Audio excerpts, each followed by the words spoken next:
Ever since I was a kid, I just wanted to be the fastest. Here comes Pappenhausen!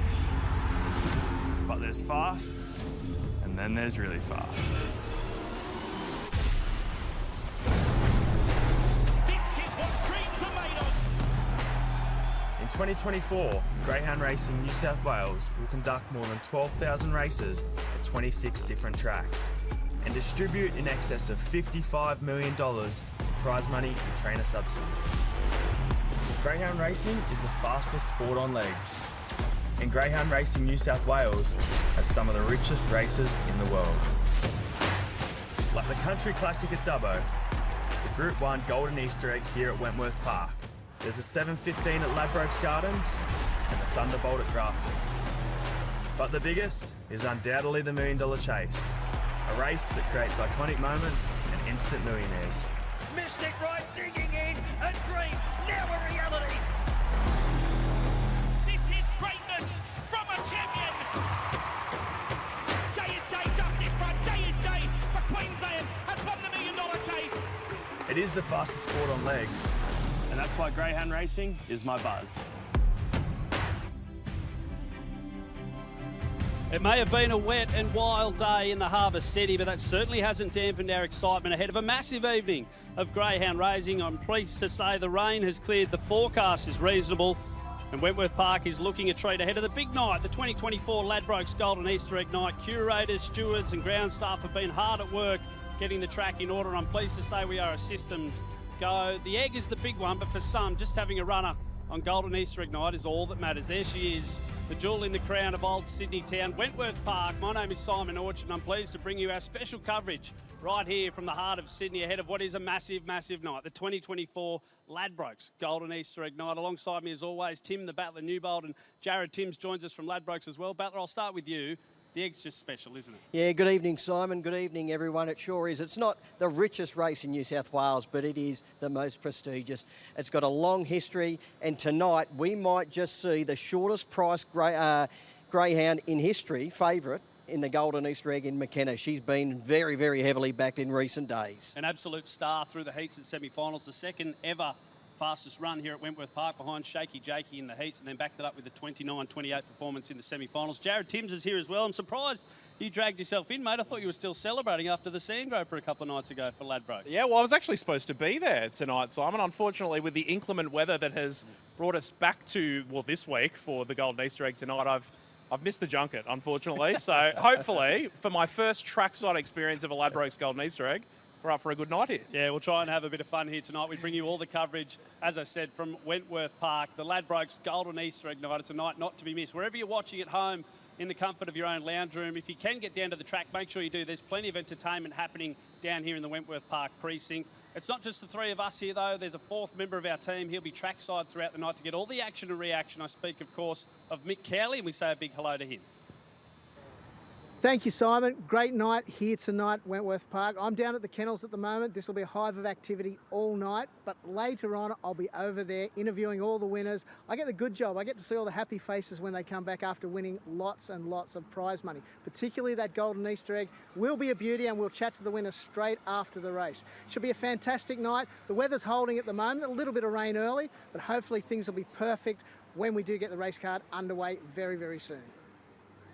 Thank you very much, Mick. No happier man than Mick Cowley driving in today to know that the rain had passed, I'm sure. Battler, after the weather out at Dubbo at the Country Classic a couple of weeks ago. Hey, let's have a look at tonight's slate, the schedule ahead of us. It's an 11-race card here at Wentworth Park. We will be bringing you 10 of the best, as you can see on screen there. Of course, the highlight tonight, the Ladbrokes Golden Easter Egg. It goes off in race 8 at 9:45 p.m. But the other Group 1 on the program, the Farrells Association Cup Final for the Stayers. The Ultrasense looks like an absolute ripper, and who can forget the Group 3 Amber Solly. We will cover, as I said, 10 of those races tonight. You can watch race 11 live on thedogs.com.au. And Battler, if I throw to you We've just had a look at the first market of the night. McKenna's a raging hot favourite, but what else has got you excited about tonight? Oh, I can't wait for the Association Cup, Simon. Palawa King and Valpolicella, and the up-and-comer in Kenya, Amy. Could she cause a boil over and topple the big guns? But really looking forward to that race. But the big one always, the Egg, and McKenna. She's been all the talk and all the rage this week. Talk to us about the market, Jared Timms. What did McKenna open at? What is she at right now? Well, the Ladbrokes bookies went up with $1.95 McKenna after two. Very, very dominant performances, of course, in the heats and the semi-finals. Into $1.70 on race night tonight, guys. So very, very popular favourite there. Zipping Megatron has just been specced a little bit, but so far it's all about McKenna. Yeah, so it should be as well. She's been a star so far for Michelle Sultana, Daryl Thomas and Paula Bella. Mick Cowley is busy trackside. It's been a busy afternoon for the stewards here at Wentworth Park. He caught up with the chief steward, Troy Vasala, just a little bit ago. We're here with Troy Vasala, Chief Steward here at Wentworth Park tonight for this big meeting. Troy, everything's gone to plan this week. Hopefully things will go all to plan tonight. Hopefully. Everything's gone smoothly this week. Unfortunately, the weather hasn't been too good to us today. But look, the weather appears to be clearing up. So fingers crossed. Look, I've had a couple of inspections with the track curator. The team are doing a great job given the weather conditions. Look, I think it'll be soft, but it'll be safe, which is the most important thing. So credit to the track staff here. They've been doing a great job. Were there some nerves earlier in the afternoon when Randwick was copping a pounding, and obviously 2 weeks ago we had this meeting abandoned as a result of the rain? Was there a bit of nerves this afternoon? Look, not really, to be honest. I was keeping a close eye on Randwick, obviously. They were copping quite a bit of rain, and unfortunately they lost the last 2 races there today. But look, what they've done here in the last week or so is it's been an amazing effort, to be honest. There was nothing left of this track 2 weeks ago, so the condition and order they've got it in for tonight, it's a credit to them. And just a bit of thing, there's been a bit of out of competition testing this week that you guys have done as well. Tell us a bit about that.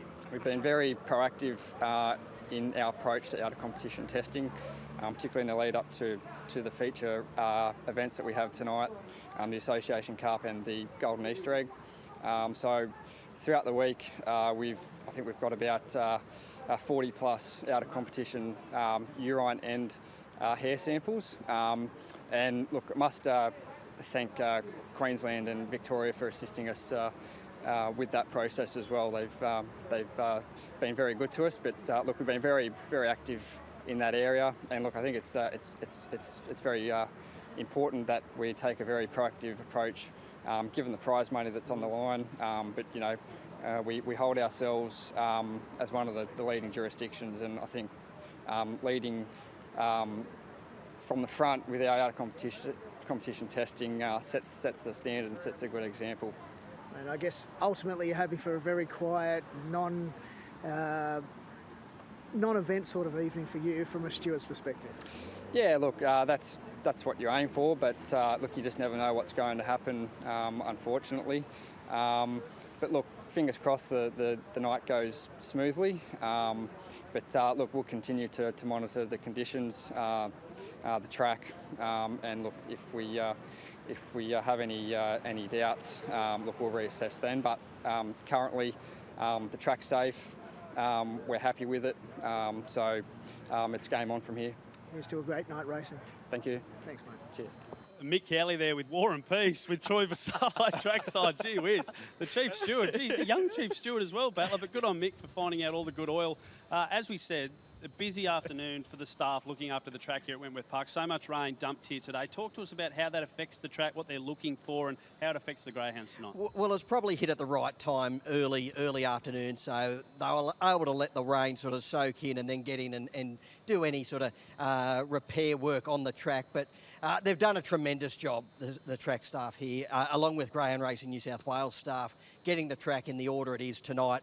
Considering what we had here a fortnight ago when as Troy alluded to, the track was basically washed away. I was here on the Friday when the meetings were abandoned and the corners were all washed away and there were ruts all the way through the track. It was quite remarkable. I'd never seen this track like it on that day. So the guys have done a remarkable effort to get it back into the order it is. And here we look at this track tonight. It's a beautiful surface, and it's, I dare say, with this wind blowing the way it is now, it's going to dry the track out, and we might see faster times than what we probably thought we would have 2 or 3 hours ago. The race record of 29:27 was probably in jeopardy. Probably yesterday, not knowing the rain was coming, and I thought, well, they won't break his record tonight, but well, they might. If this wind does keep up and it dries out, we might see a new race record. I'll tell you what, we haven't worked together before tonight, as in we haven't talked about this, but I was going to give you a bit of trivia about the race record, and you've just blown me straight out of the water. So, Tommy Shelby, thanks to you, 29:27. Thanks, Battler. Jared Timms, the market for the all-important Ladbrokes Golden Easter Egg. It's a Group 1 event worth $350,000 to the winner, mate. Take us through it. Yeah, well, really looking forward to this one, of course, Simon. McKenna, we touched on her just before, went up a very firm favourite, and that has only trimmed further, $1.70 at Ladbrokes tonight. Zipping Megatron has been locked on the second line of betting since the final field was confirmed this time last week. All Natural has certainly had admirers, $10 into $8. Nad Al Sheba, very impressive here last week, $8.50, and the last one currently up at single figures. What you're seeing on the screen, obviously not the market for the Ladbrokes Golden Easter Egg tonight, but all the same, Battler. I'm interested, is it as simple as put in, put out for McKenna? I've been trying to find something to beat her all week. I think she's better drawn wider out on the track, because she can be a little bit touchy at box rise, and then she lets loose. But she's got Zipping Megatron, who is a poor beginner, and he hasn't got any pace at all. So if she begins on terms, or even misses it a little bit, she's still going to get the room to get going and really hit the accelerator in the first 40 or 50 metres. She's the likely leader, and Nad El Sheba's got a great turn of speed. He'll be pushing forward. Nangar Jim and Nangar Larry wider out. They'll be charging across. They're genuine speed dogs as well. It's just, I think it's her race to lose, but gee, she's getting to a rock bottom price now. I thought she was around $1.90 even money favourite. That was about her mark. I think she's unders now, but I've got to be in a corner. It's interesting. Finesse, there was a bit of talk during the week about it maybe drifting up the track. Maybe that would be a fly in the ointment. Of course, we saw the speed from Marvel Zombie in the semi-finals last week, maybe coming across from box 8 as well. So plenty of machinations ahead of the Ladbrokes Golden Easter Egg, kicking off at 9:45 p.m. tonight. The Group 1 worth $350,000. Mick Cowley, as we said, is trackside. He's been getting all the action and reaction from down there tonight, and he's caught up with the favourite, Michelle Sultana, who looks after McKenna. Joined by Michelle Sultana and Paul Abella tonight. Paul's made the trip up to Melbourne for a special occasion, I guess you would. Mate, welcome, Paul, for starters. Nah, thanks, mate. Really excited about tonight. So we've done the trip. I've got the wife and the kid up there, so hopefully it's a good result. Michelle, what's the week been like with McKenna? Yeah, pretty easy. She's had her run and her water walk, and she's ready to go. Has it been a weird situation? You know, people are saying it's McKenna's race to lose and all this sort of stuff. It kind of, don't know whether they're trying to put pressure on you or not, but it just is what it is anyway. It is, and do you know what? We've just put our headphones on and not listen to the noise, and they can say what they want. We don't really care. Paul, when did you realise how special this girl is?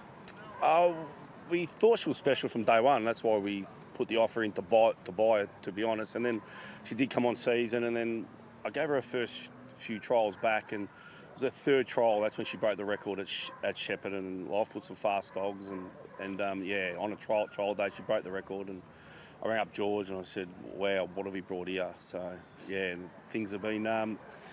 We had a bit of a speed hump when she hurt herself. So, and then Daryl and Michelle, they've just done everything, and they're the best in the business up here. So it's been great.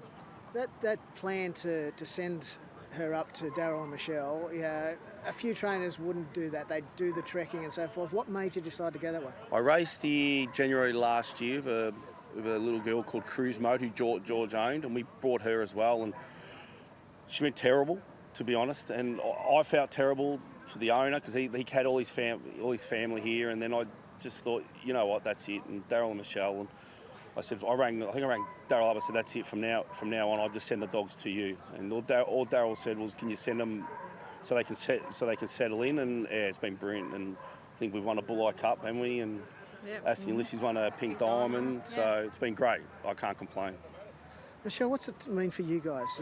Having a dog or a bitch like this in the kennel, it must be a real vibe around the place. Yeah, it is, and just to see that what we're doing something right. So it's paying off, and yeah, it's exciting. What was the pressure like heading into that first heat? Because we knew about her, we knew how much she cost and all that sort of stuff. Yeah, in a lot of ways, there would be pressure on you guys to make sure that she did what she's supposed to do. Yeah, and she didn't really have many runs under her belt because she had the injury, so she was sort of going in there with just a post to post and yeah, just a little bit of work at home. So for her to run 29.2, it was amazing. What did you think when you saw 29.2? I thought I was just dreaming, to be honest. I was at the Meadows watching it, and I'll be honest, I got pretty excited, and then I saw the time, and we couldn't believe because of the prep, because to be honest, I sent her up here injured, so it's not like I haven't done the hard work there. They have, but it's a team effort, and they've been brilliant. I can't complain.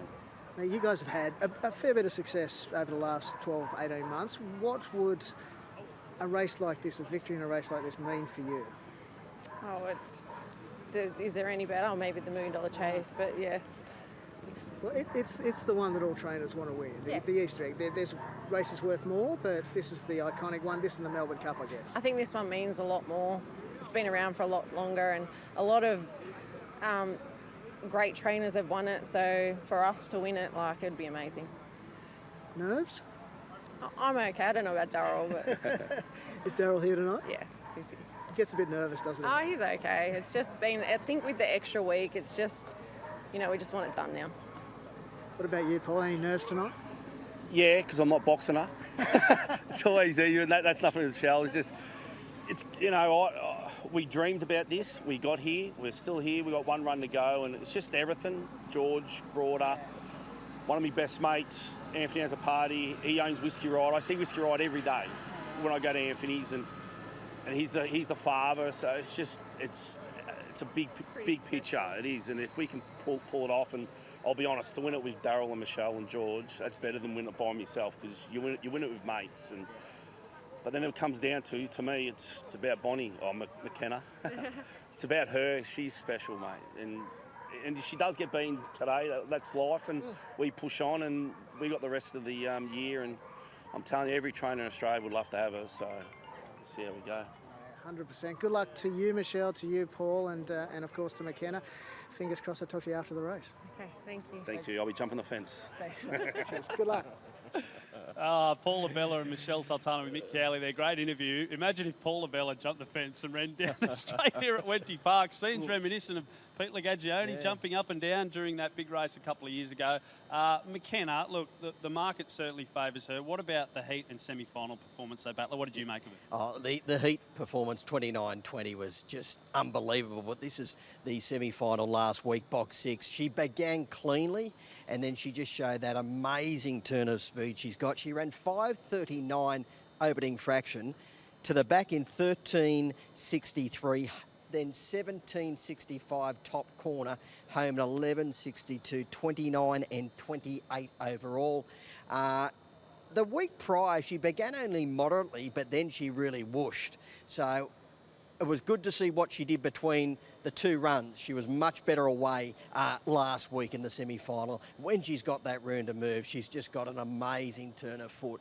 And if she does begin like she did last week, I think it's her race. They also snuck up to Maitland for a trial on the Monday before the semi-finals and went within a 1/100th of the track record up there over the 400, which was pretty special. Michelle caught me in the car park taking a photo of the semaphore board and got onto me straight away. So certainly a dog in form. We're looking forward to seeing what she can produce tonight. I guess value is the question, though. If we can't go to McKenna, Jared, I'll go to you for maybe a dog at odds, or have you taken any bets at a dog outside McKenna to win the Easter egg tonight? There's certainly been interest for a few at a longer price here, Simon.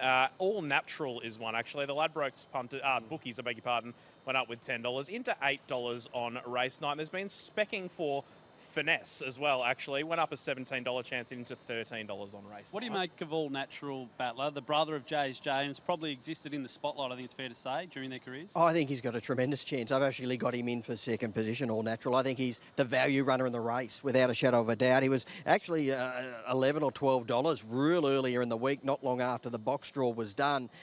He's got a tricky draw, though. He's got Nangar Jim underneath him, Nangar Larry on his outside. So there's not, he can't afford to do anything anything wrong at the start, but gee, he's a greyhound with untapped ability.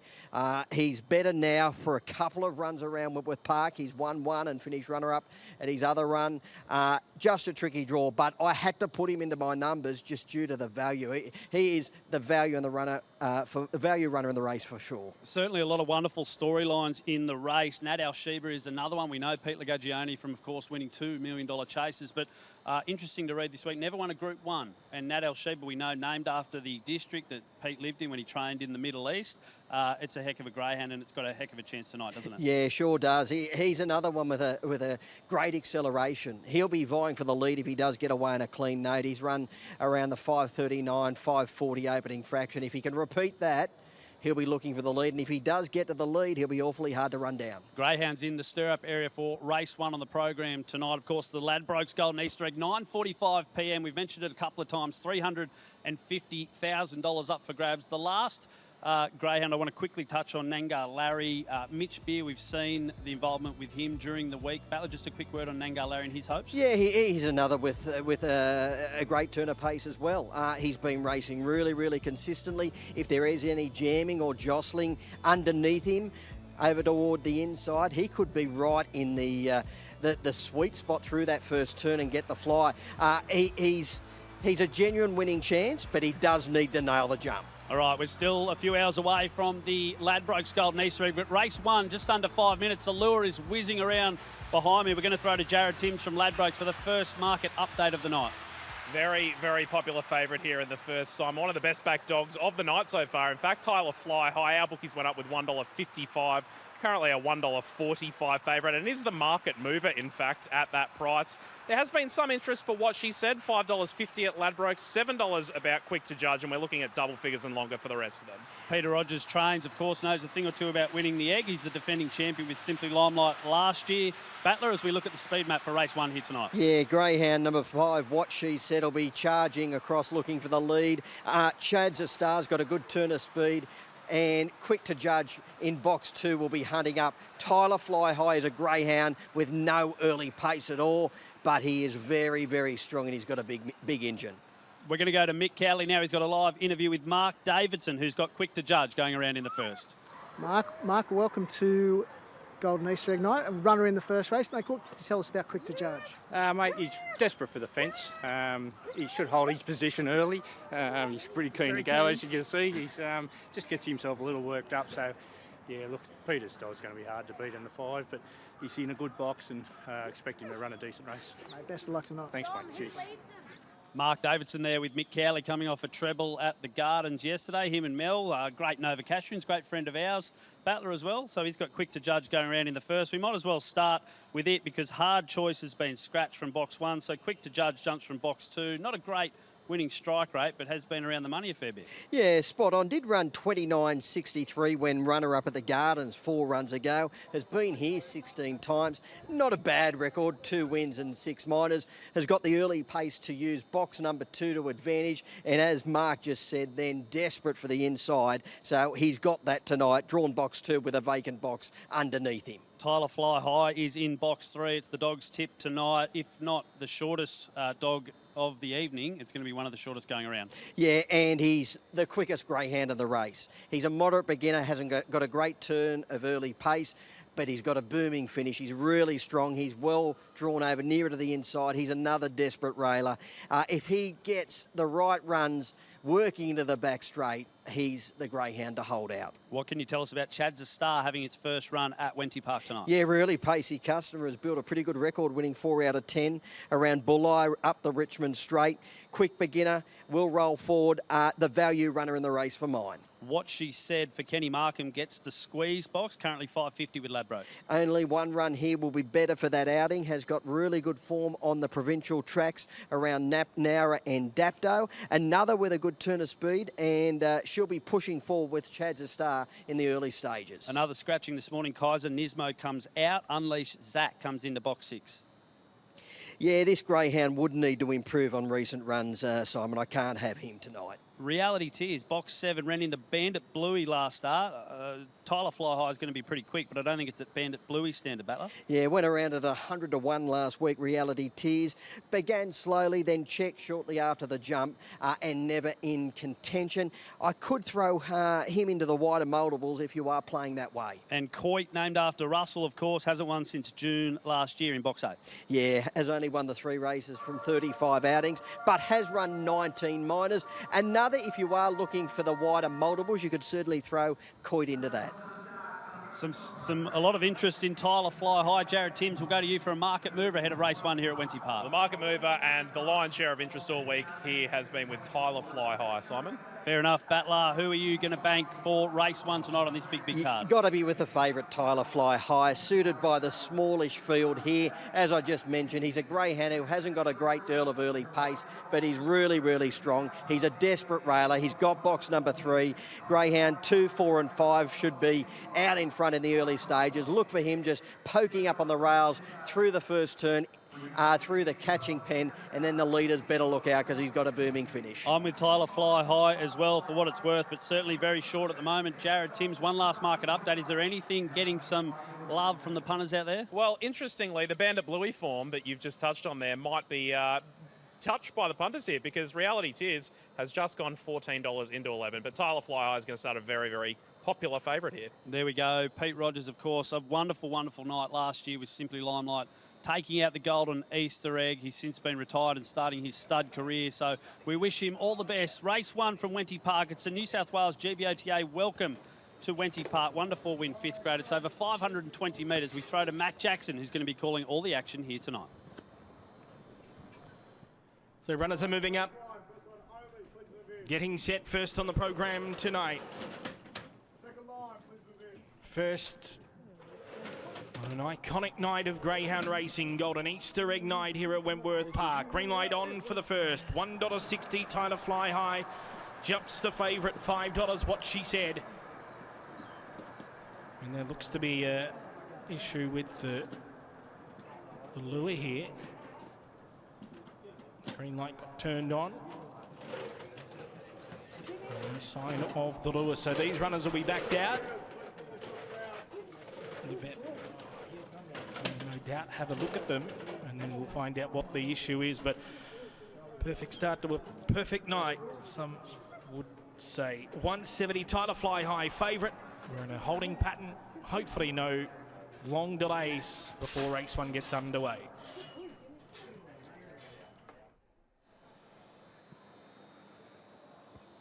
Matty Jackson said it there best. We've got an issue with the lure by the look of it. Timmy, what can you tell us? Yeah, mate? well, by the looks of it, it's basically come off the carriage. So they're going to have to get to that and get these works underway as soon as they can. But I actually didn't see whether it did. It actually move the lure? I reckon it started. I reckon it went just a couple of metres, and then either something has got hooked and it's fallen off, where I could see, or who knows? Maybe all the rain today has had an impact on the lure. Just for everyone watching at home, greyhounds, of course, backed out. We'll wait further instruction from the stewards. But as Matty Jackson said, an imperfect start to what should be a perfect night here at Wentworth Park. You can see the stewards moving onto the track now. You seen this before? I haven't seen this before, but they do test the lure quite a number of times. So this would have undergone testing after testing earlier. Prior to race number 1, we actually had the stir up, so it was all fine for the stir up as well. So we're zooming in there, and yeah, it just appears the carriage it's just come off the running rail. So the stewards and the track guys are going over to have a better look at that now. So we are in a holding pattern until we get a little more news. So you're not a great start at all, Simon. It's been such a dramatic afternoon for the staff here at Wentworth Park. Of course, so much rain landed on the track throughout the duration of Saturday. We saw the thoroughbred races called off, the last 2 over at Randwick today. So that goes to show just how much rain has dropped in the Sydney area over the last 12 hours in particular. The last thing they needed was a lure malfunction on what is one of the biggest nights on the calendar. Of course, the greyhounds backed out. You can see them with the trainers standing on the track here. We're in a bit of a holding pattern, as you've said, Battler, ahead of what is hopefully a big night here at Wenty. Staff at the moment trying to lift the lure off the track and try and work out what the issue is. It looks like the greyhounds are going to be heading back to the kennels, and the punters are just going to have to go inside and tuck into some good conversation and a nice cold beer by the looks of things. So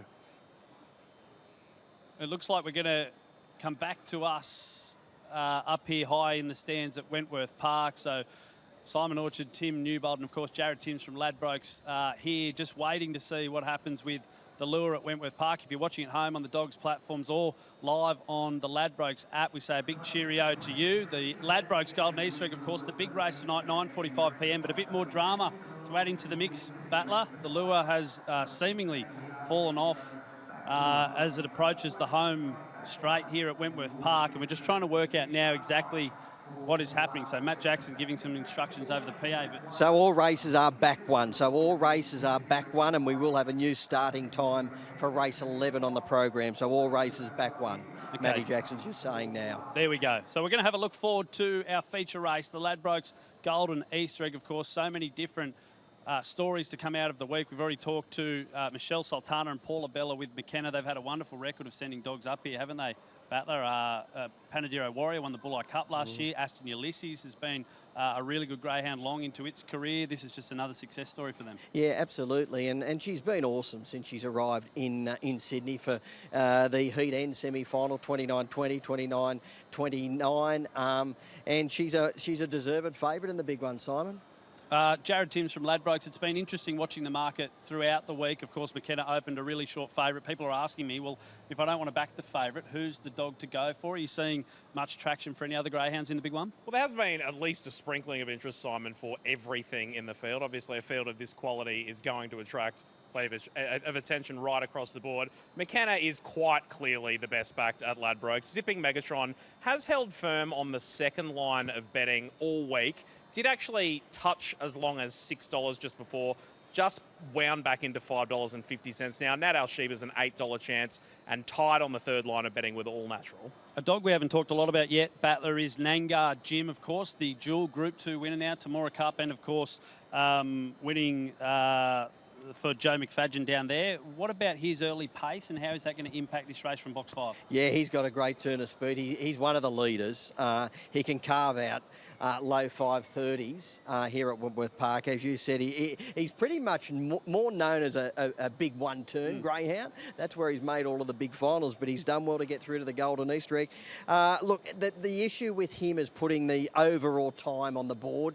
His quickest run here has been 29.78. He needs to go quicker than that, but he's got that early pace to be vying for the lead of the first turn, and if you do find the front, well, you never know what happens behind you. And he's been a big drifter in the market, opened at 15, out to 21 with Ladbrokes 4. The Golden Easter egg, it's coming up a little bit later. If you're just joining us, all races pushed back 1. There's been a malfunction with the lure, so all races have been pushed back 1 here at Wentworth Park tonight. One dog going around in the big one is Nangar Larry. He's trained, of course, by Andy Lord. Mitch Beer, the thoroughbred trainer, is part of the ownership group, along with Ryan Pappenhausen, Tom Papley, and plenty of others.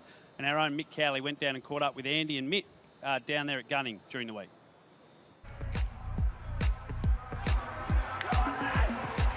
Yeah, well, it's one way to get a runner in a Group 1. 4.5. A neck by 4.5. Time 29.69. Nangar Larry in front by a length. Furness is closing. Nangar Larry holding on. Nangar Larry beat Furness. It's just been terrific, you know. I'd probably say more excitement than nerves, having been there on Saturday night and the quick back up into this Saturday. So still riding the high of watching him win on Saturday night. But yeah, just excited to have a runner and to be there on Saturday night. Nangar Larry, he's been a great dog already, a Bulleye Gold Cup, a real professional, isn't he? Yeah, he is. He's for him, he's not the fastest dog in the world, and he's not the slowest dog. He's probably a 29.50 at best Wentworth Park dog, which is still a very good dog. He can run records on the U-turn, but he's got plenty of speed, but his biggest asset is chasing. Yeah, a few mates were in the syndicate that had She's a Pearl, and I watched their journey. I thought, geez, this looks all right, this greyhound ownership stuff. So I got in touch with them, and they said, you know, when the next one comes along, and yeah, it was probably 4 or 5 months later, I got a message and said that Andy had found a dog for us, and yeah, within 24 hours, with part of the syndicate, and away we went. This dog has really sort of opened my eyes up into the world of greyhound racing and what goes into it, and yeah, really fascinating. Yeah, no, we start at 6. Yeah. Finish at 6. Yeah, trainer hours. And 7 days, same as you. Nemeth kicks a strong winner. Nemeth first from It's Our Time, Zathus and Your Long Storm. Yeah, it's my favourite horse too. Nemeth, he's been terrific. You know, he won a listed race at Flemington a few starts ago. So he's going around in the last, and then we're going around. So, you know, in a space of 4 or 5 hours, my 2 favourite animals are going around. A few mates and I said the first Group 1 winner we have, we'll get a tattoo. I didn't really think it'd be outside the thoroughbred industry, but listen, we'll see. Anything can happen. Anything can happen Saturday night. All right, mate. I'll see you Saturday. Good boy. Mitch Beer there down at Gunning. Andy Lord, one of the best, if not the best, greyhound property around the state, if not the country as well. Great to see Nangar Larry with Mitch Beer down there. He's certainly a colourful character, and he's a big hope tonight in the Ladbrokes Golden Easter Egg. Currently an $11 chance for the big one. If you're just joining us, races have been pushed back. There's been a malfunction with the lure. You can see the track staff working as fast as they can there to get this big night up and going. Tim the Battler Newbold alongside me with Jared Timms from Ladbrokes. We're going to focus in on race 5 on the card. We're going to give you a bit of a preview of the Group 1 Association Cup, of course, for the stayers over 720 metres. Is it as simple, Battler, as saying it's a racing 2? No, Kenya Amy can win the race, but I would. It'd be a major shock to me if Greyhound outside the 2 favourites and Kenya Amy did get the money. It's been a great battle all through the week for favouritism between Palawa King and Valpolicella. Kenya Amy's been well tried as well. I think she went up around the 650 or thereabouts, Jared, but her runs have been really good in recent times, and she's a genuine chance of toppling the big guns. A couple of hours away from the Farrells Group 1 Association Cup final, as you mentioned, Valpolicella and Palawa King jostling for favouritism. Any big bets during the week, Jared? Yeah, the biggest bet of the night so far, in fact, Simon, Palawa King, and why not, the reigning New South Wales Greyhound of the Year. Our bookies went up with $2.70. I could not believe that price, and neither could this Ladbrokes punter, because he whacked down $2,500. That is the biggest bet of the night so far. Usually we don't see those sorts of bets until about 10 minutes before jump. How generous of the traders in at Ladbrokes. You're just so giving, you guys, aren't you? Great to have you on board tonight for the running of the 2024 Ladbrokes Golden Easter Egg. Jack Smith, of course, trains Palawa King, a 4-time Group 1 winner, searching for his first Group 1 victory over the staying trip here at Wentworth Park, and Mick Cowley caught up with him a little bit earlier on tonight. With Jack Smith. Jack, a Golden Easter Egg night's a special night, Association Cup, Group 1. How's Palawa King been this week? No, he's had a good week. Everything's right to go. Mate, he was pretty impressive last week, but obviously things won't perhaps be as easy tonight. Oh, you never know. We're hoping it will be, but no, you're right. It's all good quality dogs, so let's hope he gets a bit of luck in running and see what happens. He's a Group 1 winner already. What's a Group 1 in New South Wales mean to you? Oh, not a lot really. I don't care where they are. He's got 4 of them, so I suppose it'd be good to be on the resume, yeah. Mate, you can't look too far ahead. You've got one race at a time, but next Friday night's the 7:15 heats. It's coming around pretty quick. That's right. That's the one we've been waiting for 12 months. So let's hope everything pulls up good and we get there in good health. Mate, you look at that replay. Everyone talks about how close the finish was by the first 2, Zipping Orlando and Nangar Rocket, but geez, you were coming home hard. Yeah, it was just his first couple of 700s. It was just a little bit early for him. He made a few mistakes, but hoping it'll be a little bit different this year. Valpolicella, the one to beat tonight for you guys? Yeah, there's a couple in there that go okay. I mean, we all need a little bit of luck in running. Most of the fancy runners aren't leaders, so we see who gets the breaks. Mate, you've had a couple of good sprinters over the last few years. You had Jungle Juice, Feral Frankie. couldn't quite line it up to get into an egg final and win an egg. You had Brad Hill Billy back in 2016. What was that build-up like to a Golden Easter egg? Oh yeah, was good. I mean, he wasn't a fancied runner, so there was no pressure. I mean, probably back with Brad Hill Billy was a little bit more. He was a bit more fancied and run second, so oh no, they're all the same, these group races. You just like to be in them and hope for the best. Mate, you've been in a few lately. You don't get sick of them, do you? Certainly not. Mate, with Pallowa King, it is what it is, isn't it? There's nothing you can do. You know what's going to happen at the start. You've just got to live with it and hold your breath. That's it. He just look, can't complain. He's over 800,000 for Group 1, so we're not going to complain about it. Sometimes it's worked against him, and a lot of the times it's worked for him. So just whatever it is, it is. So no, hope for the best. Do you ever find yourself watching a replay and thinking, how did he know to go for that run? Oh, we talk tactics before he goes. Nah, I don't.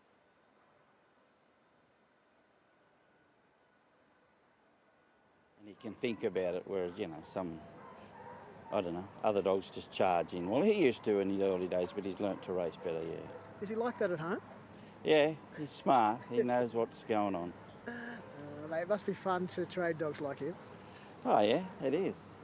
Especially with Errol and Wendy, they just let me do whatever we want, and there's no hassle, so it's been a lot of fun. You haven't got a runner in the egg, but have you looked at the field? Who's your fancy? Oh, how can you go past the girl? Like, she's just flying, so just hope they all get around safe, and it's a good night. Absolutely. Best of luck in the Association Cup, mate, and best of luck coming weeks with the 7:15. Thanks, Mick. Cheers, mate. The great Jack Smith there with Mick Cowley talking about Pallowa King shooting for his 5th Group 1 here tonight in the Farrells Association Cup, race 5 on the program. If you've just joined us, we say a big hello to you on thedogs.com.au or across our Ladbrokes app tonight. Myself, Timmy, the Battler Newbold and Jared Timms are here at Wenty Park. We're just in a bit of no man's land at the moment. We're waiting for the lure to be fixed here at Wentworth Park. It's come off the rails seemingly as they're about to start race 1 on the program. That's what we believe is a replacement lure, or at least a new lure being fitted to the rail on the backside of the Wentworth Park track here. The ground staff have been extremely busy trying to get this up and running as soon as possible. All races are back 1. So if you're just tuning in, all races here at Wentworth Park tonight, back 1, which means the Ladbrokes Golden Easter Egg, originally slated for about 9:45 p.m, will go off after 10 o'clock tonight. Battler, we just heard from Jack Smith, of course, Pallowa King. It was interesting talking to Jack last week before the heats. He said that he was winding the dog up for the 7:15, knowing that it was a month tilt at these 2 really good staying races. We're going to see Pallowa King his absolute best tonight? Oh, I think we will. He'll be cherry ripe tonight going to, it is a Group 1. It's not the 7:15, but it is a Group 1. So Jack will have him ready to go. But has got the 7:15 in mind because the heats are next Friday night and the final a week later. So I think Jared is higher. Is he favourite, Pallowa King, for the 7:15? He is. Tim, I beg your pardon, nearly called you Simon then, sorry about that. In fact, the top 2 in the market tonight for the Association Cup are the top 2 in the market for the 715 as well. You can just get a slightly better price a couple of weeks out. Pallowa King, $4.20, and Valpolicella, $4.50. Really interesting talking to Dave Smith about 5 days ago as well. He talked about Kenya Amy, who I know you've got an opinion of. Battler said almost broke the track record at the Gardens in preparation for a tilt at the 7:15 again. She hit the line like a freight train last week. Yeah, she was terrific last week, and they've done their homework. They've gone there and they've had a look at the Gardens in preparation for the 7:15, knowing they're going to go straight there after this race tonight. So she might be just peaking at the right time with a few 700-metre runs under her belt now, and she should be cherry ripe come 7:15. That noise you can hear behind us is the noise of affirmation. There's the lure. It looks like we are back up and running here at Wenty Park. Of course, race 1 delayed. The dogs were removed from the boxes. We were all ready to go. Green light was on, but they've been removed from the boxes. They'll be sent back to the kennels, vetted, checked over, and then we will begin the process again for race 1 on a big, big night here at Wentworth Park. Of course, the feature, the Ladbrokes Golden Easter Egg, 350k Group 1 event. It's been won by some champions over the years.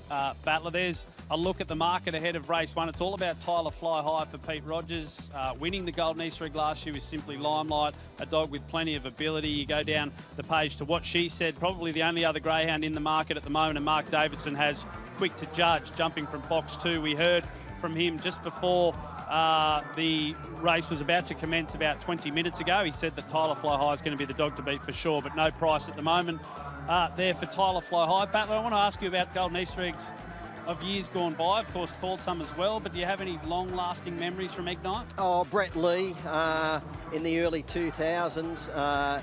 He's one of the quickest greyhounds I've ever seen, and the night he won here from box number 8 was amazing. He fired out.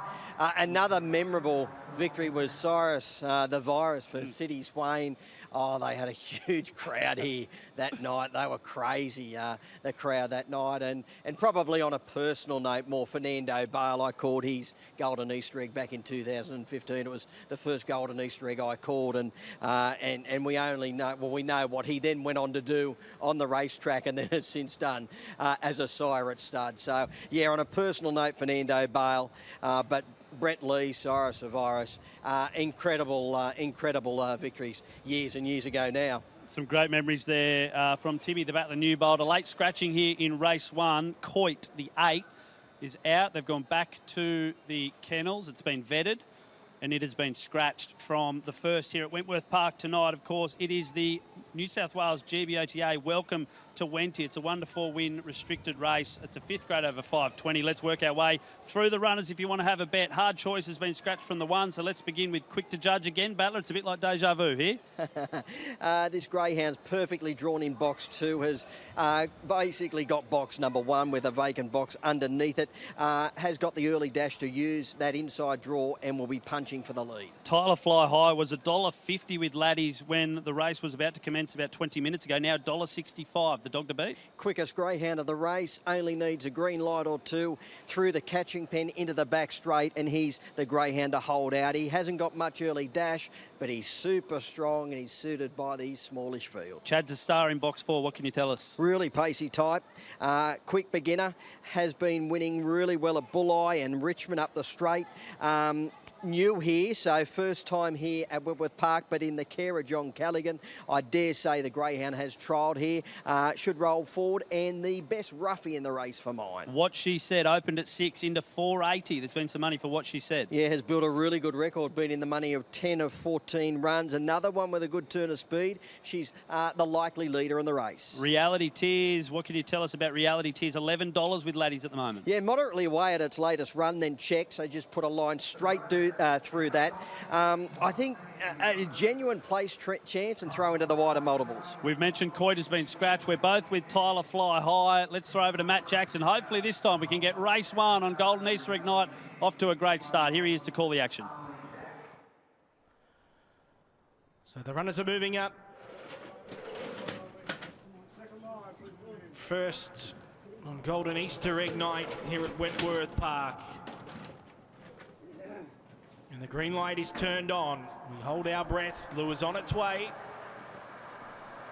160, Tyler Fly High. They're set, they're racing. Tyler Fly High began poorly, he's back last early. What She Said out fast. Chad's a Star's pushing through, it's getting tight and getting across. What She Said to lead from Quick the Judge, and Tyler Fly High's weaved through and he's in a beautiful place now. They're followed then by well back in the field, Unleash Jack. Next Chad's a Star and Reality Tears. The favourite Tyler Fly High got that gap, pounced on the lead and he sprinted right away. Tyler Fly High put up 8 lengths quickly and the first favourite scores brilliantly. Tyler Fly High by 9 on Quick the Judge and What She Said. Unleash Jack 4th, then Chad's a Star and Reality Tears. The time around 29.9. Tyler Fly High takes out race 1 on 2024 Ladbrokes Golden Easter Egg Night. Pete Rogers picked up where he left off last year, Battler. That was a dominant win in a time of 29.95. Yeah, it was all over at the first turn when he poked up on the rails just behind the leaders. They wanted to fan. He got straight into second position and it was game, set and match from that point on. He's got a big engine. He's really, really strong and he put them away in a twinkling down the back straight. And if you did take the short odds in the opening race, you were on pretty good terms with yourself through the catching pen.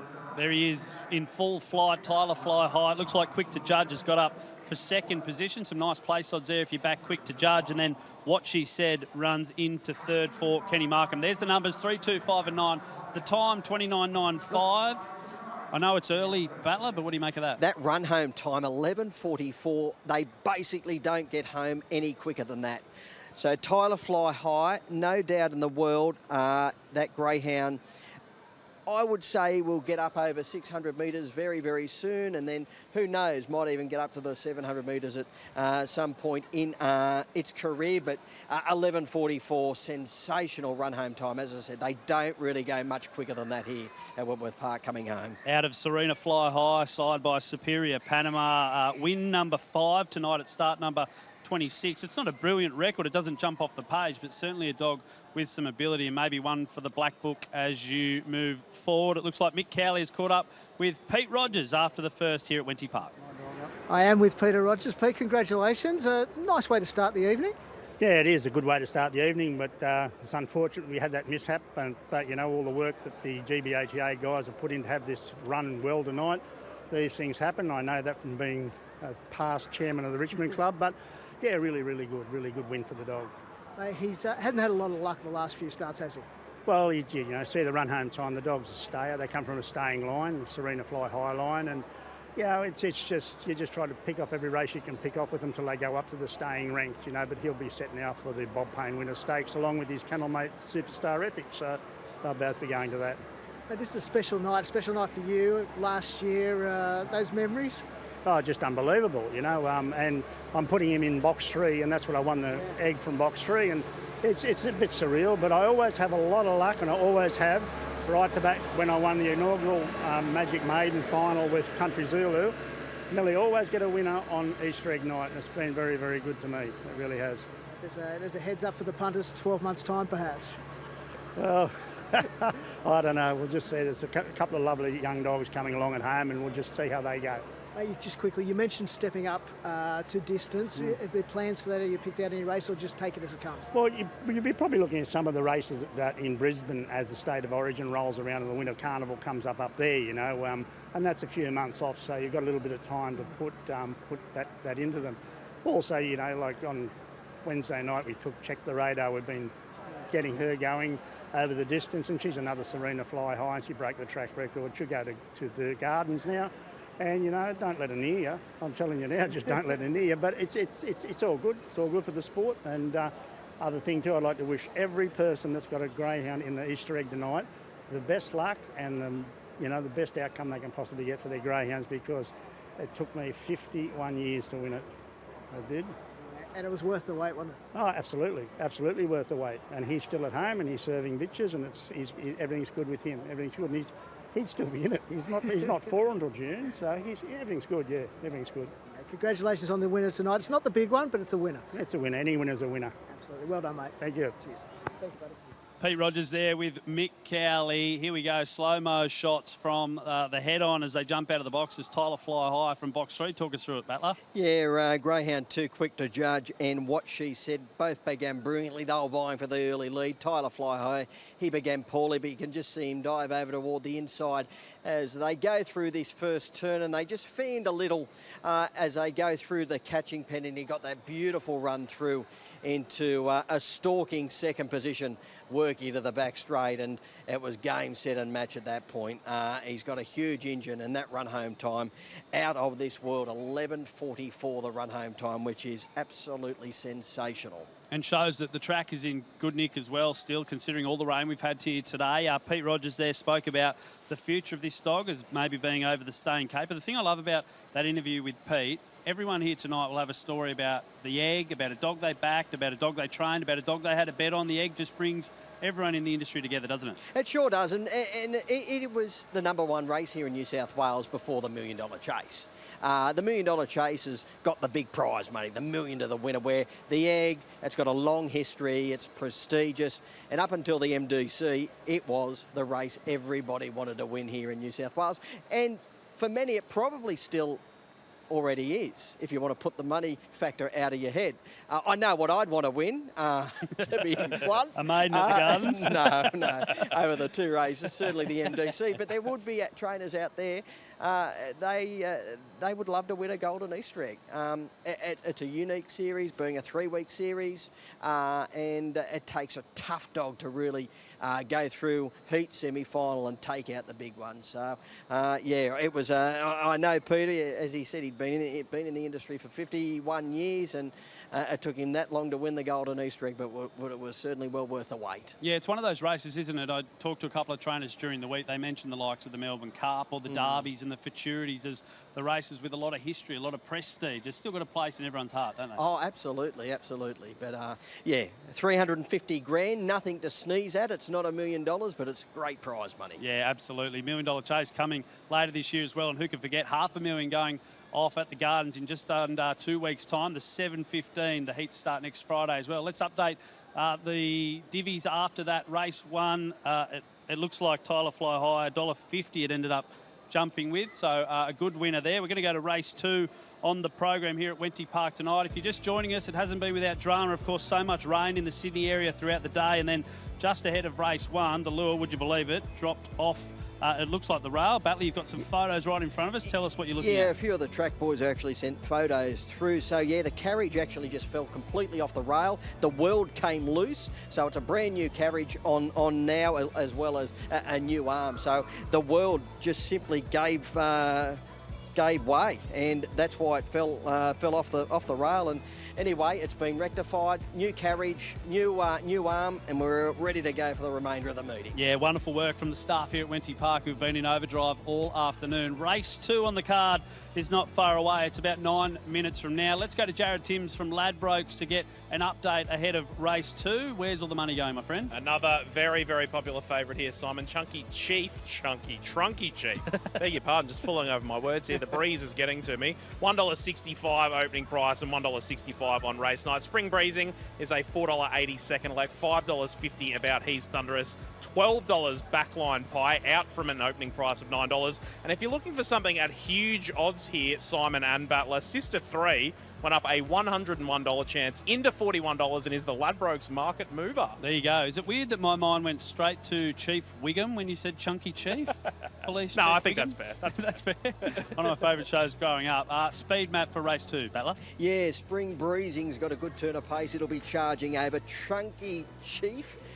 It's a pacey type as well. And you look at box 5 and you might think, oh, geez, that's a very awkward draw, but not for this greyhound tonight, because Backline Pie and Mars Angel in 6 and 7, they both run straight lines, so they shouldn't worry Trunky Chief in the early stages. What about if we want to have a bit of a play at odds? Of course, the first favourite around $1.50, $1.60 for Tyler Fly High. Another shorty here, Battler. Can you push us into maybe something at a better price?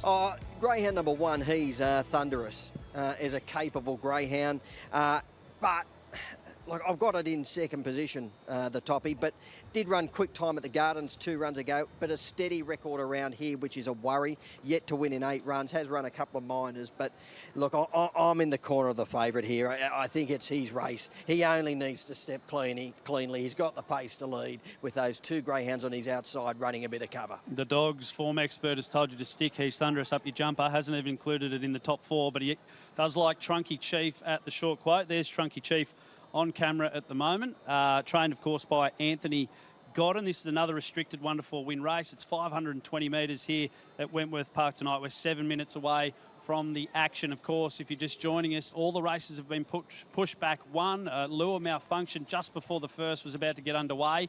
But we are back up and rolling. The lure looked perfect during the first race here at Wenty. We've got a big night planned. Of course, the Group 1 Farrell's Association Cup, race 5 on the card. Palawar King against Valpolicella, or maybe Kenya Amy at the each-way price could cause an upset. Then, of course, it's all roads leading towards race 8, the Ladbrokes Golden Easter Egg. McKenna, a raging hot favourite at the moment. It looks like we're just awaiting the greyhounds to come out of the stir-up area before they head towards the track.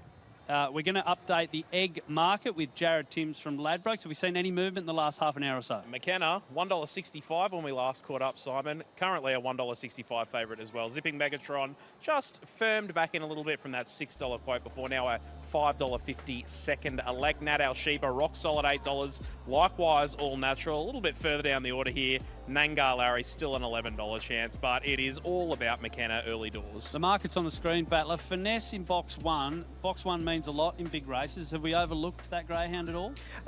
Runs in the heat and semi-final have been sensational, but I just don't think the greyhound's quick enough to get down to, you know, the 29 4s or below to win the race. No knock on him at all. He is drawn to get a nice run.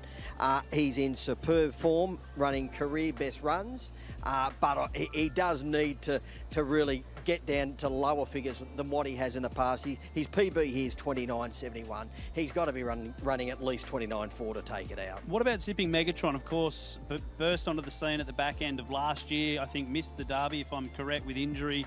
Made the Bulleye Gold Cup final for Jace Magri. Had a big opinion of this dog from the get-go. Maybe he's starting to really realise his potential. Oh, yeah, he's a superb young greyhound.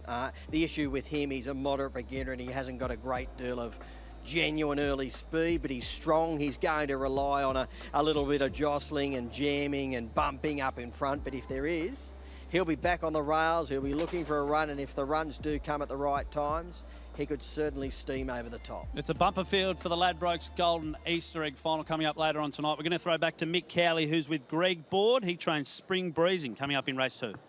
I am with Greg Board. Greg, you just mentioned be better off inside. Yeah, he's better off drawn inside. He likes to get to the fence, but who knows? He's in the race and anything can happen. If he can get over, he'll be right.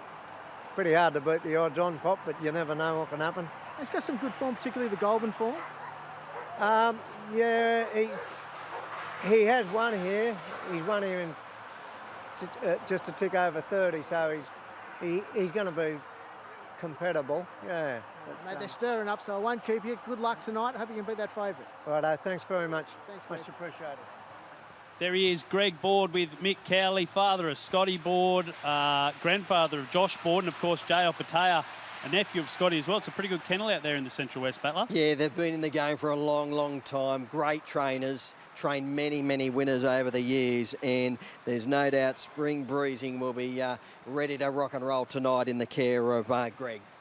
Jared Timms from Ladbrokes is alongside us as well. Just a quick one on J.R. Patea. We know the team at Laddies did a great story with him a couple of weeks ago with Go Bears. Go Bears coincidentally gets a run tonight in the Ambrosoli, the race for all the dogs that missed out on the egg. What did you make of Jay and how that piece come across? That was excellent, I thought, Simon. A young man who hasn't had a lot of exposure, I don't think, to the media previously, but he was just a dream to deal with. Unfortunately, the day that we went out there, it was absolutely bucketing down. So it was a beautiful day on the Sunday, bucketing down the Monday, beautiful day on the Tuesday. So we didn't get to see him work Go Bears, unfortunately. But, I thought it came across a really good piece, that one. What you see is what you get with J.L. Yeah, absolutely. He's a wonderful young fella, always very generous with his time, and most importantly, always happy to promote the sport as one of our rising stars, if not the rising star of the greyhound industry here in New South Wales. Here they come. The dogs are making their way to the boxes for race 2 at Wenty Park. It's a 5th grade over the 520 metres. We might as well work our way through the field. We'll start with Heath Thunderous, jumps from box 1 for Mark Davidson. Yeah, comes right into contention with the inside alley. Did run 29.71 at the Gardens 2 runs ago before failing at that track at his latest run. I think he's got a great chance here. If you are looking for one around the favourite, it is the Toppy. The only issue, he's been here 8 times for only 2 minor placings. Benji's Button, I'm looking at the track stats here, 17 starts at Wenty for 1 win, Battler. Yeah, poor strike rate here at the track. Has only won 4 from 47 overall and would need to improve on recent runs. Zipping Sylvia, full sister to Zipping Vanessa, who we haven't seen for a little while, gets box 3. Yeah, Greyhound, who hasn't got much early zip at all, but has got a bit of strength on her side. She'll be hitting the line. Throw her into the wider exotics. Sister 3 in box 4 was 100 to 1, now 50 to 1, so maybe just a little slither of support. Yeah, been racing over the shorter trips at Gosford in recent times, over the 388 metres. Has only won 3 of 51 and has got a pretty ordinary record around here. She's not for me. Trunky Chief is the favourite, the only dog with a sub-30 run on his record here, Battler. Yeah, clearly the one to beat. Not too worried about box number 5 either, because the Greyhounds in 6 and 7 will run a straight line, so he'll get the room to move in the early stages. If he begins cleanly, I think he charges to the top. He's the quickest greyhound of the race, and if he does lead, he should be winning. Backline Pie's been racing over the middle distance of late. Yeah, another greyhound who's been in really good form in recent weeks. As you said, over the middle journey at the Gardens and at Gosford, leading pretty much all of the way on both occasions, will be strong through the line. What can you tell us about Masked Angel in box 7? Yeah, hard to have her. Although her form on provincial tracks is pretty good, she's been here 4 times and duck eggs all round. And Spring Breezing, we just heard from Greg Board, been pretty hot and cold of late. Yeah, really pacey type. Did win at Goulburn 2 runs ago over the 350 metres. Has gone around here in 30.02 winning. That was back a couple of months ago, but he is much, much better drawn nearer to the rails. No surprises. I'm with Trunky Chief, Battler. Yeah, I am too. I concur. He only needs a clean getaway, and I think he'll be winning. Jared Timms, Market Mover from Ladbrokes. Market Mover is actually Benji's Button, Simon. $17 chance when we caught up just 5 minutes ago. Now into $9, the Ladbrokes Market Mover. There you go. Plenty of money for Benji's Button from box 2. Continues to trickle in. $8.50 now for the Johnny Smart train, Benji's Button. Matt Jackson is the caller for this big, big night at Wenty Park. We're going to throw over to him for the calling of race 2, the Ladbroke 5th grade, over 520 metres. Thunderous 5.50 to 13, Zipping Sylvia at a price 34 into $14.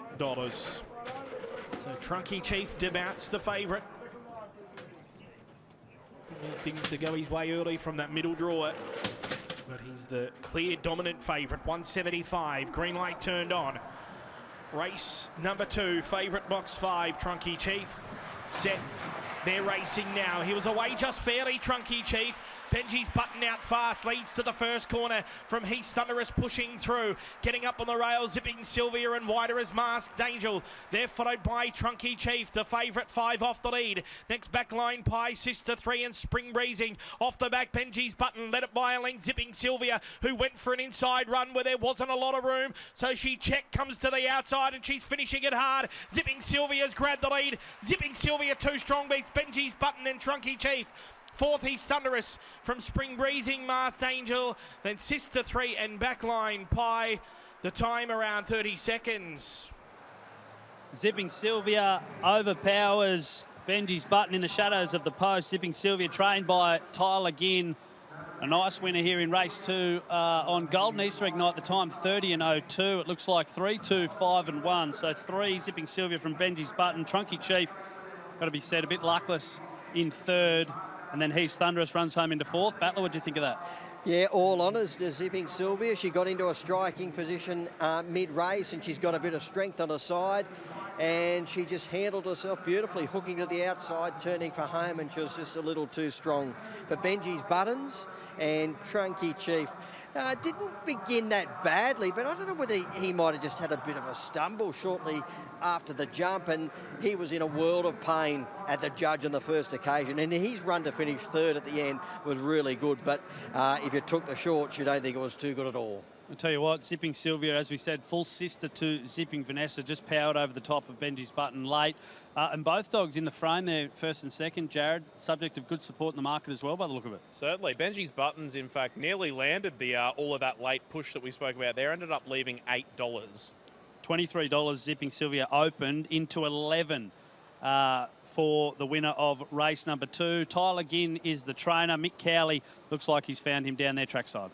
Mate, I have found him indeed. Tyler, congratulations, mate. Nice to win a race on Easter egg night. Yeah, it's massive. It's a big thrill to win a race. On a night like tonight, it's good. Mate, you mentioned she's got plenty of potential. She just doesn't bring it all the time.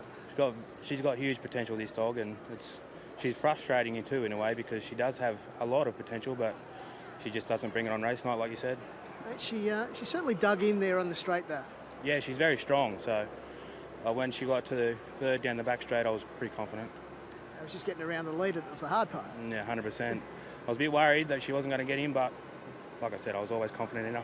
Mate, you mentioned she's strong. Do you think there's a future 600 or middle distance sort of things further down the track? Yeah, 100%. She's going to go in the 0 to 3 at Richmond on Wednesday, so fingers crossed. What about future? As you said, potential. She's got to start living up to it. Well, her sister is Zipping Vanessa, so could be a distance future. You never know. Best of luck. Congratulations on winning a race tonight. Thanks, mate. Tyler Ginn there with Mick Cowley. We're looking at the slow-mo shot of the start of race 2 tonight. Battler, talk us through the run of Zipping Sylvia. Yeah, it began only moderately. Hasn't got that genuine early dash, but she found herself in a nice position through the first turn into the back straight, and then it was she just hooked to the outside and she was too strong. You can see the favourite, greyhound number 5, in between runners, and yeah, he had a couple of awkward steps shortly after the coming off the map, Trunky Chief, so I don't know really what happened there, but he was quite awkward, and then he got mobile, and his run at the end was pretty good. But as you can see here, Zipping Sylvia stalking the 2 leaders, and she just handled herself beautifully from this point on, because she got the run was cut out, and then she just waited, and then she got room and hooked to the outside, and at this point in the race she had it in her keeping because she is strong, and as Tyler just alluded to, she's stepping up to the 600 metres at Richmond during the week, and she's going to be awfully hard to beat in a 0 to 3 win series, that's for sure. And a great price as well for the punters. So the short price favourite gets up in the first. We've got about $11 for Zipping Sylvia. Similar race shape and pattern, I guess, to the first race. Battler just got into that beautiful stalking position, as you mentioned, on the rail, and then powered over the top late. Race 2 is in the books here at Wenty Park. We've already had Tyler Fly High win the first for Peter Rogers, and Zipping Sylvia getting up for Tyler Ginn. I'm sure the Hallinan camp watching from wherever they are in the Central West. We say a big cheerio to them, and anyone else who's watching on thedogs.com.au or across our Ladbrokes platforms today. There he goes, a very woolly looking Tyler Ginn as well. What'd you get, lumberjack vibes or pirate vibes from that beard? Battler, what do you think? Oh, he's not my go. It'd take me 3 years to grow a beard like that.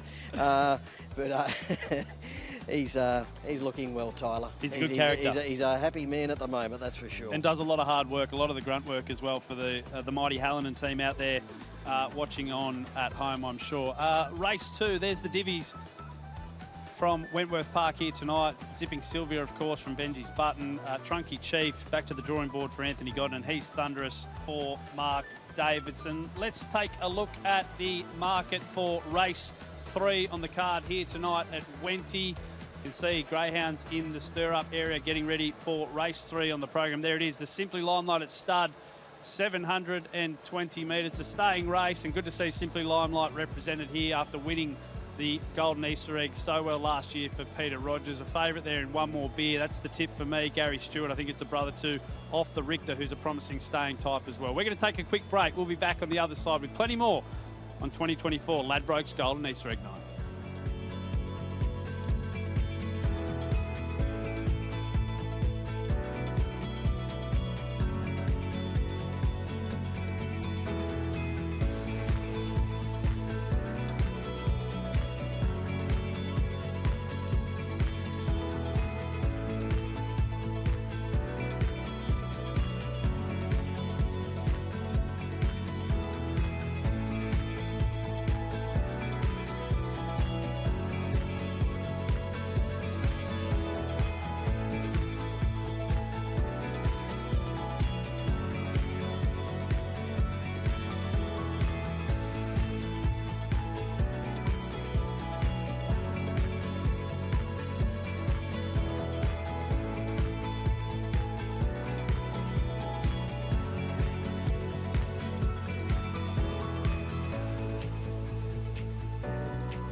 Ever since I was a kid,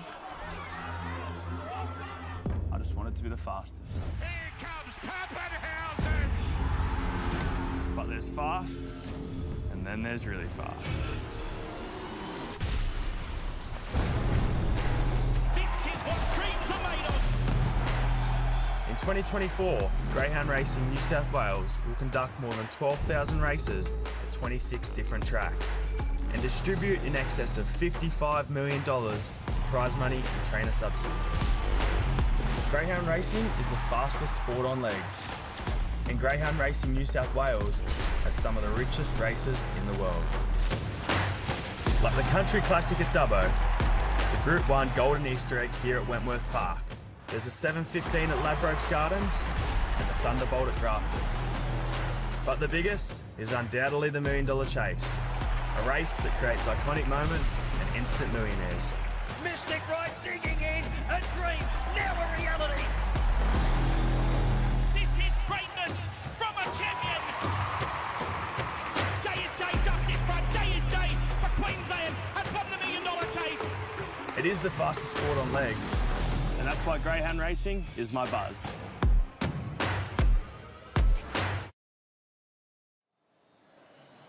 Great to hear from one of our wonderful ambassadors there in Ryan Pappenhausen, of course, Melbourne Storm superstar, talking about the 5 big races on our Greyhound Racing New South Wales calendar. Of course, we've already seen the Country Classic go off at Dubbo Boys. We've got the Ladbrokes Golden Easter Egg tonight, and then we're pointing towards the 7:15. It's coming at us quick, and it's going to be next Friday. The Gardens kick off the 7:15 battle. Yeah, the heats next week, Simon, and the big final in a fortnight's time on Friday night. So I'm sure we're going to see Palawa King, Valpolicella, Kenya Amy and the like all heading toward that race. The world's richest staying race. It's in its 3rd year. It's been 2 cracking runnings already, so I'm sure the one this year will live right up to the previous 2. Haven't we had 2 of the best stories to come out of the sport in the last couple of years as well? Who could forget Marie Smith getting picked up by the hitchhiker a couple of years ago before Miss Esme took out the inaugural 7:15, and then last year the photo finish of all time, even though it probably wasn't deserving to be that long, but we all waited there with bated breath, and then poor Dennis and Ann Barnes had to realise, they didn't get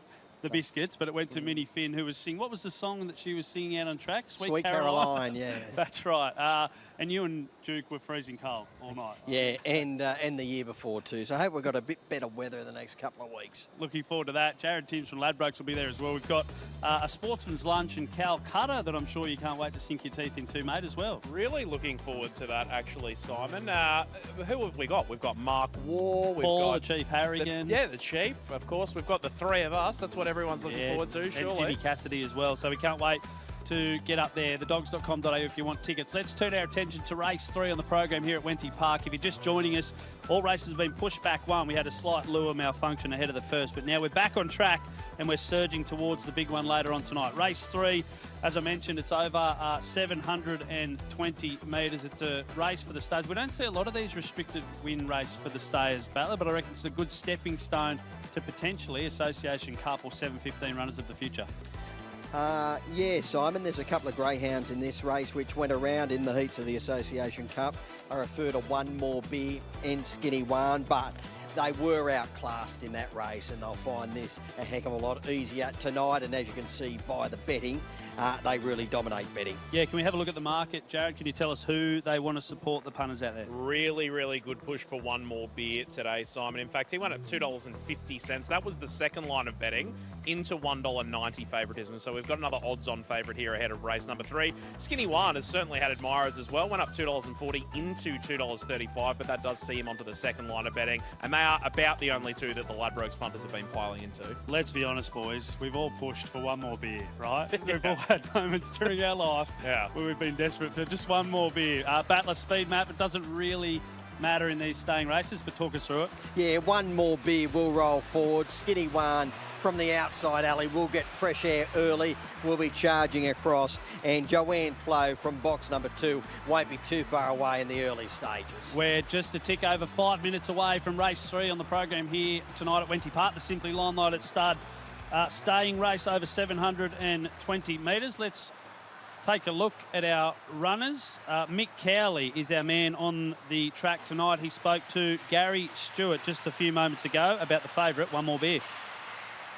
with Gary Stewart, trainer of One More Beer in this race. Gary, that run last week, the first 700 run here, it was a pretty handy performance. Yeah, I was pretty happy. He just didn't get through that first bend very happy, but he gave him a lot of ground and he brought it back, and that was his first 700 without a trial or anything. So, he's always shown that he's had plenty of wind in him.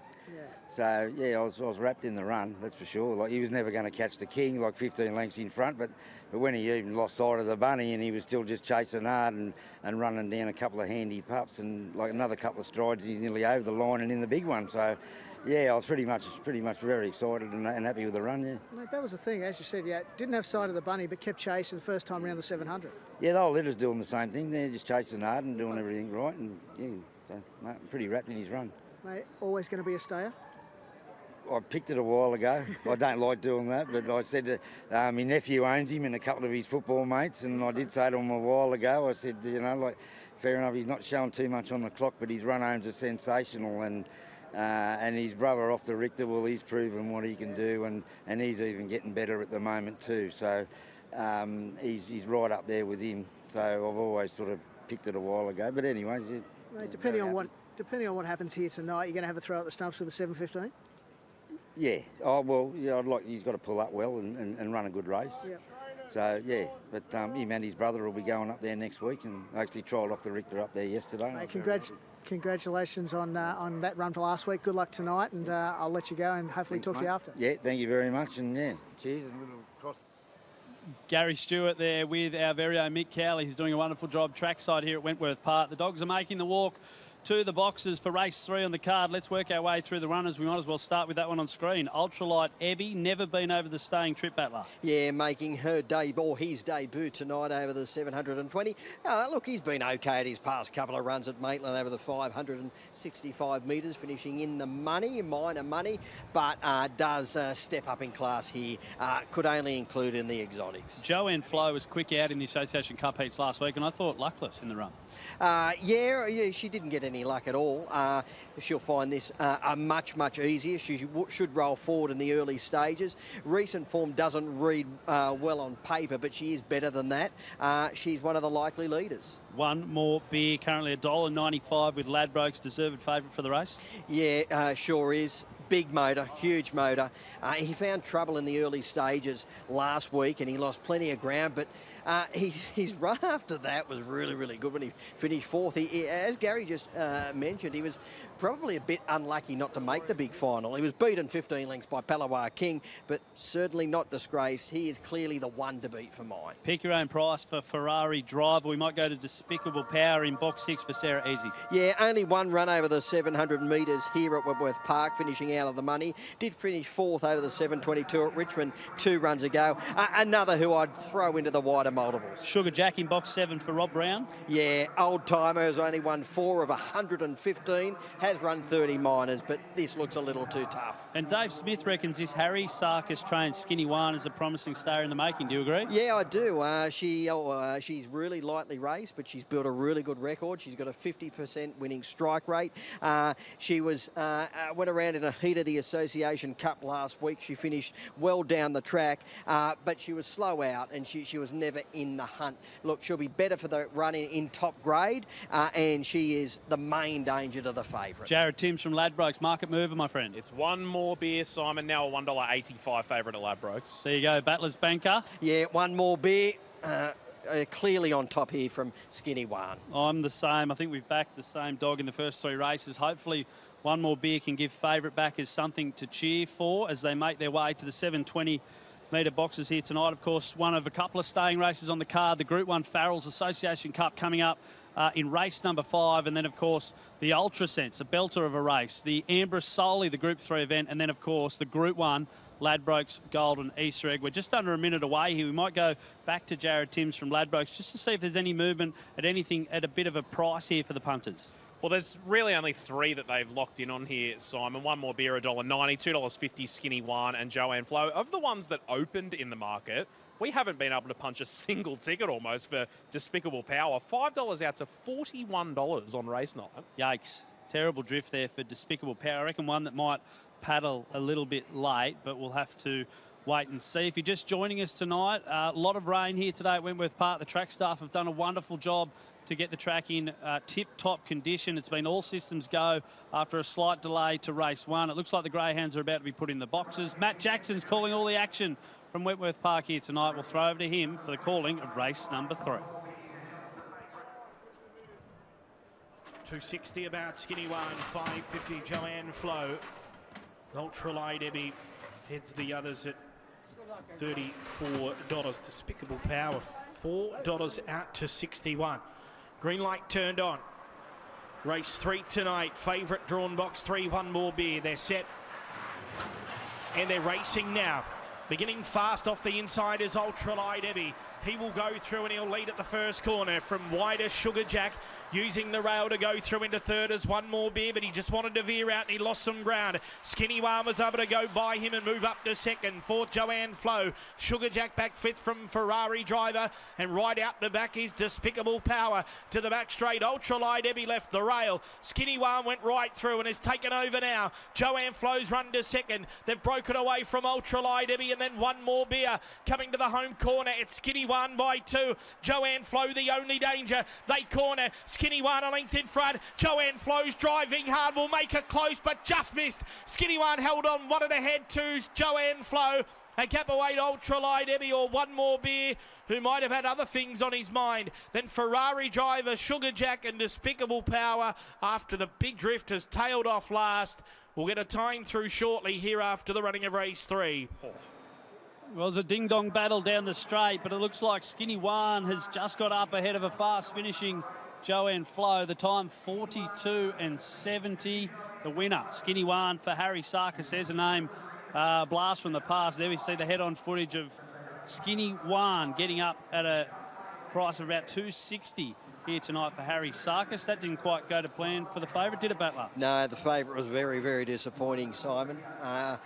Appeared to have pretty much every hope. Did cop a check on that top turn, but a few stages in the race he was racing awkwardly, and the money stayed in the bag with the with the favourite because he was heavily backed and he seemed to have pretty much every chance. All honours to the winner, Skinny One, and she's a young stayer on the rise, and she just held off Joanne Flo, who had a real dip at her on the line but has failed to get there. And maybe the second dog, one to follow as well. Jared Timms from Ladbrokes. What price did the punters get for Skinny One at the jump? Skinny One ended up going around $2.60 there, Simon. Joanne Flo was a $6 chance. There you go. You can see the final margin ahead to Joanne Flo, of course, partly owned by Nick Kilner, the trainer of the wonderful Fat Pizza. Battler, 100 starts, 0 wins, and still going for mighty Fat Pizza. It looks like Harry Sarkis is alongside Mick Cowley trackside. Let's hear from Harry right now. Nice to win a race on this night, a night that's special to you from the past, I'm sure. Yeah, it is. It's a good night here, Easter egg night, and they do a good job, promoting it.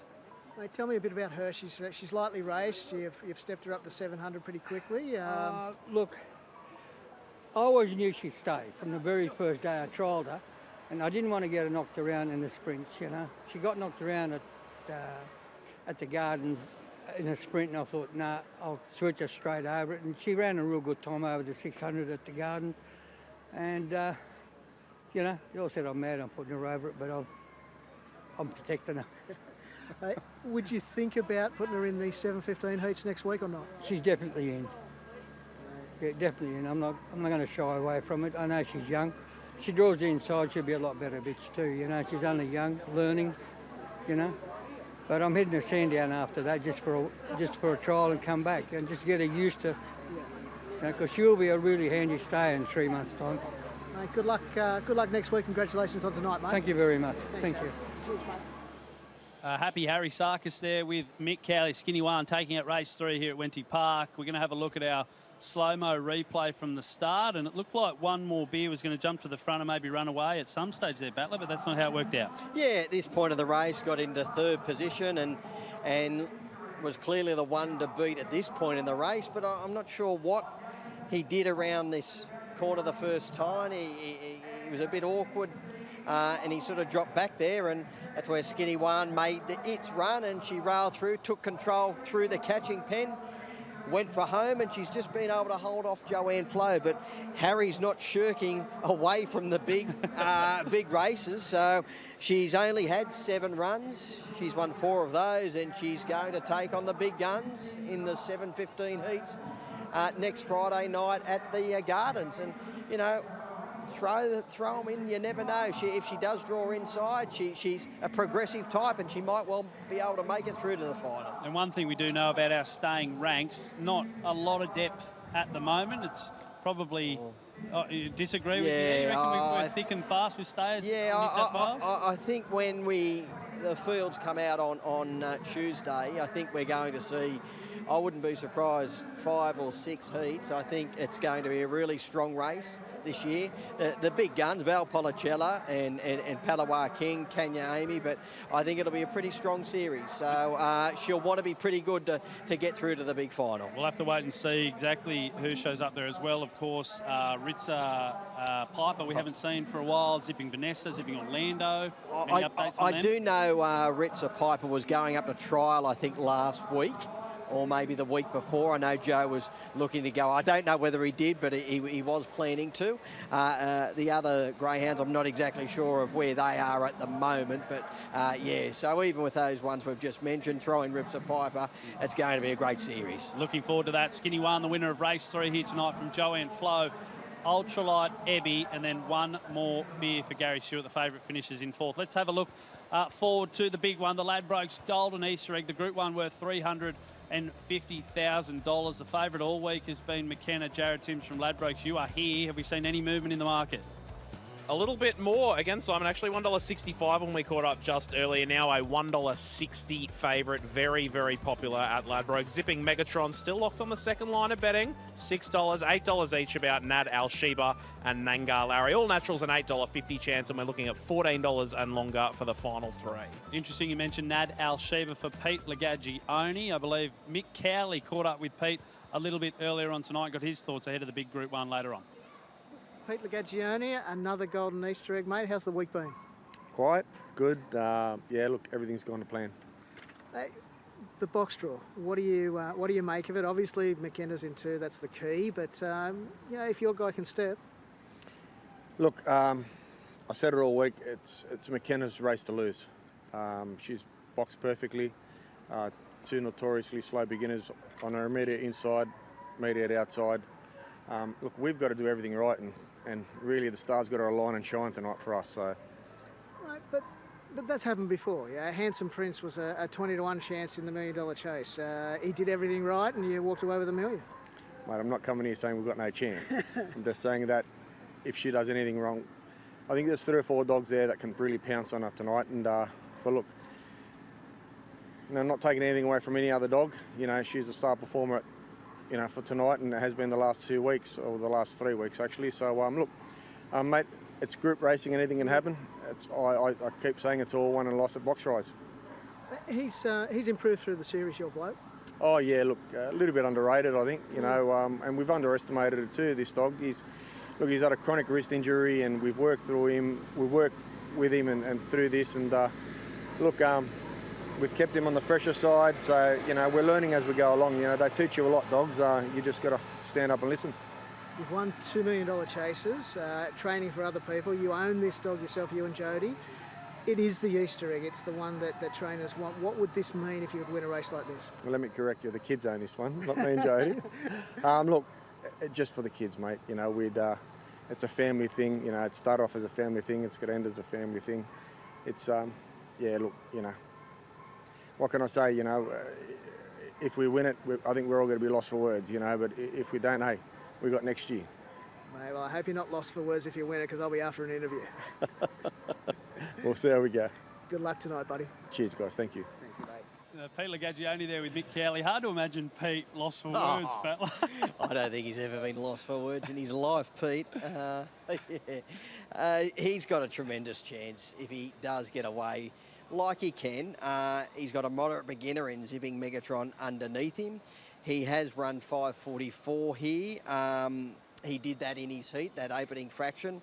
He won in 29.51 last week. He ran 29.60 the week prior. He just seems to be that greyhound who might be just ready to peak come final night. He's in the care of a trainer who knows how to get them to peak on the big nights. Yeah, he's got a tremendous chance, no doubt about it. $6 out to $8.50 with Ladbrokes at the moment. I remember talking to Pete after he won his first $1 million chase. He said they celebrated, him and Jody, with salt and vinegar chips and a Bundy. Do you reckon they've got a bit more money to splash tonight if they got up with the Group 1? I dare say they have, and there's no doubt the Bundys will get another run. They might up the ante from some potato chips, but the Bundys will certainly get a run. But yeah, no, and as Pete alluded to there, he you know, it's a real family affair with Jode and the kids. And even though they've won the $1 million chase twice, it will mean a heck of a lot to take out of Golden Easter Egg. Yeah, it sure would. McKenna, raging hot favourite at the moment. Let's take a look at a replay of Nad El Sheba, the time 29.51 on this occasion in the semi-final just 7 days ago. Battler, talk us through this run. Yeah, drove up on the inside, working to the back to take a narrow lead, and really had plenty of pressure here. Had plenty of pressure from Marvel Zombie on the outside and snuck away, you know, coming to the home turn. But the second dog was really, really gallant here and stuck with him. But he was just too good in the end, Nad El Sheba. But he does need to nail the jump. It's all about box rise tonight for mine. There's 3 or 4 genuine leaders in the race in McKenna, Nad El Sheba, Nangar Jim, Nangar Larry, and all natural can nail the jump on his night as well. So it's all about box rise. Pete did say there in that interview, it's McKenna's race to lose. I do agree. If she does begin, she should win the race, but she can be very touchy. The punters certainly agree as well. $1.55 for McKenna, the raging hot favourite for the Ladbrokes. Golden Easter Egg, Nad El Sheba, interestingly, second in the Maitland Cup at the back end of last year behind Nangar Jim, who's also in the race tonight. We haven't spoken a lot about that dog so far, but I'm sure we will over the next couple of hours. Race 8, that's the big one tonight. It's the Group 1 Ladbrokes Golden Easter Egg, and we are counting down. It's 9 minutes until race 4 on the program tonight. We've already have 3 go through. Of course, the last winner, Skinny One for Harry Sarkis. Looking forward to seeing it head towards the 7:15 heats. They are next Friday at the Gardens, of course, the $500,000 final, just under 2 weeks away. Let's take a look at race 4. Jared Timms from Ladbrokes.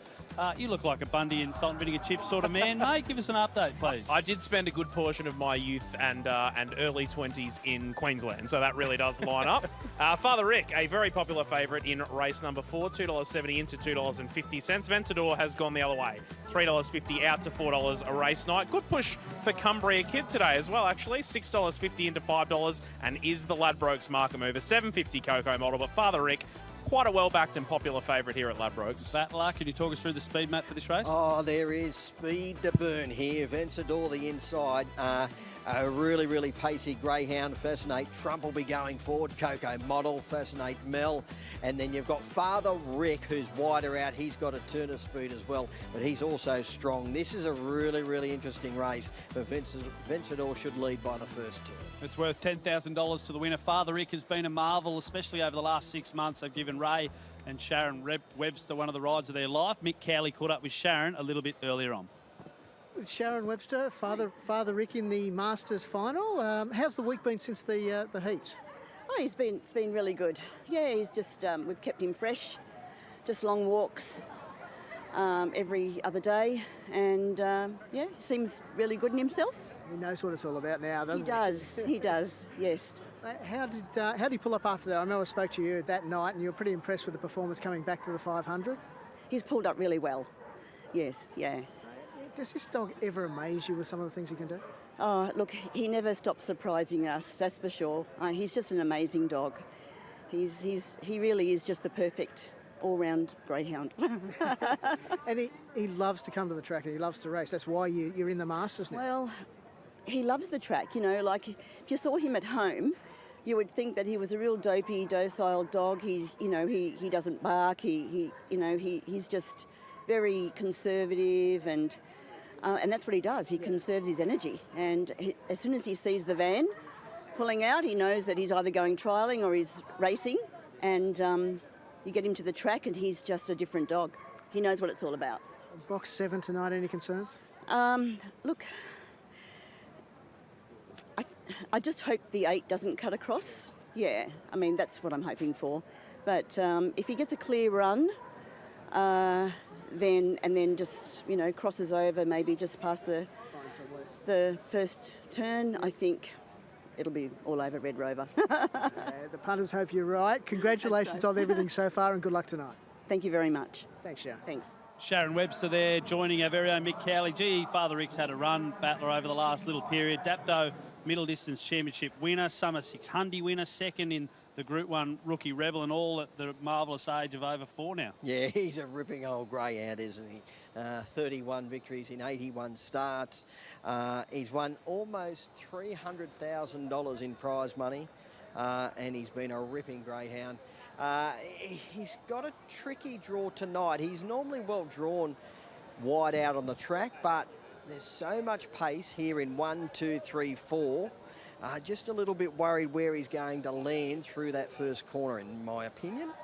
Yeah, you're spot on. I know, talking to Ray a bunch of times during that run, they like the wider draw, but with all that pace underneath, we'll wait and see what happens. Jared Timms is alongside us from Ladbrokes, steering towards the big one later on tonight, of course, the Golden Easter Egg. Can you give us a favourite at the moment for this race, Jared, and maybe one that market mover, perhaps? All right, well, favourite and market mover, Simon, I can do you in one. It's Father Rick into $2.50. Now, Vencedor was a $4 chance when we caught up before, and it's just been easy again, out to $4.20. Just under 5 minutes away from race 4. It's the GRNSW Masters final. It's over 5:20 and it's worth $10,000 to the winners. The Masters race is a great battle. We've got the Masters Meteor coming up later in the year. Some more money here for our older greyhounds that continue their racing career long into their 4s and some even 5s. Yeah, absolutely. It's been a great initiative by Greyhound Racing New South Wales to get these older races for the older greyhounds up and running over the last number of years. So it keeps,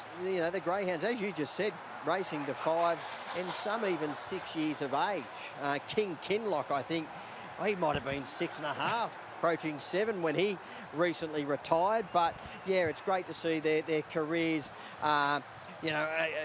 stretched out a bit further with the introduction of Masters racing, 4, 5, 6 years ago, whatever it might have been. Yeah, you mentioned King Kinlock. Nolene Holloway on screen there trained King Kinlock. He was as old as me, I reckon, by the time he eventually wound up his career. A wonderful greyhound. We're having a look at Fascinate Mel there, but let's work our way through the field. Battler, we're just under 4 minutes away from race 4 here tonight at Wenty Park. We'll start with Vencedor. Pretty good stats at Wenty, pretty good stats from the red. Yeah, Brilliant beginner, high speed. Struggles running out a strong 520 metres, but has broken 30 seconds around here, 29.94 from box number 1. He does look the leader for mine, and if he does lead, he's likely to have another pacey greyhound in 2, 3 or 4 on his hammer. So I think he's got a tremendous chance, particularly from that inside alley. And the Dogs expert agree. They've got Vencedor on top there from Fascinate Trump, Cumbria Kid and Father Rick. Let's work to Fascinate Trump from box 2, was the fastest qualifier in the heat and also has early pace. Yeah, last start winner in 29.90, has got that early burn to push for the lead. Really good overall record. The little query is his record here. He's only won 2 out of 30. He's run 12 minors, but yeah, having only won those 2 races. Look, he's one of the likely leaders and a value chance. It doesn't feel like too long ago that Coco Mulder was running around the Group 1 Futurity final. Here she is for Tate and Greg Corliss. She's been a wonderful chaser, hasn't she? Yeah, she sure has. Only narrowly beaten by Father Rick in the heat recently. Coco Model, she's another one who's a little lid pinger, good turn of speed. She'll be looking across, cut and run and pinch it rolling along on the lure. Fascinate Mel from box 4 is the second of the Nolene Holloway runners and a sister to Fascinate Trump. Yeah, has had 108 starts for 29 victories. 15-time winner around here. Now, this is another greyhound with plenty of early dash. Could cut across at the first turn lead, and if she does lead, she'll run an almighty race. She'll be better for her latest run over the 520 metres. Prior to that, she dropped back to the 388 metres at Gosford. Cumbria Mal goes from box 5, decent price, $35 with Ladbrokes. Yeah, really tricky draw here, Simon. Outside 1, 2, 3, 4, who have got an abundance of early pace. I think he's a risk. Another dog who's run in a big race, doesn't feel like that long ago. Cumbria Kid ran the race of his life in the $1 Million Chase, running second to J is J. What do you give him his chances from box 6? Yeah, absolutely. Didn't he run an absolute bottler on that occasion? Look, he's going really well. He's going really, really well. He's just got a tricky draw in the 6, and he's going to need a stack of luck. Father Rick, oldest dog in the race, but still holds favouritism at the moment, 320. Yeah, grand old campaigner. He's a 9-time winner here. He's run 29.60 odd. He's the quickest greyhound in the race. Again, I love him when he's drawn wide out, but this race is a tricky map for him. I'm just worried where he's going to be around the first turn. He could get hung out to dry with all that pace in 1, 2, 3, 4. And Murrundi Boy will find it hard to cross from box 8. My old mate Sammy Reese has Muzz going from the pink. Yeah, I can't see him getting across from out wide, Murrundi Boy. But I would throw him into the wider multiples. He's got plenty of strength on his side. Jared Timms, can we get a market mover? Well, Father Rick's gone $2.50 out to $3.20, and that's because there's been a really good push now for Coco Model, $9 into $6.50, the Ladbrokes market mover. There you go, Battler's banker. Yeah, I'm with Vencedor from the inside. I think he is the leader in the race, and he'll run a really cheeky one rolling along on the lure. It's almost like we are in unison, mate. I'm with Vencedor as well. Was $3.50, went to $3.90, back to $3.70 with Ladbrokes. So there's been some support for Vencedor, I should say. Here we go. Race 4 at Wenty Park. Matt Jackson doing a wonderful job calling all the action. I'll throw over to him for the calling of race number 4. $10. So runners are moving up. The GRNSW Masters Final. Equal favourites now, Vencedor and Father Rick, who's been a big drifter. They're both $3.50. Cumbria Kid $6.50. Coco Model at $7. The green light is turned on. Race for the Masters Final. They're set and they're racing now. Coco Model began brilliantly from box 3, and she will lead to the first corner, but Father Rick away brilliantly, and he's right up there second at the first corner. Third is Fascinate Mel, Fascinate Trump in fourth. They're followed by Cumbria Kid, next Vencedor, Cumbria Mel, last Murrundi Boy, but the old Marvel, Father Rick, he's taken the lead off the back and he's charged away from Coco Model. They've followed Fascinate Mel, and next Cumbria Kid, but it's Father Rick bounding away. He is a star, and it's another feature to Father Rick. He beats Coco Model and Cumbria Kid. Fascinate Mel fourth. They've followed Cumbria Mel, Vencedor, Murrundi Boy, and at the end Fascinate Trump. The time 29.63. Oh boy, is that Father Rick or Benjamin Button? Look at him highballing out in front. This grand old stager just continues to deliver. The final margin, have a go at that. And the time, Battler, 29.6. We're just waiting for official confirmation whether it's a bit lower or a bit high, but that's a heck of an effort from a dog like Father Rick. Absolutely. He put it beyond doubt when he charged over, and he got straight into second behind Coco Model. And I think he's run, yeah, he has. He's run a PB, 29.63. He has run a PB here at Wentworth Park at his 30th run here and his 85th career run. He's an old marvel, as Matty said in the call, and he has won with basically a leg in the air. He careered away in the latter stages. 5 legs to final margin, some good company as well on the day as Coco Model. For Tate and Greg Corliss, a big cheerio to Greg. We know he had that big health scare here at Wenty Park a couple of months ago, but hopefully back fit and fighting now. And of course, Cumbria Kid as well. It looks like Mick Cowley is trackside. He's got Sharon Webster, who I'm sure is delighted. She is more than delighted, Simon, and she predicted it before the race. She said, going into the first turn, running second, everything panned out perfectly. It's exactly how I wanted it to pan out, yes. I'm very, very happy. Can you believe at the age of 4 years and about 5 months, 85 starts, he's just run a PB? I know. Isn't he amazing? He really is amazing. You can't stop scratching your head about it, really. I know. What can I say? I mean, he's just a perfect dog. We spoke beforehand how he loves racing. I guess these races are ideal for him, aren't they? Yes, they are. They are. And Ray's very good in seeking out the races for him. And Wesley does a very good job at that. He knows the dog very well. I'm really just the sidekicker. No, I'm the one that takes him on the very long walks. But Ray knows the dog very well. He knows what he's capable of, and he does seek out these races for him, and he's doing very well. Congratulations. Another trophy to add to the cabinet. I know. Just fantastic. Congratulations, Sharon. Give our best to Ray and well done. Thank you very much. Thank you. Thanks. Over the moon, Sharon Webster. There's a picture of Father Rick, and that's Ray in the pen there catching the winner of tonight's race 4 here at Wenty Park. $10,000 to go on top of what is already a wonder. I think that takes him past $300,000 in career earnings, Battler. And here we go, the head on in slow motion. Father Rick just carving across from box 7, got into a really nice spot, didn't he? Yeah, he sure did. He has won a little over 300 grand now, Simon, after winning tonight. Coco Model, she led Ping. Vencedor was only moderately away when Father Rick charged over. He got straight in behind Coco Model. It was all over at that point of the race. It was only a couple of months ago Father Rick was going around in the Group 1 Rookie Rebel at the Meadows and finished runner-up in that particular race. He has since gone to the Country Classic, and then he started after the Country Classic, finishing 4th in the semi-final at Dubbo. He then went into Masters grade, and he's a greyhound who's been well travelled in his career, and Ray and Sharon have done a tremendous job managing his career all the way through, and I'm sure they're going to keep him in work and tackle that Masters Meteor in October later this year. Yeah, wouldn't that be something? He'll be almost 5 years of age by the time that rolls around. There we go, hugs and kisses for Father Rick, the star of the show here tonight. And this dog has really taken this couple on a journey. Speaking to them often in the car, they're going from here to there, all around Queensland, Victoria, racing around New South Wales. Dubbo, you mentioned, for the Country Classic, and Ray and Sharon are just having the time of their lives. Yeah, well, even late last year, they were down at Sandown, and then they went to Albion Park, came back to New South Wales and went around, the feature races here, and then back down to Victoria for the Rookie Rebel in February. So they're not afraid to travel at all, and they have got plenty of rewards by putting in the hard work, and it's great to see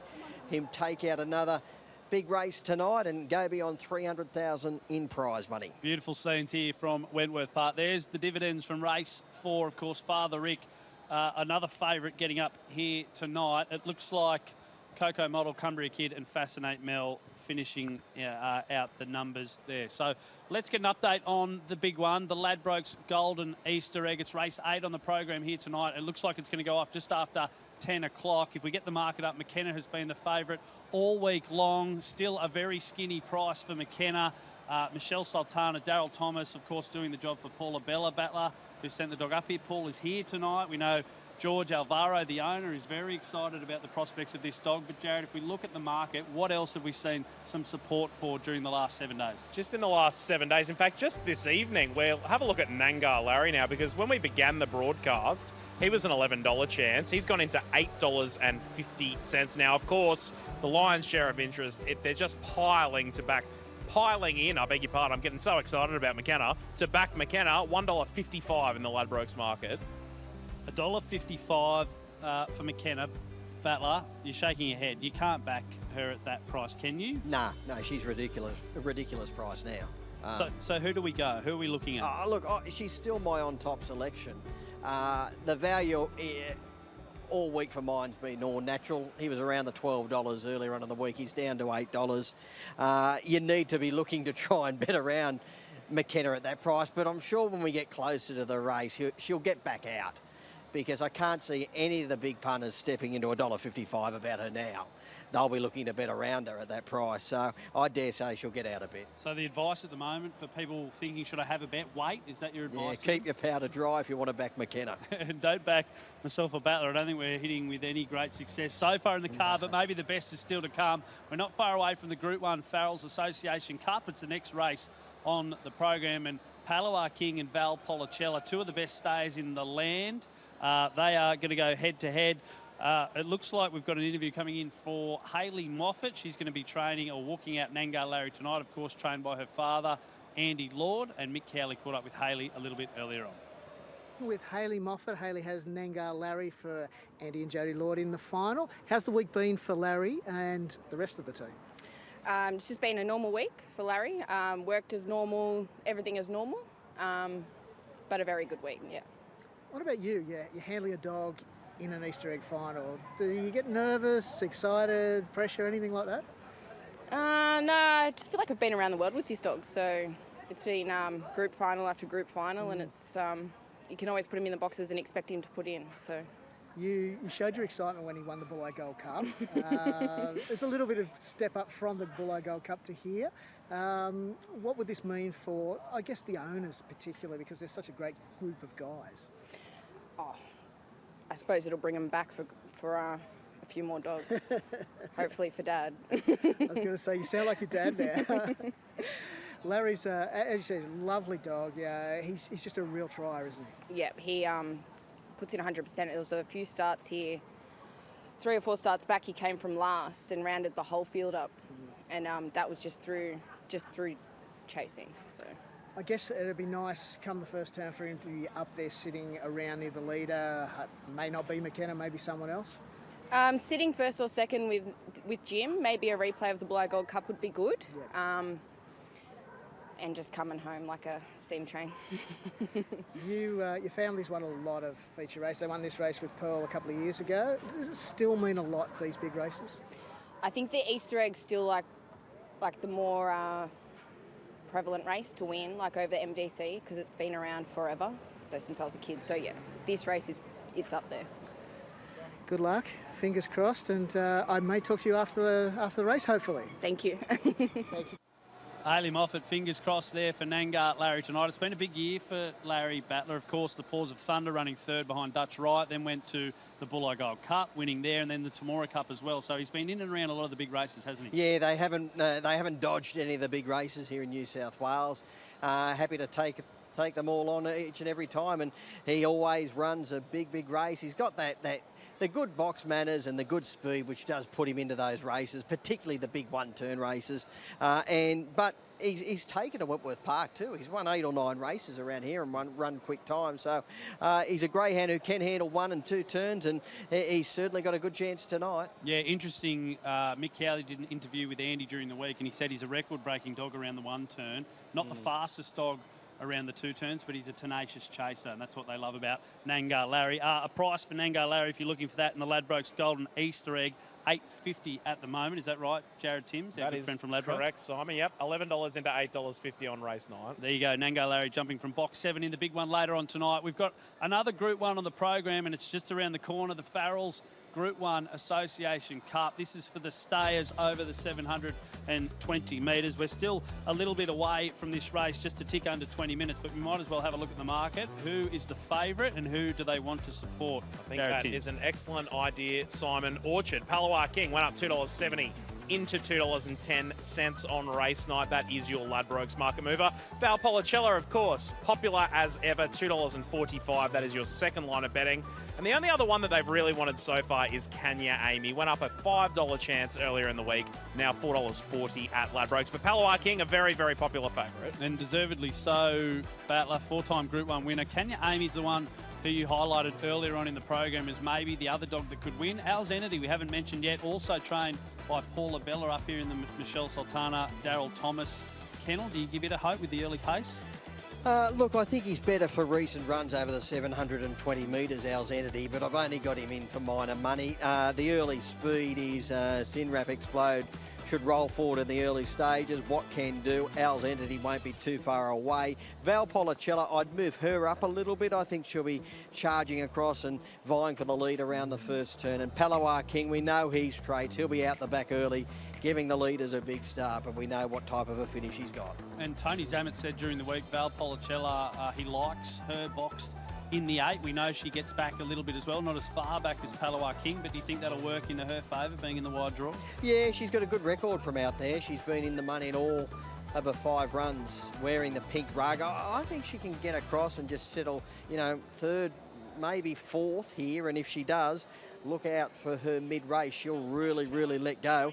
This is the heat last week, Valpolicella, where she had box number 1. As you can see her, she's squeezing up on the inside, and then she had to sort of get off the rails, and she got into open territory here. But at this point of the race, she's probably still 8 lengths off the lead, but she really put in the big strides going down the back straight to go out after the leader, and she was too strong in 42 and 29. She has run 41.8 around here, so she can go much quicker than what she did in the heat last week. The track record, Super Estrella holds that for Dave Smith, is much quicker than a lot of these greyhounds have run. Interesting that only one greyhound in the field has broken 42 battler. Is that just for lack of opportunity for the likes of Palawa King? What do you put that down to? A couple of greyhounds have broken the 42 in being Palawa King and Valpolicella. Look, it's probably just some of these greyhounds really haven't sort of been racing in the big time over the 700 metres here. Al's Entity's only run for 42.26. I think in time he'll get under 42 seconds, and Kenya Amy 42.1, and there's no doubt she'll get under 42 seconds. But you know, they particularly Kenya Amy's only had a few runs over the 700 metres. A few of the other runners, the roughies in the race, they're probably outclassed and you know, probably not capable of breaking 42 seconds, to be quite blunt. We've got a break at the moment. The fireworks going off overhead here at Wentworth Park. Let's talk a bit more about Palawa King. We saw him perform so admirably during the Ladbrokes Country Classic Series, running second in an event that he probably wasn't suited to. What did you make of his heat run? Oh, again, terrific performance. He came out like he always does. He was a clear last on settling down, but then he got his got the run through mid-race, and then at this point through the catching pen he got into third position and went out after the leaders, and he put it beyond doubt in a twinkling of an eye with about 250 metres to go as he struck the front, and then he just roared away, winning by a big margin in 42.19. His PB around here is much quicker. He's run he's run 42.09, his quickest here, I should say. So actually hasn't broken the 42 seconds, but on a track like he's got tonight, he will break 42 seconds, and you know, he's a 41.6 dog around here. It'd be nice to see him win a Group 1 here at Wentworth Park. Jack Smith has spoken a bit on radio during the week about lack of opportunity over the staying trip. He was involved in a couple of feature races over the 500 early in his career, but so much success away from Wenty, four-time Group 1 winner already. Where is he moving as he approaches $1 million in prize money in terms of the best stays you've seen? Oh, he's getting right up there now. Four-time Group 1 winner. If he can take out this race tonight, 830 grand in prize money. He early on in his career was an awkward greyhound when he was racing here over the 500 metres, and he's really come of age when stepping up to the 700 metres. But yeah, he's getting up there. He's not quite there yet, but for Group 1s, if he has to take out another one tonight and then go to the 715, he would really be in the top echelon of stayers if he did take out those particular races. Just under 15 minutes away from the Group 1 Farrells Association Cup. Jared, we'll get a quick market update from you before we throw to the break. Palawa King is your $2.15 favourite at Ladbrokes. Valpolicella, $2.35. Now, like I said before, Kenya Amy, the only one that they've really come for away from those top two in the market, I beg your pardon, $4.40 at Ladbrokes. 14 minutes away from the first Group 1 on a big night tonight. We'll take a quick break. We'll be back on the other side of this. Ever since I was a kid, I just wanted to be the fastest. Here comes Pappenhausen! But there's fast, and then there's really fast. This is what dreams are made of! In 2024, Greyhound Racing New South Wales will conduct more than 12,000 races at 26 different tracks and distribute in excess of $55 million in prize money and trainer subsidies. Greyhound Racing is the fastest sport on legs, and Greyhound Racing New South Wales has some of the richest races in the world. Like the Country Classic at Dubbo, the Group 1 Golden Easter Egg here at Wentworth Park, there's a 715 at Ladbrokes Gardens and the Thunderbolt at Grafton. But the biggest is undoubtedly the $1 Million Chase, a race that creates iconic moments and instant millionaires. Mystic Ride digging in, a dream, now a reality! This is greatness from a champion! Day is day, just in front, day is day for Queensland has won the $1 Million Chase! It is the fastest sport on legs, And that's why Greyhound Racing is my buzz.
G'day. Welcome to Wenty Park tonight on a big night. Ladbrokes Golden Easter Egg Night. We're counting down to the big one, the Group 1 worth 350,000. But before that, the Group 1 Farrells Association Cup. Good on Craig Chapello and Farrells out there. Mick Cowley has caught up with Tony Zammit. He's the trainer of Val Policella, who's going to go around as second favourite for the Association Cup. I am with Tony Zammit. Tony, congratulations on getting through to another Group 1, but how's the week been with her? Yeah, been really good. She's a good worker when she works up the straight, so I just continue the same routine every week with her and just keep her fresh the day before and bring her down. And yeah, she's a good traveller, so she's good to take anywhere. Mate, you mentioned last week that you had the week that the series missed kind of threw things a bit out for you, and you had the trial at the Gardens, kind of left her a bit flat last week, you think? Yeah, well, she only had really a 5-day gap between the Gardens trial and last week, so I'm hoping with that extra few days freshen up in between, it might help her begin a bit better tonight. So yeah, the trial at the Gardens was good, and it's only 6 days away virtually, so it worked out good getting her there and having a run. You've been in the sport for a long time. Group 1s ever get old? Oh, look, Group 1s are, you know, they're a great sensation to be in, and to win one is even a bigger buzz. Not for me so much, but for the owners of the dogs that I train for, like Sandro Piccini, who owns this dog. He's been in the game for 40 years, and this is probably the first real top sort of class dog that he's owned. So I'm more happy for people like Sandro than you know, my wife and kids. They always enjoy being involved in it as well. So yeah, for all of us, it's a great race, great buzz to be in a Group 1. And I guess finally, you, regardless of where she is, you'll be looking over her shoulder to see where Palawa King is. Oh, look, you know, he's a great dog, and you know what a great match race if those two are sort of not far from each other, turning for home. And yeah, she's got a great finish, but I think Palawa King's got a greater finish. So I guess I've got to hope I'm 3 lengths in front of him turning for home if you go on his style of racing. Absolutely. Fingers crossed. Good luck tonight, and thanks for your time as always. Oh, no worries. And you know, best of luck to all the finalists. You when you're in a final, you know, you've got a good field of dogs around you. So I wish all the finalists the best of luck. Well said. Thanks, buddy. No worries. Thanks for your help. Cheers, mate. Okay. Good luck, mate. No worries. Thank you. Thanks, Dave. We love Tony Zammit there with Mick Cowley. He could talk underwater with a mouthful of marvels, Tony. And he's got Val Policella, hell of a greyhound going around in this Group 1 Association Cup, proudly brought to us by Farrells, the best biscuits in the business. Battler, early look ahead. Do you like the King or do you like Val Policella? I'm in the corner of Val Policella tonight. I think she'll be in front of Palawa King, and that's where she can win the race. I can see her settling maybe 3rd, 4th, and then letting go mid-race, and then he's going to have to go out after her. And I'm in her corner just due to the fact I think she's going to map in a nice position. The dogs like Palawa King, Kanya Amy there in second spot for the dogs form expert Val Policella, and Misty Black, who coincidentally has some pretty good form around Palawa King down in Victoria. Jared Timms is here from Ladbrokes. Can we get a market update, mate? Not a whole lot changed since the last time we caught up, to be honest here, Simon. Palawa King is still your favourite. $2.15 out to $2.20. Good late move for Val Policella as well. $2.50 back into that $2.35 quote. And like before, Kanya Amy is the other one that they're backing, $5 into $4.40. Beautiful. Battler, this is, it's a big race. It doesn't have the prize money, I guess, of some of the other group races or feature races around the country. $75,000 to the winner, but you only have to go through the honour roll to see that it's been won by some of the best in the business. Zipping Orlando, of course, last year, Stanley Road, Veloce Nero, Space Star, Bold Treese, and of course Zoom Top as well. Oh yeah, some of the greats over the staying journey have won this race. This is, you know, pretty much similar to the Egg, Simon, though it's not the prize money an MDC, and it's not the prize money of a 715, but it is a really prestigious staying race. Arguably the most prestigious staying race in New South Wales, along with, you know, the Sydney Cup.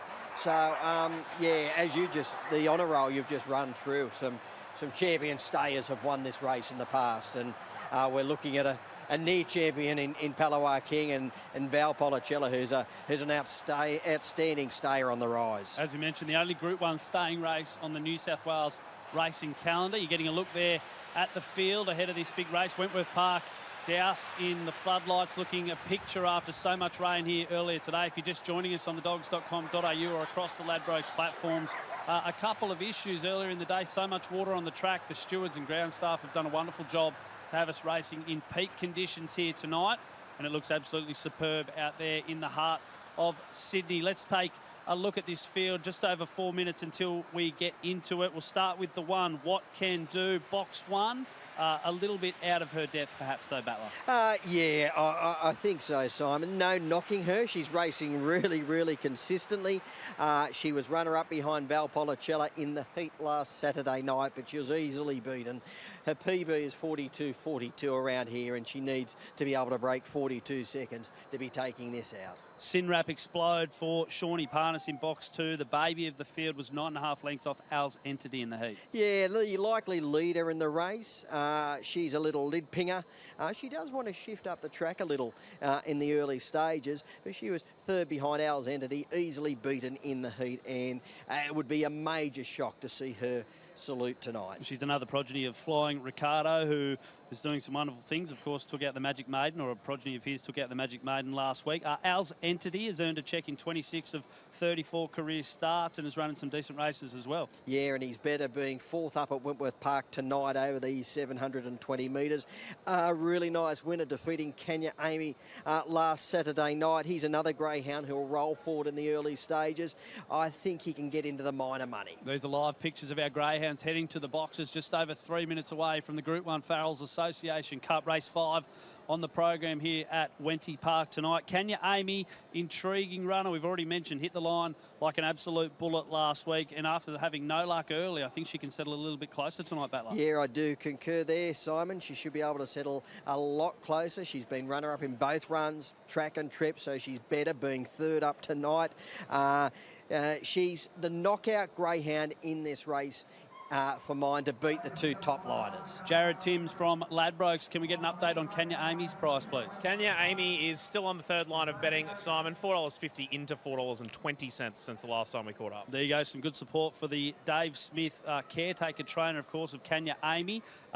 Came up from Victoria a couple of weeks ago. Palawa King, what more can we say? Chasing his fifth Group 1 title, but first at Wenty Park. He's the best stayer in the country. Can he get it done tonight? Oh, he sure can. He's a freakish greyhound. We know his traits. He'll walk out of the boxes. He'll give away a big start, but he's got a booming finish.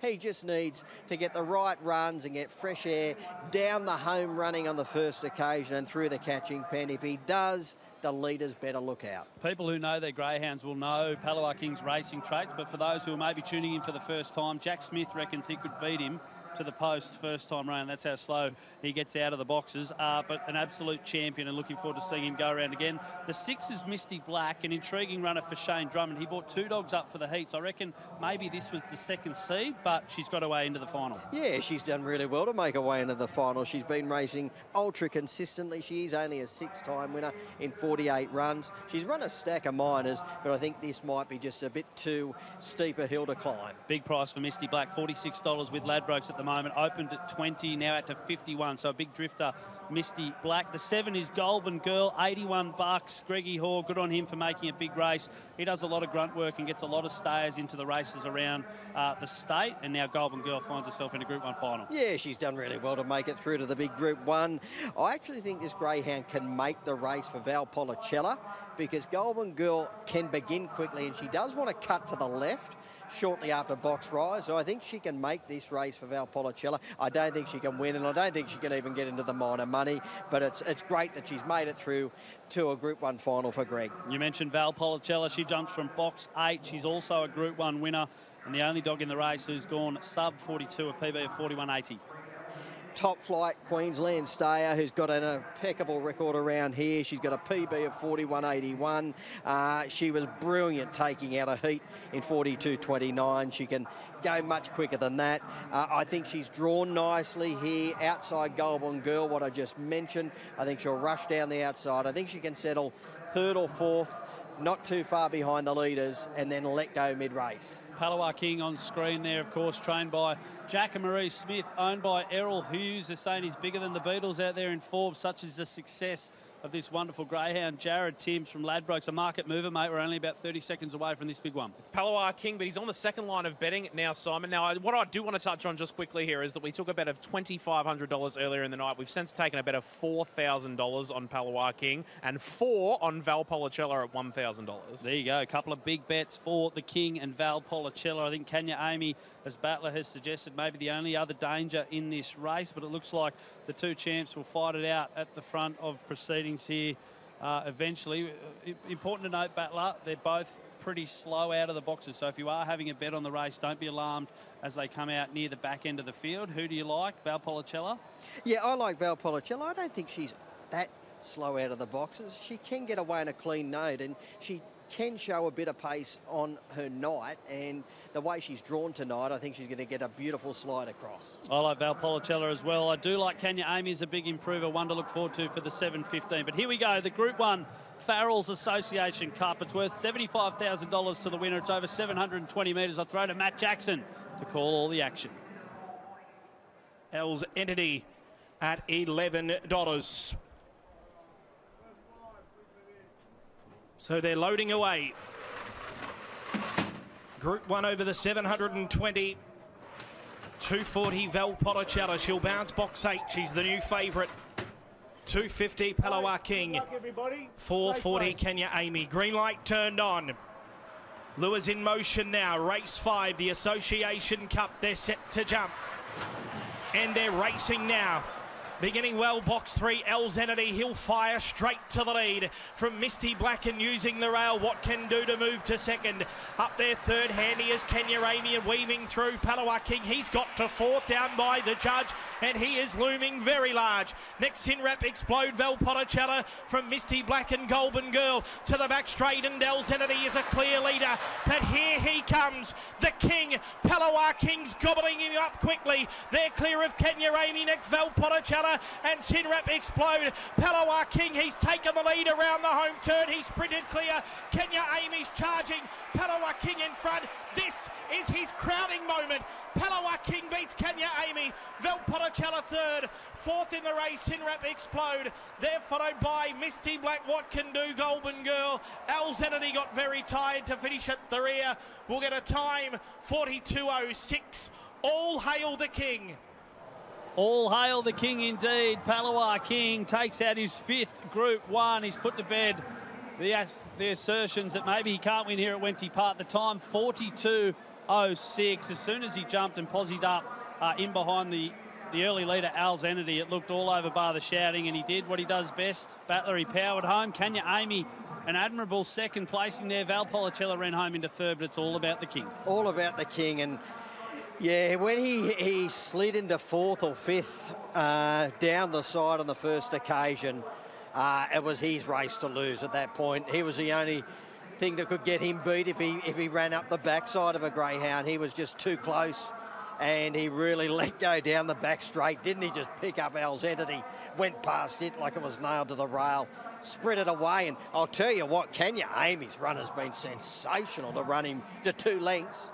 And Valpolicella only a length and a half away in third. Her run has been enormous as well. All 3 runs in that race have been sensational, but all honours to the King, registering his 5th Group 1 and his 1st here at headquarters in New South Wales. And the $75,000 winner's cheque takes him just over 900 grand in career earnings. We know Jack and Marie Smith, as well as Errol Hughes, have said the 7:15 is the target. I'm sure they'll be more than happy to take home another Group 1 in the Association Cup. But you're right, Palawa King tonight, start number 63. Kenya Amy, who ran second, only start number 19. So maybe a lot of growth to come for her over the next couple of weeks. Let's take a look at the slow-mo. Palawa King here, typically slow out, not last, but this is about the point of the race where you thought, oh, gee, he's worked his way into a pretty good spot. Yeah, and he just slid through here, up the rails, got into 4th position, and then watch what he does here. Just get to the outside, didn't persevere for a rails run, and up and around them through the catching pen here where he charges into 2nd position. And poor old Els Entity, he was in trouble at this point. He went out after him, put pay to him, but then here is Kenya Amy. She was trying to stay in touch with Palawa King down the back straight. She just couldn't quite stay with him. And then he went for home, but she kept on coming. And to get within 2 lengths. Because at one point, when he's got to the top on that top turn, you thought, well, geez, it could be a 5 or 6 lengths. Yeah, maybe even bigger. But she really stuck to the task, and her run was really good. And then you can just see on that replay there, she found trouble, Kenya Amy, so she was actually going to probably settle a little bit closer than what she did. So even more merit in that run by her. Yeah, you're spot on. Cluttered up a bit, maybe 20 or 30 metres into the race. Dave Smith did say during the week that he thought she was luckless early last week. She would settle closer to the speed, but certainly one to black book and watch as we move forward. But look at the King here. Poor Alzenity, as you said, nailed to the rail. He just surges on past. And there's Kenya Amy punching up on the inside. And look at her go. She's still coming on the line. And I think the final margin, 2 lengths, was it in the end? 2 by 1.5. 42.06. And Val Policella, not disgraced either, probably didn't get a lot of luck mid-race. As soon as Palawa King slid through as they approached the post for the first time, you thought, well, she's not going to run him down. Yeah, spot on. There was no way she could run him down. But her run at the end, she's been beaten 3.5 at the finish, and her run's been sensational as well. All 3 now heading toward the 7:15. They're all going to be the top 3. Well, the Palawa King and Valpolicella were the top 2 in the market prior to tonight, and there's no doubt Kenya Amy will be on the 3rd line of betting now. Yeah, wonderful performance in the Group 1 Farrells Association Cup. Just having a look over my shoulders, actually, I know this shouldn't sound surprising, there's actually a pretty big crowd here, and we got caught off guard before the flames went off at the end of that race, and there was a big cheer that roared around the Wentworth Park Stadium. Despite the cold weather, despite all the rain today in Sydney, there's actually quite a few people here tonight as we gear towards the Group 1 Ladbrokes Golden Easter Egg. The Association Cup is in the books. We've got the Ultra Sense, the Ambra Soli to come, and then, of course, the big one, the Easter Egg, where McKenna is the raging hot favourite at the moment. There's some pictures of the crowd enjoying the night here. Great to see some Ladbrokes merch getting around. Jared Timms as well, the bright red hats dotted around Wenty Park. There is plenty of that. It's pretty hard to miss a red hat, isn't it? Certainly at night time. Who goes into the design of the Ladbrokes hat? The plain red little Ladbrokes? Yeah, it's not me. No, great. No, I haven't had any say on the creative direction, unfortunately, of Ladbrokes, but I'm not sure I'd be able to do anything else, to be honest. So. We love Ladbrokes, and we love them partnering with us, of course, as part of this big night here at Wenty Park. Palawa King, of course, taking out his 5th Group 1. Mick Cowley has tracked down Jack Smith, and they are trackside. Let's throw down to Mick. Okay, I am here with Jack Smith. Jack, wait, who rides this dog? Who ride him? He's just racing, mate. He's just a race dog, that's all. He just knows what to do. You must have been fairly happy with yourself when you saw where he was over there when they went past you. Yeah, you're never quite sure till he gets there, but he made a few good decisions and it was all good. He makes more good decisions than you and I. You're not wrong about that. He's making me look good. Mate, do you still, like, that's 800,000 now, do you shake your head and go, wow, how lucky have I been with these dogs? You keep shortchanging me. I think it's 900. There you go. Yeah. Mate, we're just so lucky to have him. Like, how lucky are we? Like, the people that own him live in Forbes, and we've been mates for years and raced dogs at Forbes.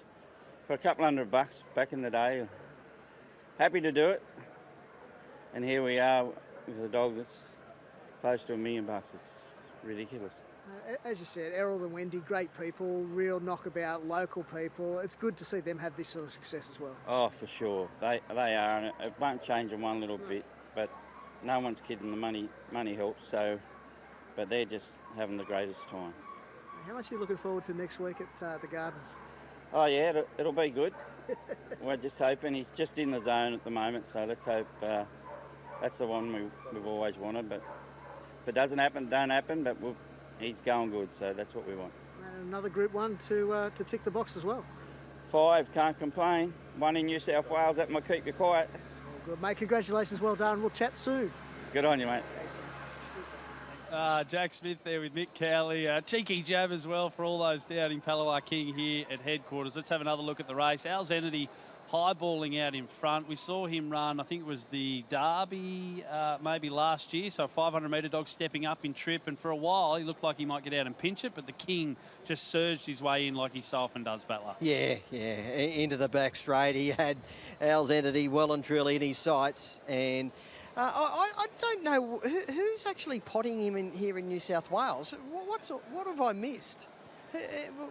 Who's knocking him at Wentworth Park? No, I think have I been living under a rock, or? I think the narrative this week has been, what else can we talk about with this greyhound? And people have just brought up the fact that he hasn't won a Group 1 here at Wentworth Park. That's all.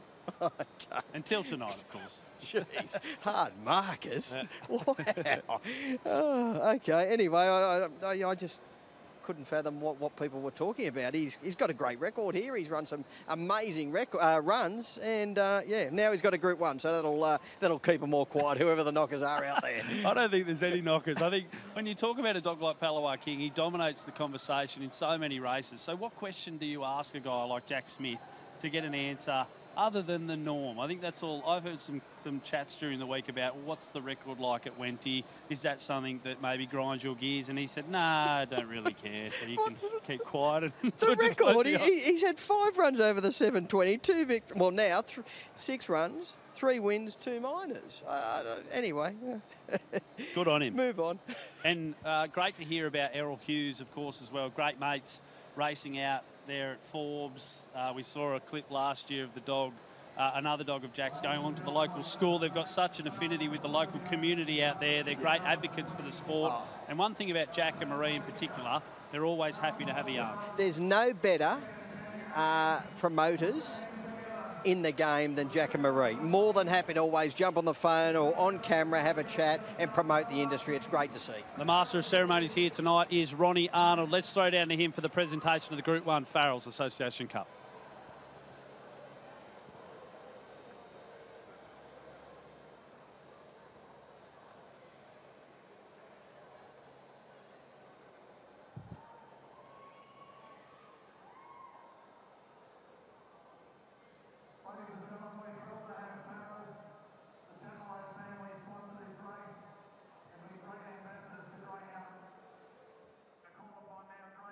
To come the trophy and rug to Errol Hughes, the owner of King.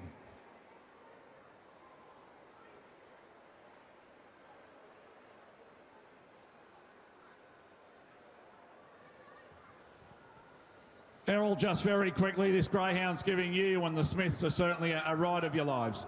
Yeah, most certainly is, and I'd just like to thank the sponsors, Farrells, and great accolades to the dog, and especially his trainers, Jack and Marie. They've done countless miles and countless hours with him to get him to where he is. Congratulations, he's a wonderful greyhound, and he couldn't be a greyhound of the year twice in a row.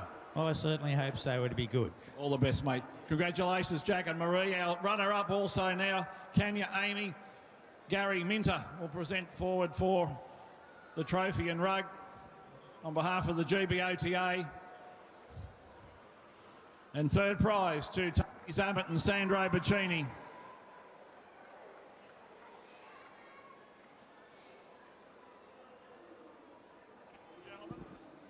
The first of our Group 1s, the big one to come.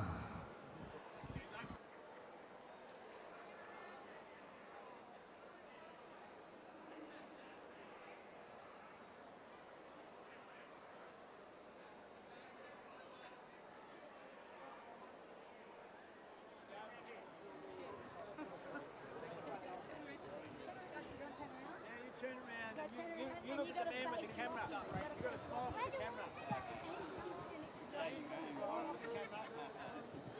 There's the presentation of the Group 1 Farrells Association Cup. Palawa King and Jack Smith in the centre of proceedings there. Of course, Tony Zammit, Val Policella running third, and Dave Smith with Kanya Amy on the left of your screen. I assume, and I don't think there's any secrets here, all 3 dogs will head towards the 7:15 in 6 days' time. The heat's going off at the Gardens.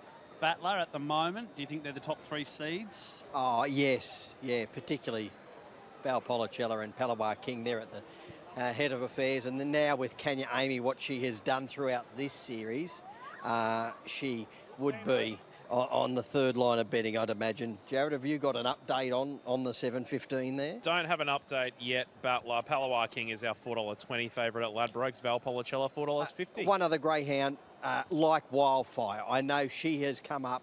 She's with, I think, Pete Lagosiani at the moment. So she'll be in the top 3 or 4 as well. Currently the third line of betting, in fact, $4.60. Yeah.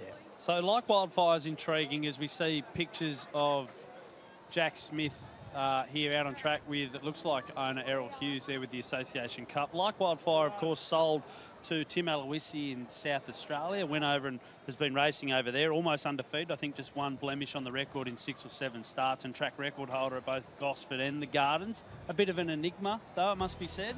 Oh, my words. Yeah, your words.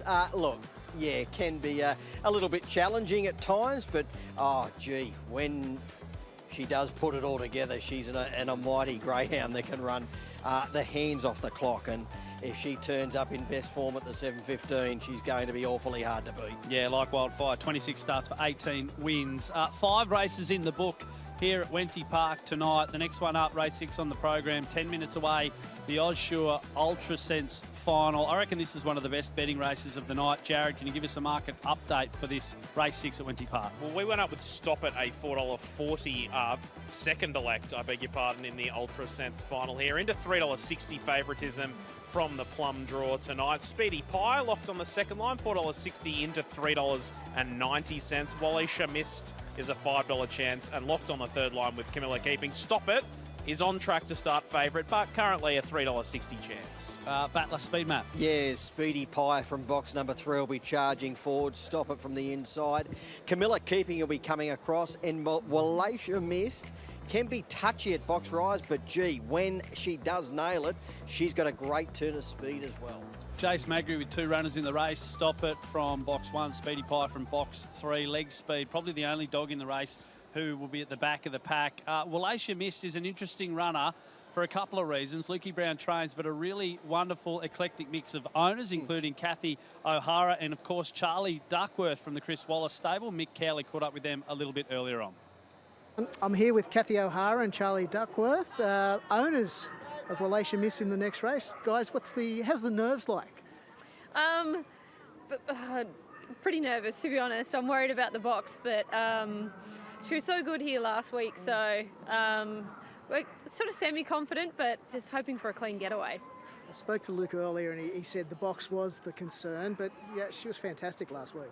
Yeah, she was. She was fantastic indeed, and we actually got Tony Duff sent us the record for the race was 29:55, which is exactly the time that she ran last week. So hopefully she can do the same, and that should take it out. But obviously a lot of things can happen, and like Kath said, if she can begin well, then we're in it for the hunt. But it'll be exciting.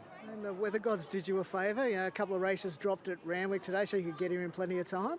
Yeah, absolutely. We like an extra additional hours at Wentworth Park, and they threw it on for us all. It was a great old day, and we're all ecstatic to be here, and it's a big old race day, and Wentworth Park, long may it live. Kathy, you guys have been involved in greyhounds before. How did you get involved in it?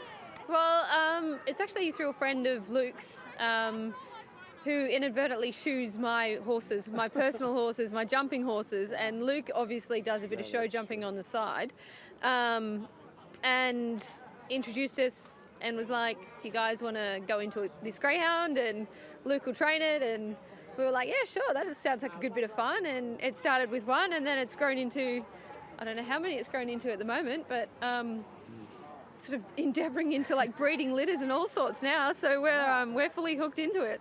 Have you been able to encourage the boss to get involved? Yeah, well, actually, I Wentworth Park, the dogs put up a social media post about Chris, and so I read it out to him, and he said, well, I suppose we better get involved in the next one. So, look, we've actually got a bitchin' pup, so he'll be involved at some stage along the way, and hopefully it can be as fast as Walisha. We get a lot of thoroughbred people get involved in ownership. You know, Brenton's obviously a big owner, and quite a few trainers do as well. Is it just an outlet for you guys to have some sort of involvement in a different code? Yeah, I think so for sure. It's just good fun. Like, it's fast race pace. Like, you know, the races pop up every 15 minutes, and there's a lot of luck involved, and it's just, I don't know, it's a different kind of vibe. And you know, the dogs afterwards, like, well, I mean, Luke's dogs have to win to get an ice cream, but it's just nice to be able to give them a pat and give them an ice cream afterwards. And it's sort of, not that it's any less serious, but in some ways it is. Yeah, true. Well, guys, good luck tonight with the Wallachia Mist, and good luck when you do bring the boss involved. I'm sure we'll chat again. Yeah. Thank you. Thank you very much. And also, Clinton Payne from RaceNet. We're going to get in serious strife if we don't mention him, because he's... Every time one of our dogs runs, we get a phone call within about 3.5 Full seconds. breeding rundown. Anything what we our need prospects to know. Are, and Clint's been he's a fantastic guy who's gone through a bit of hardship himself, and he's just a legend. And a great stats man as well. Yeah, my word. Hopefully he's across both codes. Exactly. Well, good luck tonight, guys. Thank you. Thank Thanks you. so much. Thanks. Cheers. See ya. Thank you. Mick Cowley there with Kathy O'Hara and Charlie Duckworth. How good is that? They're in the ownership of Wallachia Mist, apparently a big group of owners. Butler, a question for you. Charlie Duckworth head-to-head with Mitch Beer at the end of a big night. Who wins at the bar? I think Charlie might, actually. I've heard a few stories about Charlie. He enjoys a good time and a beer here and there, and he's certainly a character that what is it that the social media him and Chris do weekly, promoting their stable runners. He's a real character, and it's great to see him and Kathy here tonight, and all the best with Wallachia Mist. Yeah, good on them. Wonderful to see so many different people involved in the dogs and getting along here tonight. A big crowd building here for the Ladbrokes Golden Easter Egg. It's race 8, but coming up in around 4 minutes' time, the Oshaw Ultra Sense final. We might as well work our way through these runners, but before we do, Butler, it's a Group 3 event. It's worth $25,000 to the winner, and of course it's named after the inaugural winner of the egg back in 1990. The time that night of Ultra Sense, 30 and 39. Probably wouldn't quite crack the final in this day and age, but some good winners over the years. Castle Warrior, I reckon, was one of the best bets of the century a couple of years ago. Ravello won it last year for Pete Mattress, and Awesome Project has won the race as well. Let's start with the dog in box 1. It's Stop It for Jason Magri. Really good last week in the heats. In his first go over 500. Yeah, 29.85, opening fraction 5.49. Reliable beginner, good turn of speed, has built a really good record, winning 9 out of 15. 1 for 1 here, gets every chance from that gun alley. Jared is Stop It, the current favourite for the Ultra Sense? Certainly is, Simon. $4.40 our bookies went up with at the beginning of the week, now into $3.30 favouritism. Great push there for the first of Jason Magri's runner. We go to box 2, Au Contraire. Box, big night for the Sultana family. Sam handling here. Michelle, obviously, with McKenna in the big one. Yeah, 29.82, winning a heat here last week, narrowly over Miss McGraw. Is another greyhound who's got the early pace to be punching up, looking for the lead. Ran an early section of 5.42. Now, if she does repeat that, she'll be vying for the lead at the first corner. There's the dogs' tips for this race. Leg speed from box 4 for Mark and Daniel Gatt is the tip for the dogs. We'll move to dog number 3. Speedy Pie has won 5 straight. I reckon a dog that may be looking at bigger and better things in the future. Yeah, she's a progressive type. 8 out of 13 she's won. She's been really good here. 29.71. Last week she ran an opening fraction of 5.46. She's a reliable beginner. She's got a great turn of speed. She's suited with leg speed drawn on her outside. He's about the only greyhound in the race who can't lead it. Mark Gatt told me last week that he's lost a lot more than he's won backing leg speed. He's very fast, but he doesn't have the best racing pattern. Yeah, he's a greyhound. He's a moderate beginner, hasn't got any early dash, but he's super strong. But he's awkward in a field. He can find trouble.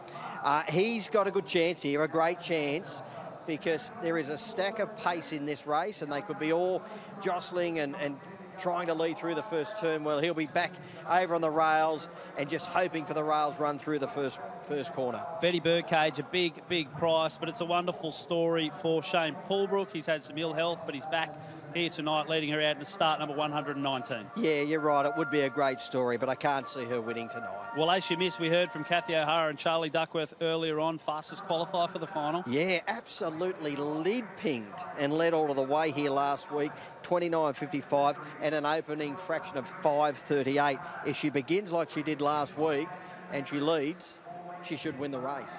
There you go. Camilla Keeping, box 7 for Charmaine Robertson. Shane Stiff was last seen in the National Futurity before the heat last week. That was her return run. She did pretty well. Yeah, she'll strip fitter for that run. It was really nice return, 29.88. Just a tricky draw with as much pace in this race. Can she get across? And Corborn Apollo, box 8, another good one for the Dickinson Kennel. Yeah, another greyhound who's progressive. He's won 8 out of 18 overall. He's got a good record around here. He's got a 29.60 odd PB, but he's in the same boat as Camilla Keeping.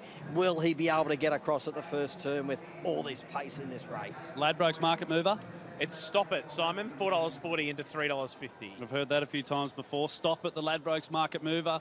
There's Stop It on screen. I didn't actually notice, Battler, who has Jason Magri got the collar and lead of? He's Maybe with that's Speedy Pie. He's with Speedy Pie, who was my tip. Who's Battler's banker? Yeah, I'm Speedy Pie as well. Simon? This is uncanny. Every race. We haven't done that well, but we've at least seen them the same way. All right, here we go. The Group 3 Oddshaw Ultrasense final. It's over 520 metres. Matt Jackson is going to call all the action. I'll throw it over to him. $6.50 Malaysia missed.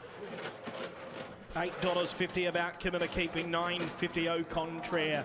Wide betting race. The Ultrasense final. Last of them being placed in. And the green light is now switched on. They're set to jump. Box 1 favourite, Stop It, 3.30. Ready. Racing now. Stop It, slow to begin. Out fast next door. Au Contraire. She'll lead to the first corner from Wallacia Mist. Stop It's trying to push up on the inside, and Camilla Keeping whipped around the outside. So it's Au Contraire from Camilla Keeping. Stop It in third. Up to fourth is Leg Speed looming large. Next is Speedy Pie. There followed Corborn Apollo, Betty Birdcage last. Wallacia Mist. Camilla Keeping's taken a slender lead off the back from Au Contraire. Stop It to the outside, and Leg Speed's coming through. Camilla Keeping grabbed by Stop It. Au Contraire came back. Au Contraire off the canvas, has held off Stop It. Photo third, Leg Speed or Camilla Keeping. She just faded late. There followed Speedy Pie, Betty Birdcage, Corborn Apollo and Wallacia Mist. 29.97 the time. Au Contraire, the winner for Sam Sultana in the Oddshaw Ultrasense. A Group 3 title going home to the Sultana Kennel. Stop It. Great run to get into second, and Leg Speed, gee whiz, I would have had everything I had on him at the top of the straight. Just had to check off heels, but all credit to the winner, Au Contraire, for Sam Sultana from the stripes. A pretty good run, Battler. Oh, absolutely. Geez. Had to stave them all off at the end. They were coming, and has been able to just sneak in and get home. And it could be a very, very big night for the Sultana Kennel tonight, with Michelle putting the polish on the favourite and the egg. There's the time, 29.97. So hasn't run the hands off the clock by any stretch, but that doesn't matter. Group 3 title going home with the Sultanas tonight. What price, Jared, did Au Contraire jump at? $11 Au Contraire. You probably couldn't have had enough on Stop It when they turned for home there, but very, very tough for two. There you go. There's Sam doing the catching duties tonight. I'm not sure who let out Au Contraire, but he'll be a happy man there in the catching pen. There's a nice little pat for Au Contraire, the winner of the Group 3 Oddshaw Ultrasense final. As I said, joins the likes of Ravello, Castle Warrior, Awesome Project, Zipping Falcon, and hopefully can go on to bigger and better things. Au Contraire having start number 24 tonight. That's win number 9, a black bitch out of out of Wonderful World, by Get It Gizmo. And we look at the slow-mo replay. Pretty good start for Au Contraire, and Stop It off the inside. And this is where the race was won. Yeah, got away beautifully, the winner. Was able to shoot through. Speedy Pie got away cleanly, but then was outpaced and was caught in between runners. Wallacia Miss was coming across to it. Looked like at one stage she might have got the fly, but the winner punched up and held her out, and then she got a little bit of a check. And this is, at this point in the race, I thought, oh, well, Camilla Keepy's probably got it. I thought she would have been too good for the winner, but she got in front, coming off the back, but the winner just kept on kicking. And here at this point, Stop It and Leg Speed. You could see him getting up on the inside, and then he copped a check there and lost momentum. Au contraire, the winner, Mick Cowley, has someone we don't hear a lot from, Christy Sultana, trackside. We haven't heard from Christy Sultana for a long time. Congratulations. It must be great to be back in the winner's circle. Yeah, it is actually. It's a bit of a surprise. We didn't think she'd get up and win, but you know, you never know what can happen in these big races. So she's a really talented bitch, isn't she? yeah, look, she gives 100% every time, and that's all you can ask for in a dog. But you know, she's an honest chaser, and you know, and she's got a heart of gold too. So. The thing was, up the back, it looked like they'd all go past her at one stage, but she just kept finding. Yeah, no, she did. She just kept putting in, and you know, that's all you can ask for a dog. So you know, Nick will be over the moon, and he's probably upset that he's not here actually, but you know, I'm sure he'll be down in Melbourne celebrating. So. We haven't seen you since flying Ricardo, essentially. How's family life with your little girl now? Yeah, look, yeah, she's definitely a handful, and probably turning me off having another one, to be honest. But no, it's great fun, but it's just very hard to look after a little one and also do the dogs. So Dad and I are working together a fair bit, and Dad's got to have an operation in another 3 weeks. So yeah, I'll be back into it full swing, I'd say. So. And Ricky's doing well at stud. Yeah, look, it's been a little bit quiet with the whole industry, I think, with breeding, but, you know, I couldn't ask for a better result with him. So, you know, whatever it is, and I'm enjoying watching his pups run around and win group races, and what more could you ask for? Absolutely. Congratulations. Great to see you back here, and we might see you again soon. Hope so. Thank you. Thanks, Chris. Mick Cowley there with Christy Sultana. Au contraire, a deserved winner of the Group 3 Oshaw Ultra Sense here at Wenty Park tonight. 6 races down. There's the final divvies for the Ultra Sense final. Au contraire, as you can see, double figure price for those who backed it tonight. Stop It for Jason Magri running second. Leg Speed, maybe a little unlucky at the top of the straight. Camilla Keeping, I'm sure we'll see more of her. Still a very lightly raced dog for Shemaine Roberts and Shane Stiff. That's it, 6 races down. We're only 2 away from the Ladbrokes Golden Easter Egg. Before that, the Ambra Solely is race number 7. That race is for the dogs that just missed out on the egg, 3rd and 4th place in the semi-finals last week. So looking forward to that race as well in honour of the great man, Paul Ambrosoli. But here's the market update for the Ladbrokes Golden Easter Egg. Jared Timms from Ladbrokes is here. McKenna has just been hovering around that $1.50, $1.60, $65 mark all night long. And currently a $1.65 chance here. Simon Zipping Megatron still on the second line of betting, $5.50 out to $6 since the last time we caught up. And the next 2 in the market have also drifted, $7 out to $7.50 each. They are Nad Al Sheba and All Natural. Battler, if you look at those prices right now, just quickly, which dog do you like at the price right now? I'll tell you what, Nangar Jim is getting out to a very, very big price at $31. I'd probably have to stick with All Natural and Nad El Sheba, you know, around the $7 and $8 marks. I've got them right up in contention. McKenna's the on-top selection, but not at the price. So Nad El Sheba and All Natural are the value runners, and then White at a Nangar Jim. You know, I don't really think he can win the race, but I'll tell you what, he's a huge chance of leading, and you never know what can happen behind you. I like that answer. I'll tell you why. We've got an interview with Joe McFadgen. Mick Cowley, I should say, caught up with him a little bit earlier on. Joe McFadden, another year, another Easter egg finalist. Yeah, it's making a bit of a habit of it, actually. 2 in a row, so. How's the week been for Nangar Jim? Beautiful. Everything's gone smooth sailing. So, yeah, couldn't have asked for a better week, actually. Mate, they say that speed out of the boxes wins big races. It's better to be in front than behind. You know, the fact that he is quick out of the boxes, that's got to be something in your favour. Yeah, absolutely. Look, I think if you trialled all the dogs here by themselves, there's dogs faster than him, for sure. But it's racing traits. And he's proven a few times that you don't necessarily have to be the fastest dog in the race, but if you race well and you've got good characteristics racing,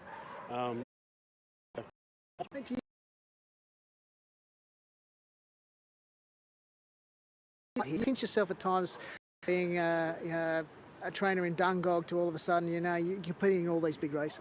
Yeah, absolutely. Kat and my ex-partner, we bought a property 3 years ago and spent a hell of a lot of time saving money to get to that property as well, with a plan that looks something like this, but for it to actually come to fruition, we've been there in 3.5 years. 3.5 years ago we bought there. If you asked me then if I would be in this position now, it's pie in the sky stuff. It's just what dreams are made of. I was only just saying to Darryl Thomas just then, it's just to make an egg and have made a couple of them. Like, there'll be one day when we get old and we're like, do you remember that? Like, it's making memories, I guess. You're forever an egg finalist, and if you happen to win one, that would be beyond believable. Yeah, that's what dreams are made of, and if you win an egg, you go down in history in our world. So the history of it, the fact that it's been around since the 80s, it's the race that the purists want to win. The $1 Million Chase is great for the money, but this is the history and stuff like that. So if you love stuff like that and you love your racing, it's pretty special. 100%. The consensus is generally that McKenna is obviously the one that everyone's got to beat. Is that obviously the way you feel? Yeah, absolutely. Look, she's done a terrific job. Darryl and Michelle and Paul have done a great job with her. She hasn't missed a beat.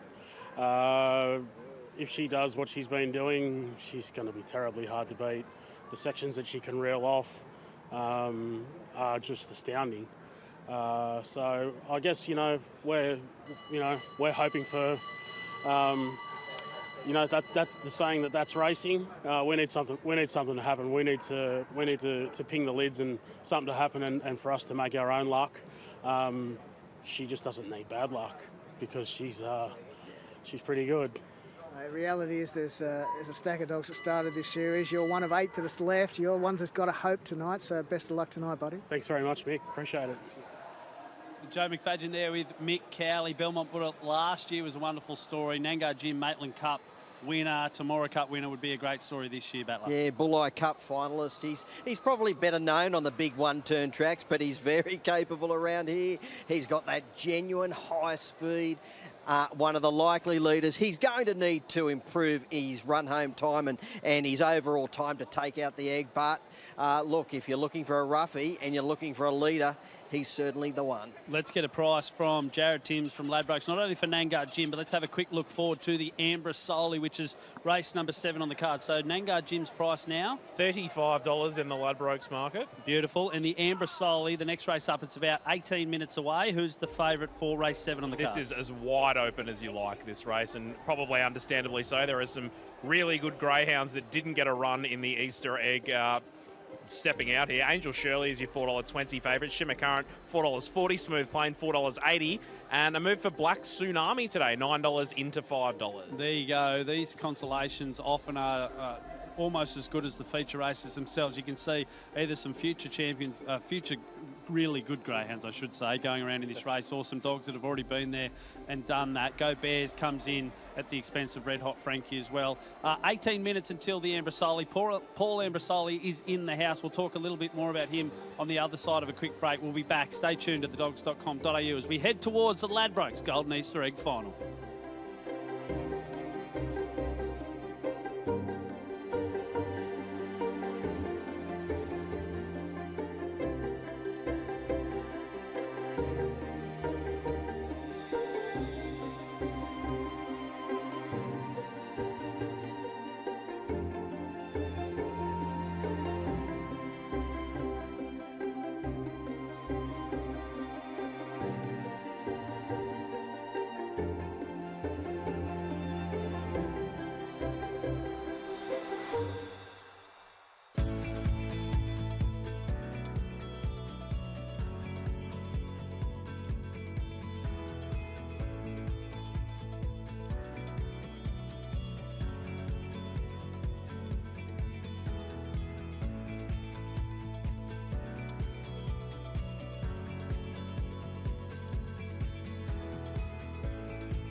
Ever since I was a kid, I just wanted to be the fastest. Here comes Pappenhausen! But there's fast, and then there's really fast. This is what dreams are made of! In 2024, Greyhound Racing New South Wales will conduct more than 12,000 races at 26 different tracks and distribute in excess of $55 million in prize money and trainer subsidies. Greyhound Racing is the fastest sport on legs, and Greyhound Racing New South Wales has some of the richest races in the world. Like the Country Classic at Dubbo, the Group 1 Golden Easter Egg here at Wentworth Park, there's a 7:15 at Ladbrokes Gardens and the Thunderbolt at Grafton. But the biggest is undoubtedly the $1 Million Chase, a race that creates iconic moments and instant millionaires. Mystic Ride digging in, a dream, now a reality! This is greatness from a champion! J&J just in front, J&J for Queensland has won the $1 Million Chase! It is the fastest sport on legs, And that's why Greyhound Racing is my buzz.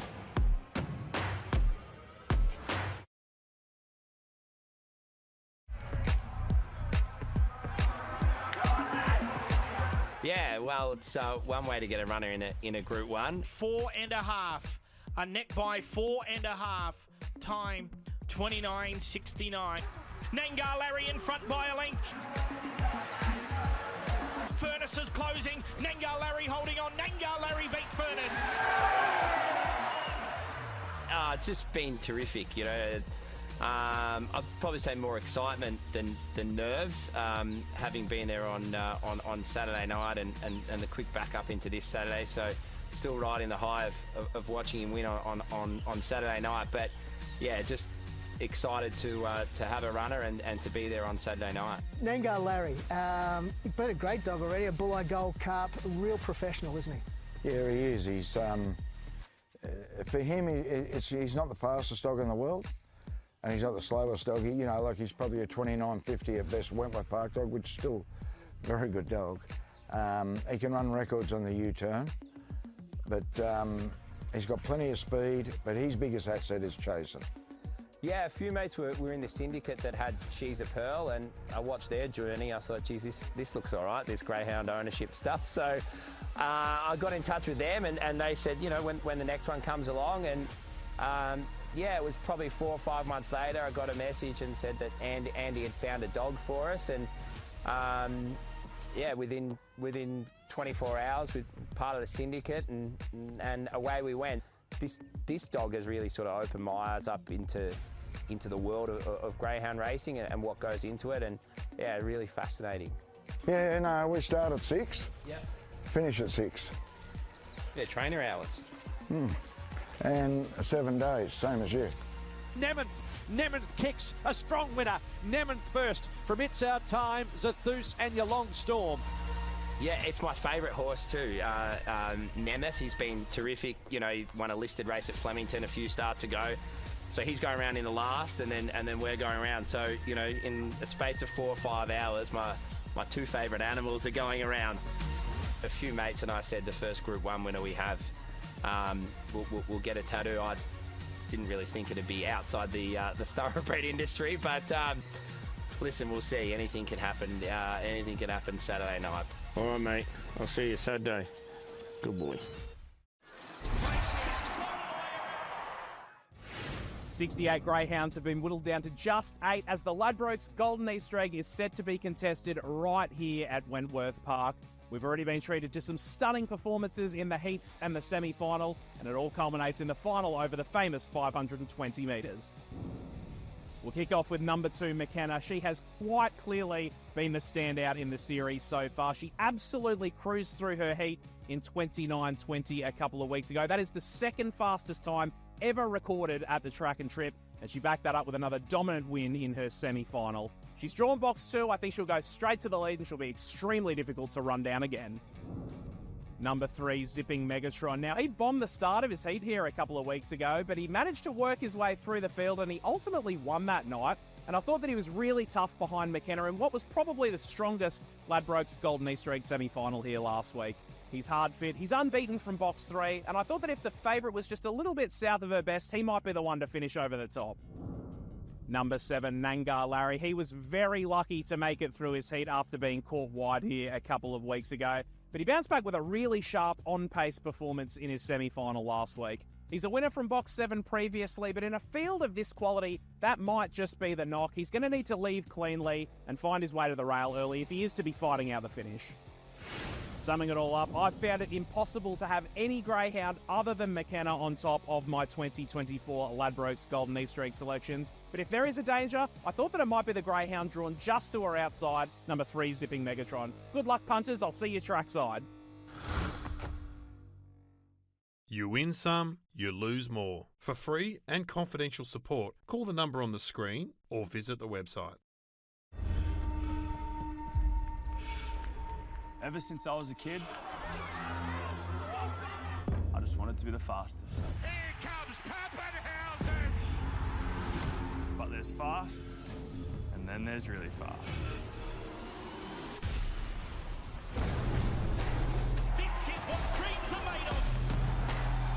In 2024, Greyhound Racing New South Wales will conduct more than 12,000 races at 26 different tracks and distribute in excess of $55 million in prize money and trainer subsidies.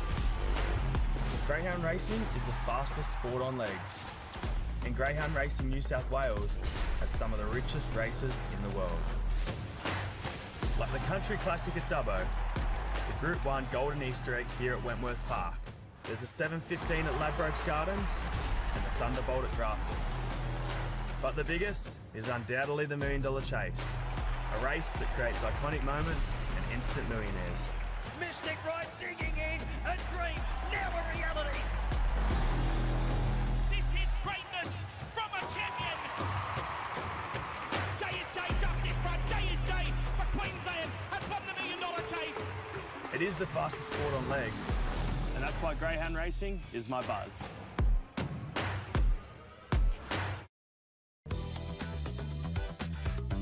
Welcome back to Wentworth Park. Of course, the big night here in the middle of the Harbour City. The Ladbrokes Golden Easter Egg is coming up in around about 35 minutes' time. But before we get to that, race 7 on the program, the Ambrosoli, of course, in honour of the great man, Paul Ambrosoli. And Battler, I'm sure you know this, it's almost 10 years to the day since he called his last race here at Wentworth Park. Talk to us a bit about the legacy that he's left and what he was like as a bloke. Oh, absolute champion in every sense of the word. Champion race caller, champion bloke. I've actually he's next door in the function. 2014, PA retired. And it was actually June 2014 PA retired, but yeah, his last egg was 2014, and he's an iconic character, and it's always good to see him come to gold. It's his favourite night to come. He's always here at Golden Easter Egg night when the Ambrosoli's run, and he's actually been getting to the track a little bit more on these bigger nights over the last couple of years, which is great to see. So it's great to see Paul being honoured. As I said, champion race caller, champion bloke. Are the stories about him true, Battler? Someone told me a story that he would call a race, hanging out the window. He had maybe a cigarette in his hand while he was calling. He was a larrikin and a character. Is that right? There is a little social media post going around on Twitter when he did a race at Canamble. Oh, it was back in about, I reckon, 1980s, and he got up to the box and he had a smoke and a couple of. So they're parading. True. It's true. Yeah, there is. It actually, I'll actually find it for you. It's a classic.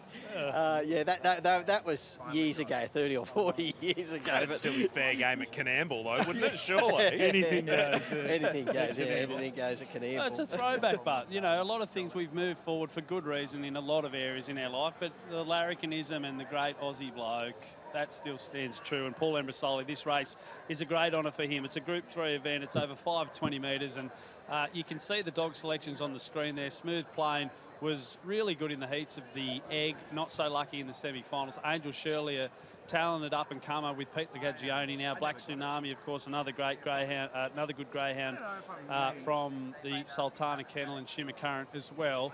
This race always delivers because there's some really good dogs that miss out on the Group 1 Golden Easter egg and they go through to the Embrasoli instead, don't they, Battler? Yeah, sure do, Simon. There's some very talented greyhounds here. Angel Shirley, she's a greyhound on the rise. She's a lightly raced type for Peter Lagagiani. She, I think, might have opened up favourite, Jared, but she's getting out to, a pretty decent price now, around the $4.40, $4.60 mark. Yeah, that is correct. Yeah, I mean, this entire market is as wide open as you like, honestly. There's been interest for all of them, really. $4.50 Angel Shirley now, Smooth Plain $4.60, Shimmer Current $4.60, $5 Go Bears. Some really good betting races. The Ultrasense was exactly the same. You've got 6 of the 8 dogs, in single figures, and Big Thunder's just ticked under 10, so that makes 7 of the 8. You can see Big Thunder on screen there. Been a really good story for Helen and John Rylands as well. Battler, I spoke to Helen, feels like a month ago during the Country Classic. She said that this dog has given her renewed purpose after the sad death of her husband Brian 4 years ago, and she loves following the dog around. I saw her here tonight, big smile on her face. That's a really good yarn, isn't it? Yeah, absolutely, and they've done a terrific job with Big Thunder. Good to see him lining up tonight. He was really gallant when he finished third behind Nadal Sheba in the semi-final last week and in the heat behind Quantifiable. Look, he's racing in career best form and he could certainly take out this race. His first reserve for the Golden Easter egg, so obviously he won't be needed. He's going around in the Embrasoli instead. Great crowds coming through the gates here at Wentworth Park tonight. One of the bigger crowds I've seen, I reckon, in the last couple of years, Battler, despite the cool conditions. We are perched up here high in the stands. I've got a nice warm coat, courtesy of the Peaky Blinders, of course. Are you feeling all right, mate, there? Yeah, you two boys? I could do with a bigger jacket. I'm the wind buffer here, honestly. I don't know how you blokes are complaining. There's a big brick wall over there next to Big Timsy that's looking after him, but we are having a good time here at Wenty Park. Let's work our way through this field. Of course, the Embrasoli, it's worth $25,000 to the winner. It's been won by some pretty good greyhounds last year. Really memorable and a sad story now that we look back. Windra All Class, of course, for Brian and Sue Barton. Sue, sadly, has since passed away from brain cancer, but that was one of the stories of 2023, wasn't it? Windra All Class winning this race last year. Yeah, sure was, and didn't she, Windra All Class, give the guys a great ride when she was racing in all of the big races. Gee, she went in, for charities and eggs and the Embrasoli and State of Origin representative as well. That's right, she was too. So she went up to Albion Park to compete for New South Wales. So it did give the guys a great ride. Let's work our way through the field. Before we do that, we're just going to have a quick check with the Ladbrokes market. Who is the favourite in this open affair, Jared?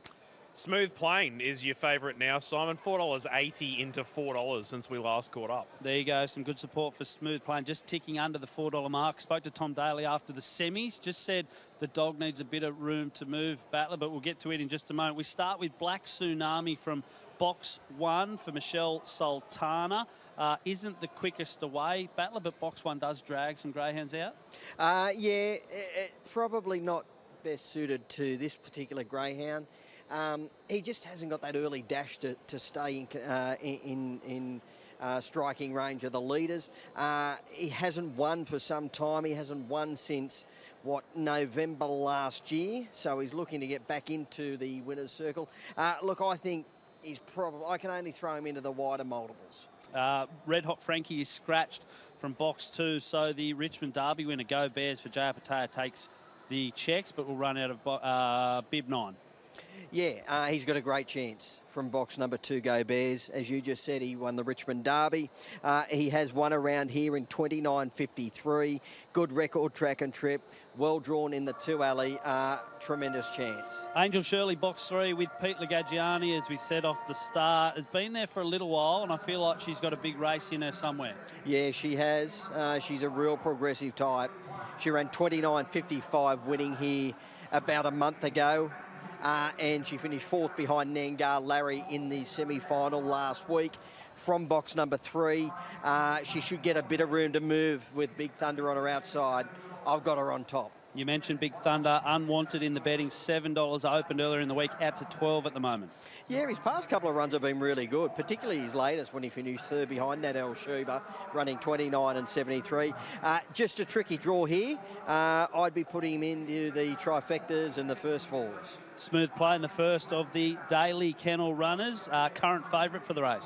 Geez, he was enormous here 2 runs ago when he won a heat in 29.57, and then he had no luck in the semi-final last week. He is going to rely on luck again here to figure in the money, but if he does get the luck at the critical stages of the race, down the back, he'll be in the finish. Omega Jacob is in box 6. How's this? He's run into McKenna and zipping Megatron in his last 4 starts. Yeah, he'll find this a fraction easier. He ran 29.63, winning here back in late February. So he's got the time on the board to win the race. He's a bit touchy at box rise, but he's got a good turn of speed when he does hit the ground. He's got to get back to beginning. One Hot Bandit probably suited out wide, a big loping type battler. Yeah, sure is. He's well drawn out there. He strips fitter for 2 runs back from a spell. Last preparation, he actually got out over to the 720 metres. Look, he just hasn't got that early pace to be right there at the first turn, but he'll be super strong at the end. And Shimmer Current is the second of the daily runners. Yeah, terrific chance. Has got good box manners, good turn of speed. No luck in the heat 2 runs ago, and then was a gallant third behind McKenna last week, running 29.75. He's one of the leading chances. Let's get a Ladbrokes market mover. It's smooth playing, $4 into $3.70 since the last time we caught up. Battler's banker. Angel Shirley. I'm with Angel Shirley as well. 29.55, the fastest PB in the race. 29.73, the slowest. So all of these 8 dogs are a chance. We're going to throw it over to Matt Jackson for the running of the Group 3 Amber Saltley. He's the favourite, 460 Shimmer Current, 550 Angel Shirley, $6 about Black Tsunami, 7 Go Bears. So the last of them are being placed in for the Ambrosoli. The green light is turned on and the lure's on its way. Smooth playing the favourite, 360 box 5. They are set. They're racing now. Black Tsunami walked out.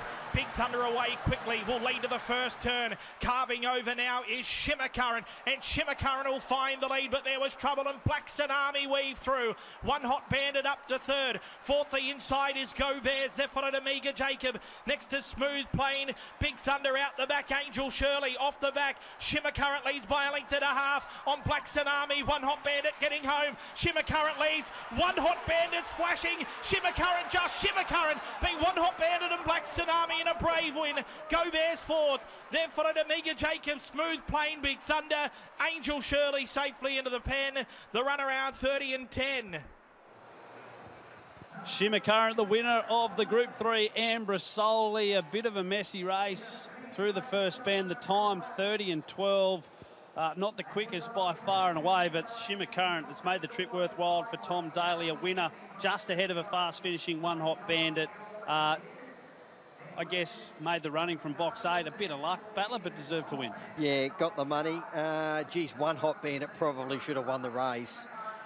He found trouble coming off the back when he was building up the revs, lost ground, and then he's come again and only just got down. But all honours to the winner, Shimmer Current, was able to get across when there was a few little dramas through the first turn and has been able to hold on from the fast finishing One Hot Bandit, and Black Tsunami was close up as well. Shimmer Current did get some market support, open at 550, jumped at 460 with Ladbrokes. There's the winner in the catching pen. You're right, 8 from 7, One Hot Bandit. Black Tsunami runs third, and then it looks like Go Bears has got fourth on the line there. The time 30 and 12. The winner of the Group 3 Ambrosoli. Here we go, the head on, the slow-mo shot. The camera, the pictures, I should say, are brilliant these days in greyhound racing, and this is where a bit of commotion occurred around the first bend. Yeah, Angel Shirley, she found trouble, and Shimmer Current was able to cut and run, get to the top down the back straight. Black Tsunami charged through to second position, and he looked to be the big closer, and One Hot Bandit was tracking him coming to the home turn. Shimmer Current just kept on kicking. This is where I thought One Hot Bandit or Black Tsunami were going to get him, but he dug in for the fight, and he's just held them at bay, and he's got the money to take out the Ambrosoli. Surprising at all that One Hot Bandit, knowing that he's a dog that's had success over the middle distance and even gone over the staying trip. Didn't quite get there on the line, Battler? Oh, look, he ran into trouble coming to the home turn and he lost momentum. That was probably where he lost the race. But his run was really good. Shimmer Current is no slouch, and he was putting in the, he was coming home strongly, but he just, the leader was just kept on rolling and really didn't come back to them. Probably what, some punters, if you're on One Hot Bandit or the other one, Blacks and Army, were hoping. Mick Cowley is trackside with the winning trainer, Andrea Daly. Andrea, congratulations. Nice to win a race on this night. You've won plenty of the features on this night as well. Yes, yeah, we have won a few, yes.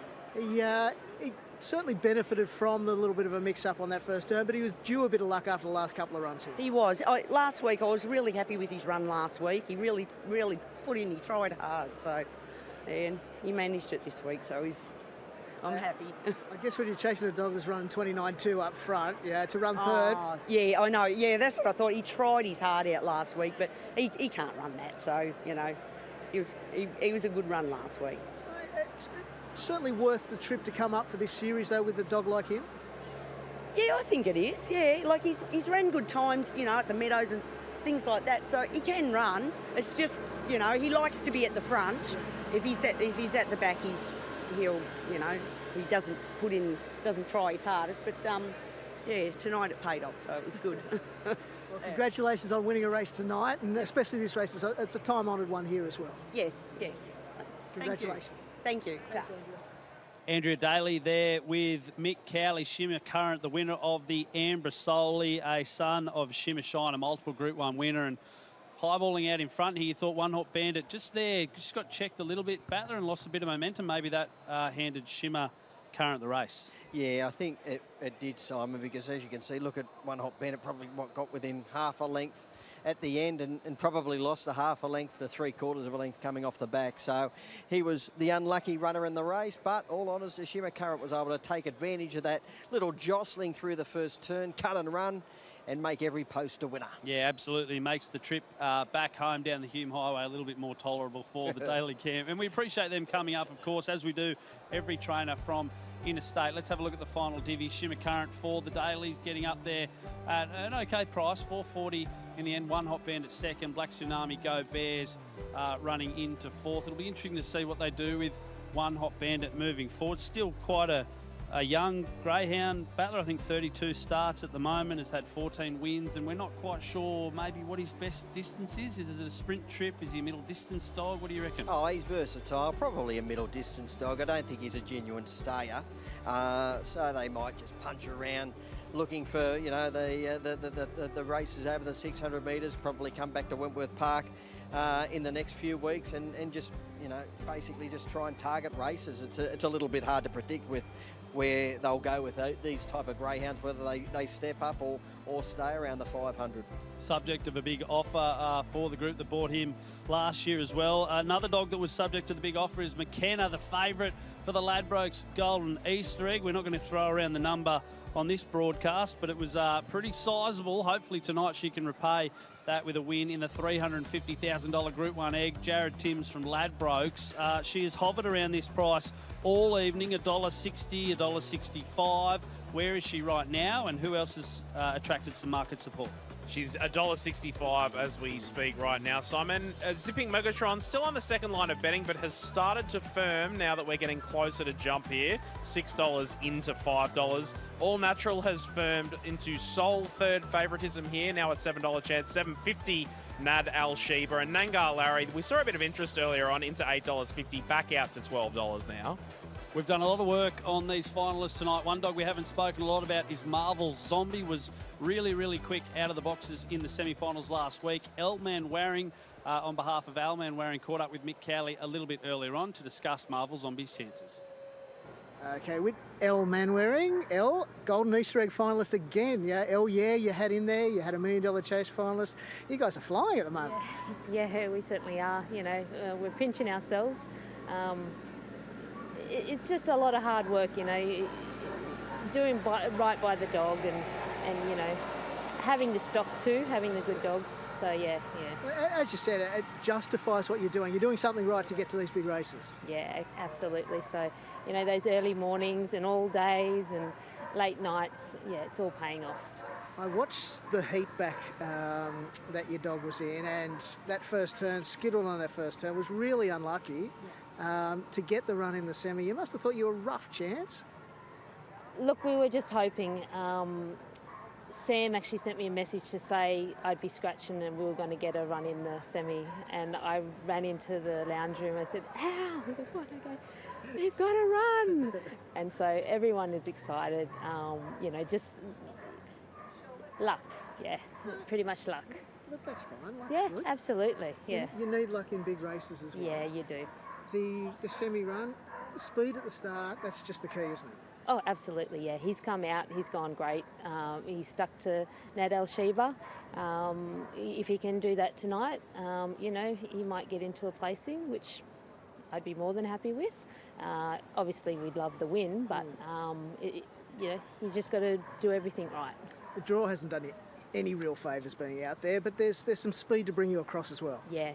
Look, he came out of the 8 last week, so if he can do what he did last week, well, then he shouldn't find any problems. So he does like to be on the outside. Obviously, everyone loves the 1 box, but, if he can't get the 1, the 8 was going to be good for him. So, yeah. And Al's at home just taking it easy, is he? No, he's on the party limo. He's actually on his way up here. So he'll be here tonight. As well as we do have an owner in Marble Zombie. It's actually a really nice tail. It's a family friend of ours, and he was struggling through COVID. So Al asked me, he said, "Do you mind if I give him a 25% share in one of the pups?" And I said, "Yeah, look, that doesn't bother me at all." And so him and his family are here tonight, and he's got 2 young kids. So he's really excited too. Yeah. What's his name? He's Nathan Thompson. He's the son of Les Thompson, who was a Nowra trainer. Yeah, so. Well, good luck tonight. As I said, an Easter egg finalist. You're in there. You're a 1 in 8 chance. That's the first box ticks. Now get out there and do something. Yeah, better odds than Lotto. Absolutely. I'll take them. Good luck, El. All right, thank you. Thanks so much. Good luck. A very happy Elle Manwaring, and so she should be. This is a big race for the kennel. They were involved, I believe it was the egg final last year with Elle, if my memory serves me correctly. So just maybe sneaking under the radar, but some really good greyhounds coming out of the South Coast region down there for Elle and Alan Manwaring. Here's some live pictures of the presentation of the Group 3 Ambra Soley. Of course, the winner of that race, Shimmer Current for Tom and Andrea Daly up, I should say, from Victoria. So there's Andrea Daly there, just taking the muzzle off the winner, Shimmer Current. One Hot Bandit running into second place. And Black Tsunami. We can see Daryl Thomas. He's probably nervous. McKenna is up pretty soon. The favourite for the Ladbrokes Golden Easter Egg. I wonder what he's thinking now, having a $1.65 favourite battler about to go around in probably the biggest race he's contested, I reckon. I guess he probably isn't really thinking about McKenna right now at this very moment. He's probably letting Michelle do all the worrying over in the kennels, getting her out ready to go. So, yeah, it could be a big night for the Sultana family, because we saw Sam win a feature race earlier with the Ultra Sense, taking out the Ultra Sense. So, yeah, McKenna about to step out. Great to see PA there with the yellow tie he wears every year on Golden Easter Egg night. Great to see PA here. Do you have a favourite call, battler? I'm sure you do. Yes. Powder Burn and I Fella. When Powder Burn won a Golden Easter Egg.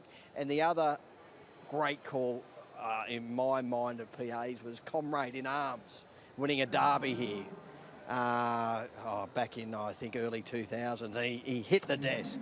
And it was a 3-way go. It was an amazing call. Comrade in Arms and Powder Burn.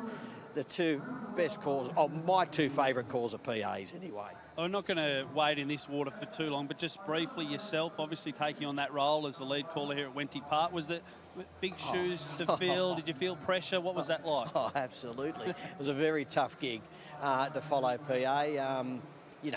Icon, in my view, the greatest greyhound caller we've ever had and will ever have.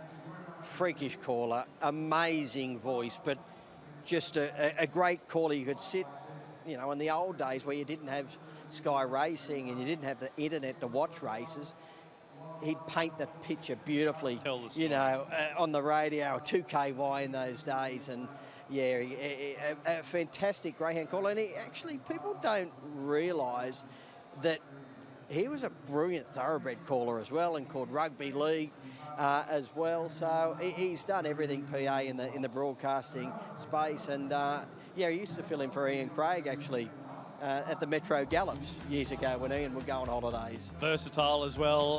The Ambrosoli is in the books for 2024, and it's all about race 8 on the program. We can see here just over 12 minutes away before we start going through the field. Ryan Pappenhausen is in the house. He's a proud part owner of Nangar Larry. Mick Cowley caught up with him a little bit earlier on. I'm joined by Golden Easter Egg owner, Ryan Pappenhausen, mate. Congratulations getting this far and welcome to Wentworth Park. Yeah, thank you. It's a bit of a buzz, really. I think I was here a few years ago and obviously didn't have a dog then, but got one this year and probably more nervous here than I am before a footy game. Mate, what's the ride been like? Because he's won a Bull Gold Carpet Group 2 there and now to get into an Easter Egg final. Yeah, you just expect good things from him, really. So I say I'm nervous tonight, but you just know he's an honest battler, and obviously McKenna's going to be hard to beat, but I've been to plenty of dog races now, so I know what goes on and know what can happen, and you just want an honest dog in these races, and that's what he's sort of given us the past few starts and for his career, really. So yeah, really pumped, excited, and hopefully get a win. As a kid, you know, you've shown and told us previously that you have a love of greyhound racing. Do you ever think you'd have a Golden Easter Egg finalist? Nah, certainly not this soon anyway. Yeah, really lucky and really fortunate that sort of opportunity popped up. But yeah, I mean, this probably comes second to the $1 million chase, but at the same time, been around for longer, so it's a bit more prestigious. And yeah, if you can get the win, I'll be even more proud. But yeah, I'm just very fortunate, very lucky to sort of be in the position I can have a dog in this race, and yeah, hopefully can have more to come. It's great, yeah, the fact that yourself and Tyson are down as the owners, but there's lots of people that are small shareholders as well. It's a real good vibe about this dog, isn't it? It is a good vibe. I seen Mitchy Beer post some stuff the other week on Twitter. I think a few of the Swans boys are in it too. So yeah, a good group, and that's what sort of makes greyhound ownership is the group you buy with, and yeah, you sort of dream of them to get these races, and I guess the dream's for them to win them. But yeah, special night, and yeah, hope it goes well. Have you done the form? What do you think? Where do you think you'll be around the first turn? If he's anywhere at the top around the first turn, I'll be quite confident. But we obviously got McKenna there in 2, and yeah, he's pretty special. He's beaten the clock. He's probably got lengths in the field. So, but like I said, anything can happen. I've worn my black tonight, and good luck. So hopefully get the job done. Mate, would be remiss not to touch on footy. The Storm, a good win the other night. Got a tough game against South this week, though. Yeah, tough game. I think they just had the bye too, so I think they're still trying to figure things out, and there's no better week to figure it out when you got the bye. So yeah, we know we're up against it. They always turn up against us, and yeah, Anzac Day, it's always a special game, so not hard to get up for, and yeah, hopefully get another win and go 6-1. Mate, how's the body been since obviously the dramas of last year, the comeback this year?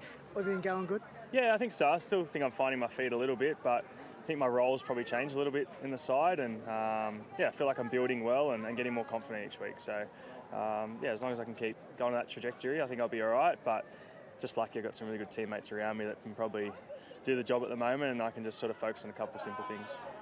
Mate, if it happened tonight, which would take pride of place, a Golden Easter Egg trophy or a Clive Churchill medal? I'm going to say NRL Premiership. No, this would be pretty special though. I mean, obviously something off. This is a hobby of mine. It's a bit of an outlet. Yeah, you sort of need things to take your mind away from footy sometimes, and this is it for me. So yeah, to succeed in this game would be pretty special. But yeah, I don't think you can go past the premiership. Mate, congratulations on getting this far. You're a great ambassador for the sport. We really appreciate it. Appreciate your time, and good luck tonight. Thank you. Appreciate it. Thank you. Thank you. Ryan Pappenhausen there with Mick Cowley, of course, a part owner of Nangar Larry. He'll jump from box 7. Jared Timms from Ladbrokes is here. Can we get a price on Nangar Larry, Jared? And who is the favourite? McKenna. What's the price for her? A little bit easy on Nangar Larry recently, Simon. $8.50 out to $12 now. McKenna is a very firm favourite, $1.65. There you go, Battler. Look, the Golden Easter Egg is a race that everyone wants to win. The Zamets have had some success on this track in the last couple of months. Mick Cowley has caught up with the Zamet camp. They've got all natural jumping from box 6. I am with Mick Zamets. Mick's wife Selena trains the dog. Mick, you had a lot of success here last year in a $1 million race. Could you do the double with this dog? It'd be great if we could. Look, while we're in it, so we're a chance, obviously. But yeah, he'll need a little bit of luck early. But if he can improve his box manners, he's certainly a chance. He certainly improved. That first run was a pretty handy run in the heat, and then certainly improved, I thought, last week as well. Yeah, it was a real good run. He's an on-pace runner. You'll know with him, when they go to the post, he's got to be up there and probably lead or be in the first couple to be a hope. But yeah, look, it's a hard field as you'd expect. Yeah, we've just got our fingers crossed, like everyone, I suppose. I reckon so, mate. You never tire of getting in Group 1 races anywhere, do you? Oh no, it's a dream. Yeah, it's a dream. It's pretty exciting. Mate, I hope you've told your wife to breathe nicely this time if you do happen to win. I remember last time the $1 Million Chase. Yeah, I know. Yeah. She'll be right. Good luck in the final, mate. Thank you very much. Appreciate your time. Thank you. Mick Zammit there with Mick Cowley, and All Natural. Can this dog come out of the shadow of his brother JSJ? Interestingly, last week Mick said when they were breaking in, if he had to choose, if he had to make the choice of one or the other, he probably would have chosen All Natural. Maybe just hasn't had the luck that his brother JSJ's had. Of course, the $1 Million Chase winner, but Battler, you don't mind him at the price? I think he's got a tremendous chance. He's a beautiful looking red fawn dog. I love red fawn dogs. He's a lovely type.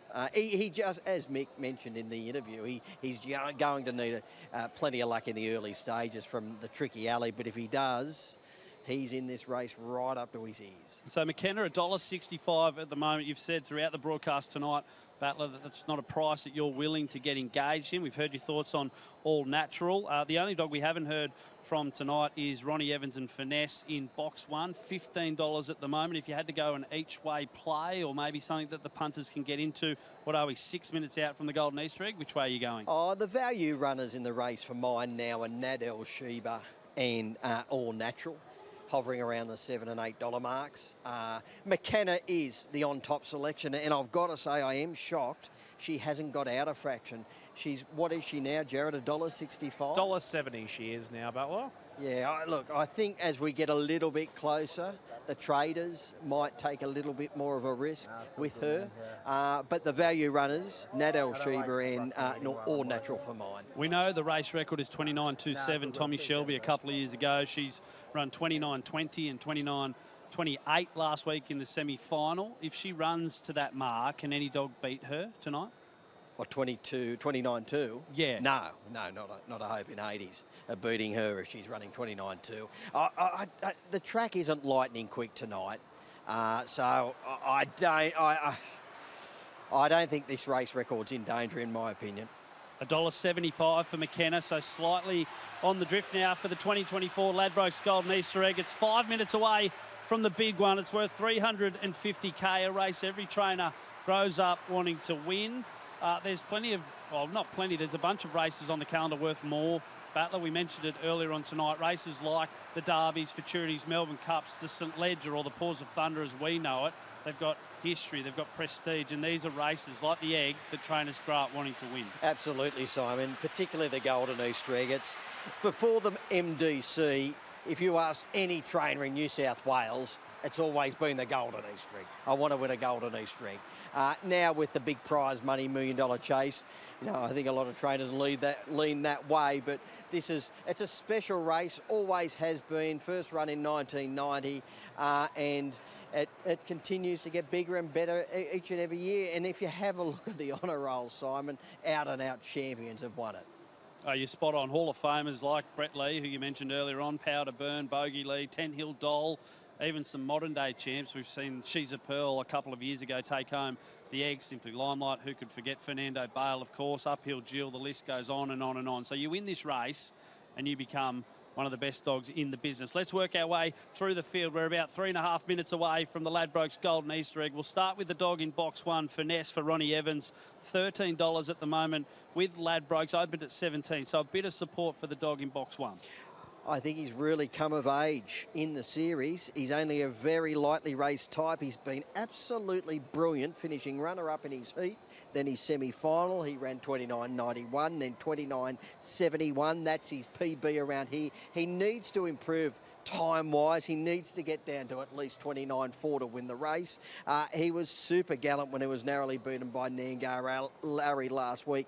Place chance for mine. McKenna, the daughter of Whiskey Riot, she's been the favourite all week. She's been the favourite for the duration of the series. Is this her race to lose tonight? It is. It is her race to lose.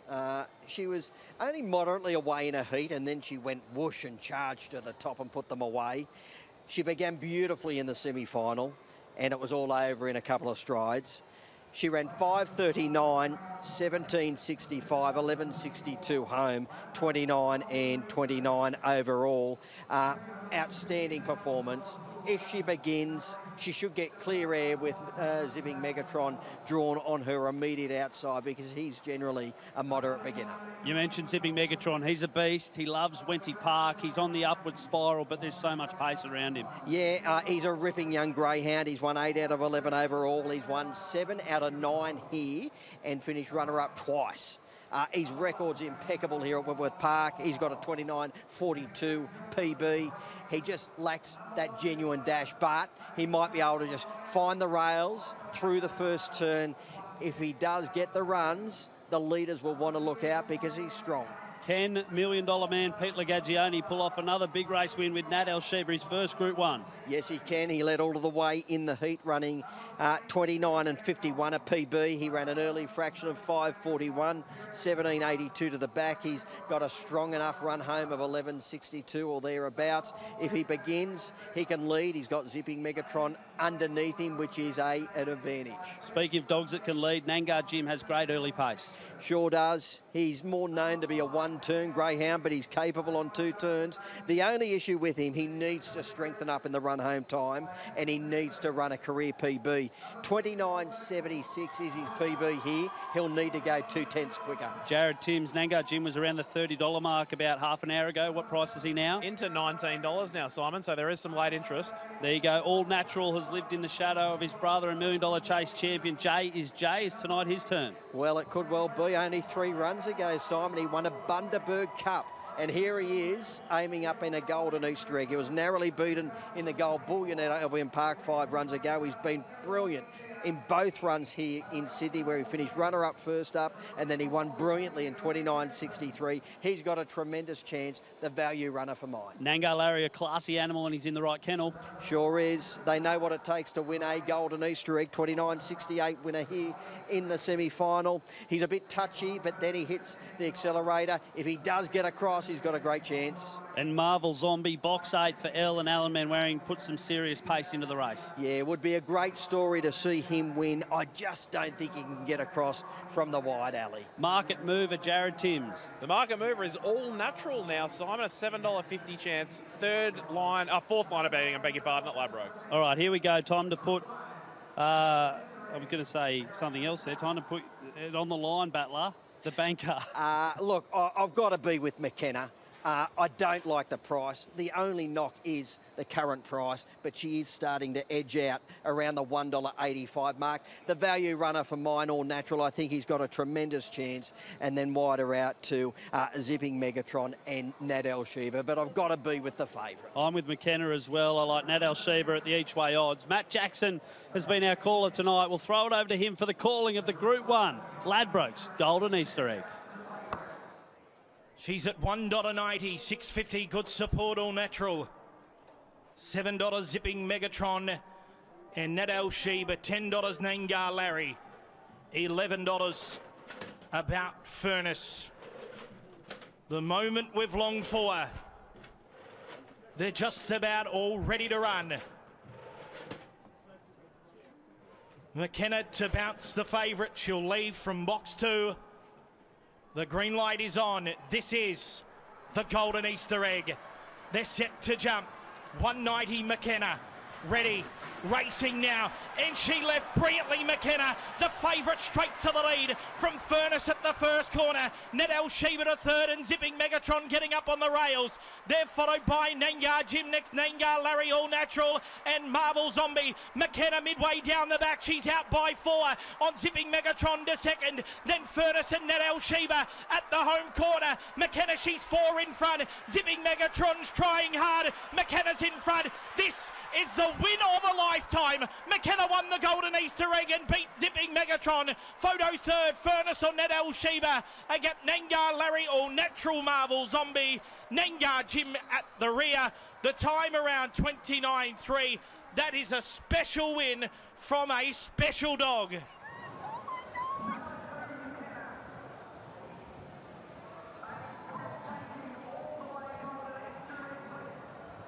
Magical McKenna, 29.33. She's been the favourite throughout the series, 29.2 in the heats, 29.28 in the semi-finals, and tonight on a track which has been reasonably slow, 29.33. Hell of a performance. The final margin looks like a length and a quarter to Zipping Megatron. A great run from Finesse and Ronnie Evans, who's run into third. And Mick Cowley is with the winning connections. With a tear in her eye, Michelle Sultana, congratulations. Is that relief as much as joy? Yeah, I can't believe she's done it now, and it's just so good. She's an absolute freak. Once she stepped, you must have been feeling a little bit more confident.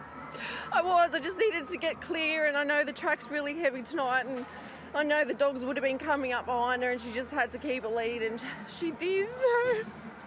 What is this? It's Paula Bella. Mate, number one.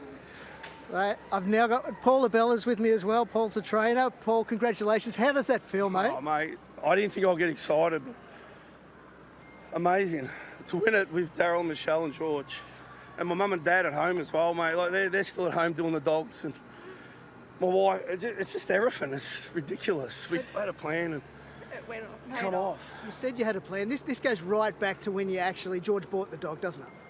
Yeah, it does, mate. It's just to win it. You know what? This is better than winning it by myself because winning it as mates and friends, but it's about Bonnie McKenna. She's a superstar. She's a dead set superstar, mate. Mate, what is you've won a stack of feature races, both of you. What does this mean to both of you to win this race on this night? Oh, this is my biggest win by far. Me too. And to win it with Daryl and Michelle, it's just huge. Like, it's just unbelievable. Everyone was saying it was her race to lose, but she's almost bulletproof, isn't she? Nothing's bulletproof, but yeah, she is. She is, mate. She is just unbelievable. Michelle, what does this mean for you in terms of this is your home city, your home major track, to come here and win the biggest race that is here? What does this mean for you? Oh, it's amazing. Like, it just, I'm so proud of me and Daryl because, like, we've just put so much into it.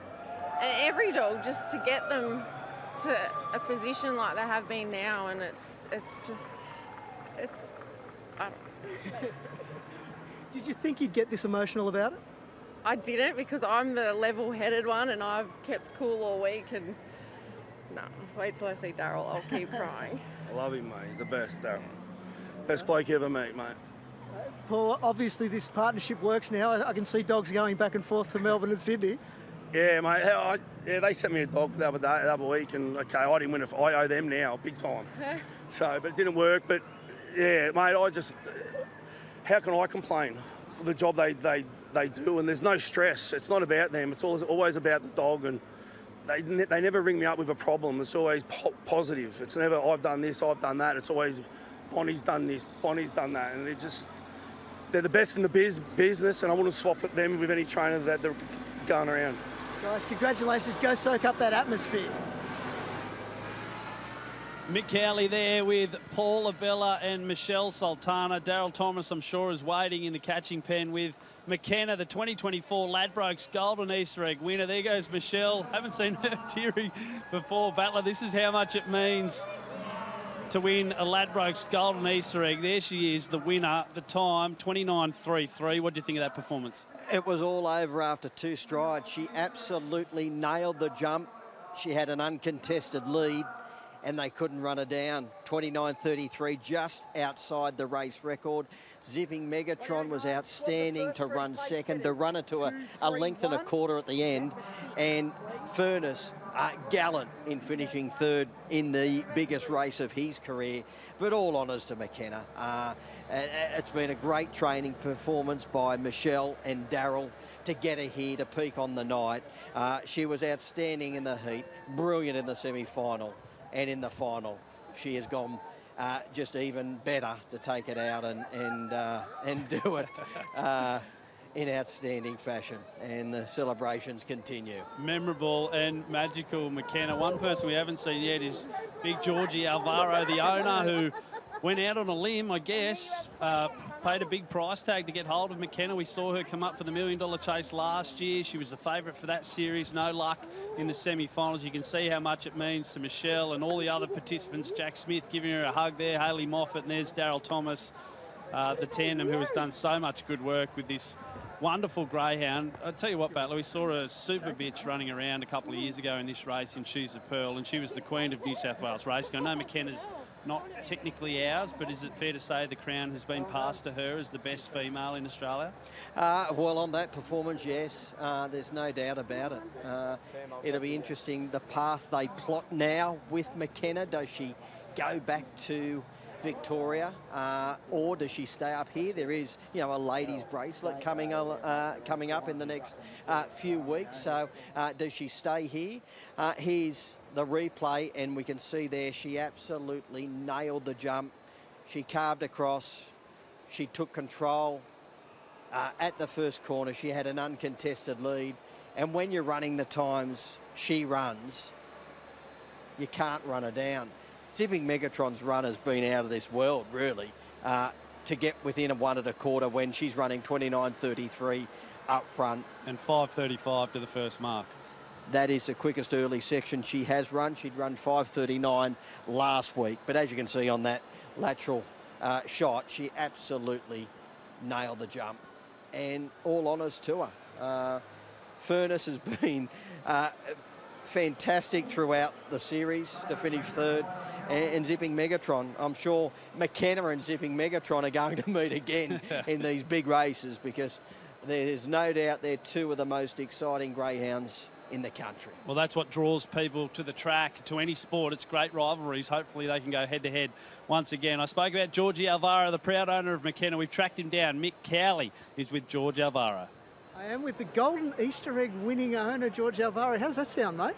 Yeah, I don't know, a bit surreal. I don't know how to feel. I'm over the moon, obviously, but I've been lucky enough to win group races along the way, but this is a different. This is completely different. Something I can't explain. I don't know. Hey, tell me how you felt 20 metres after they jumped. I'm going to be honest. Everybody kept saying to me all night, "You're nervous. You're nervous. Come on, don't lie. You got to be nervous." I just wasn't. I just knew she was in the zone. I wouldn't have swapped her for any other dog in the field, and Daryl said to me this morning, he rang me up, he said, "George, I can't do it anymore. She's on her toes, she's ready to go."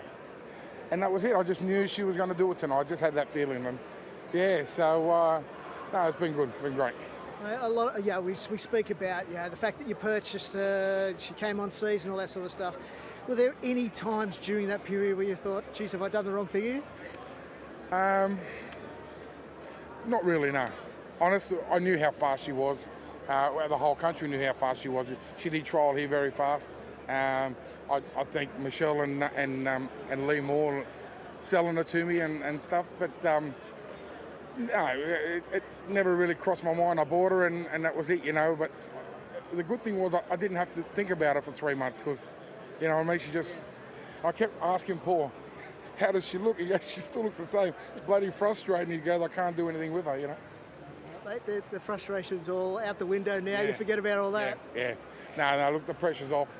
Paul's won his first Group 1. I'm pretty sure that was Daryl and Michelle's first Group 1. I've been lucky enough to have won one, a couple along the way, but still, this is different, So And I guess that's the thing. People talk about you're the owner of McKenna, but you've had a lifetime in this sport. You've had that many dogs. This is your sport, isn't it? Oh, I loved it since day dot. Since I was a kid, I had growing up, friends of mine, George Sahalis, his father, Angelo Sahalis, trained dogs, and I was walking dogs in the streets of Croydon Park at 15 and 16, and obviously always dreaming of winning a big race like this, Mate, she's coming. You better let you go get her. Let me go and get. Thank you very much. Appreciate it.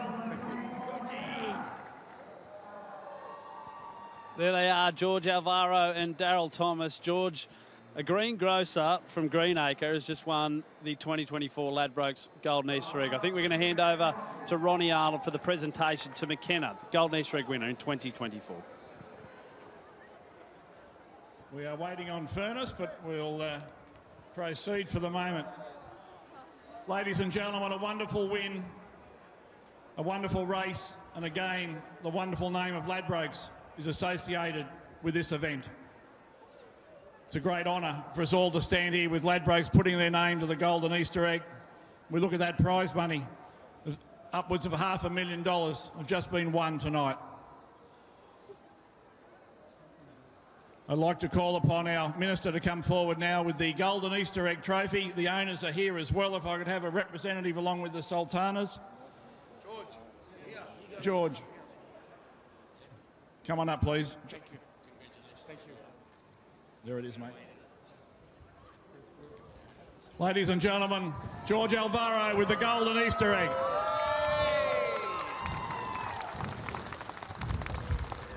Our second and third presenters, if they could forward as well, well, certainly second for the moment. Yep, they're in the front. Yep. And Jason Magri for the runner-up.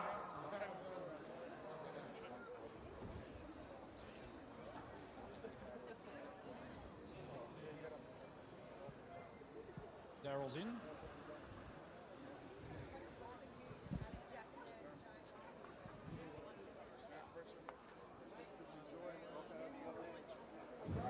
And of course, Ladbrokes,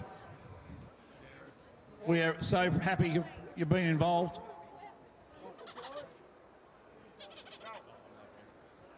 Well, nights like tonight, races like this, and greyhounds like McKenna are why Ladbrokes love being involved in greyhound racing. Congratulations, Michelle and Connections.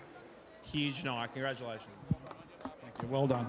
And please take back to your management our sincere thanks. Furnace has joined us now after taking a while to get through the kennels. Big thrill for Ronnie Evans.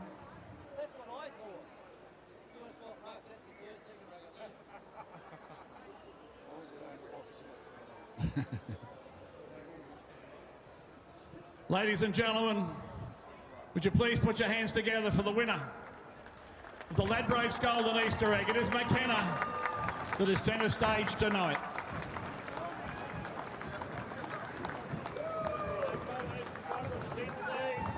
Everyone group up for the photos. Sponsor, owners, jump into the photos.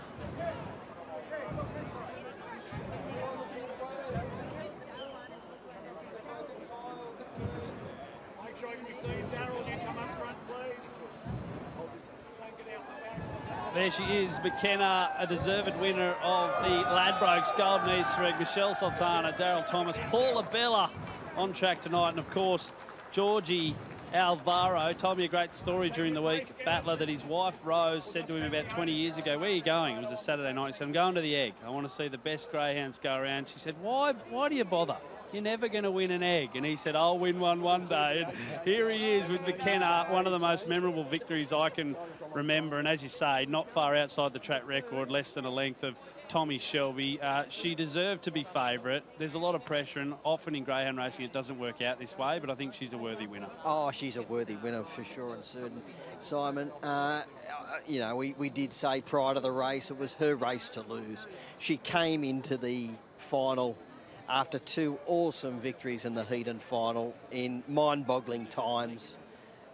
She only needed to step cleanly tonight and get that fresh air in the first 20 to 30 metres, and it was her race. She didn't only step cleanly, she dead set flew out and had control off the mat, and it was just a brilliant front-running performance, and she has stamped herself as the best female greyhound in the country, arguably the best greyhound in the country, by taking that out tonight. In flying figures, yet again, 29.33 on a track which isn't conducive to lightning quick times tonight. Well, I know there was a bit of unluckiness in the race before the Embrasoli, but the winning time around 30 and 10, just to show you, those dogs ran against the likes of McKenna, Zipping Megatron last week and were under the 30-second mark. So for her to do this, I think the other thing that people maybe don't know a lot about, she was in doubt to actually take part in the egg. She heard a monkey muscle. Paula Bella rang George and said, I think she's going to miss it.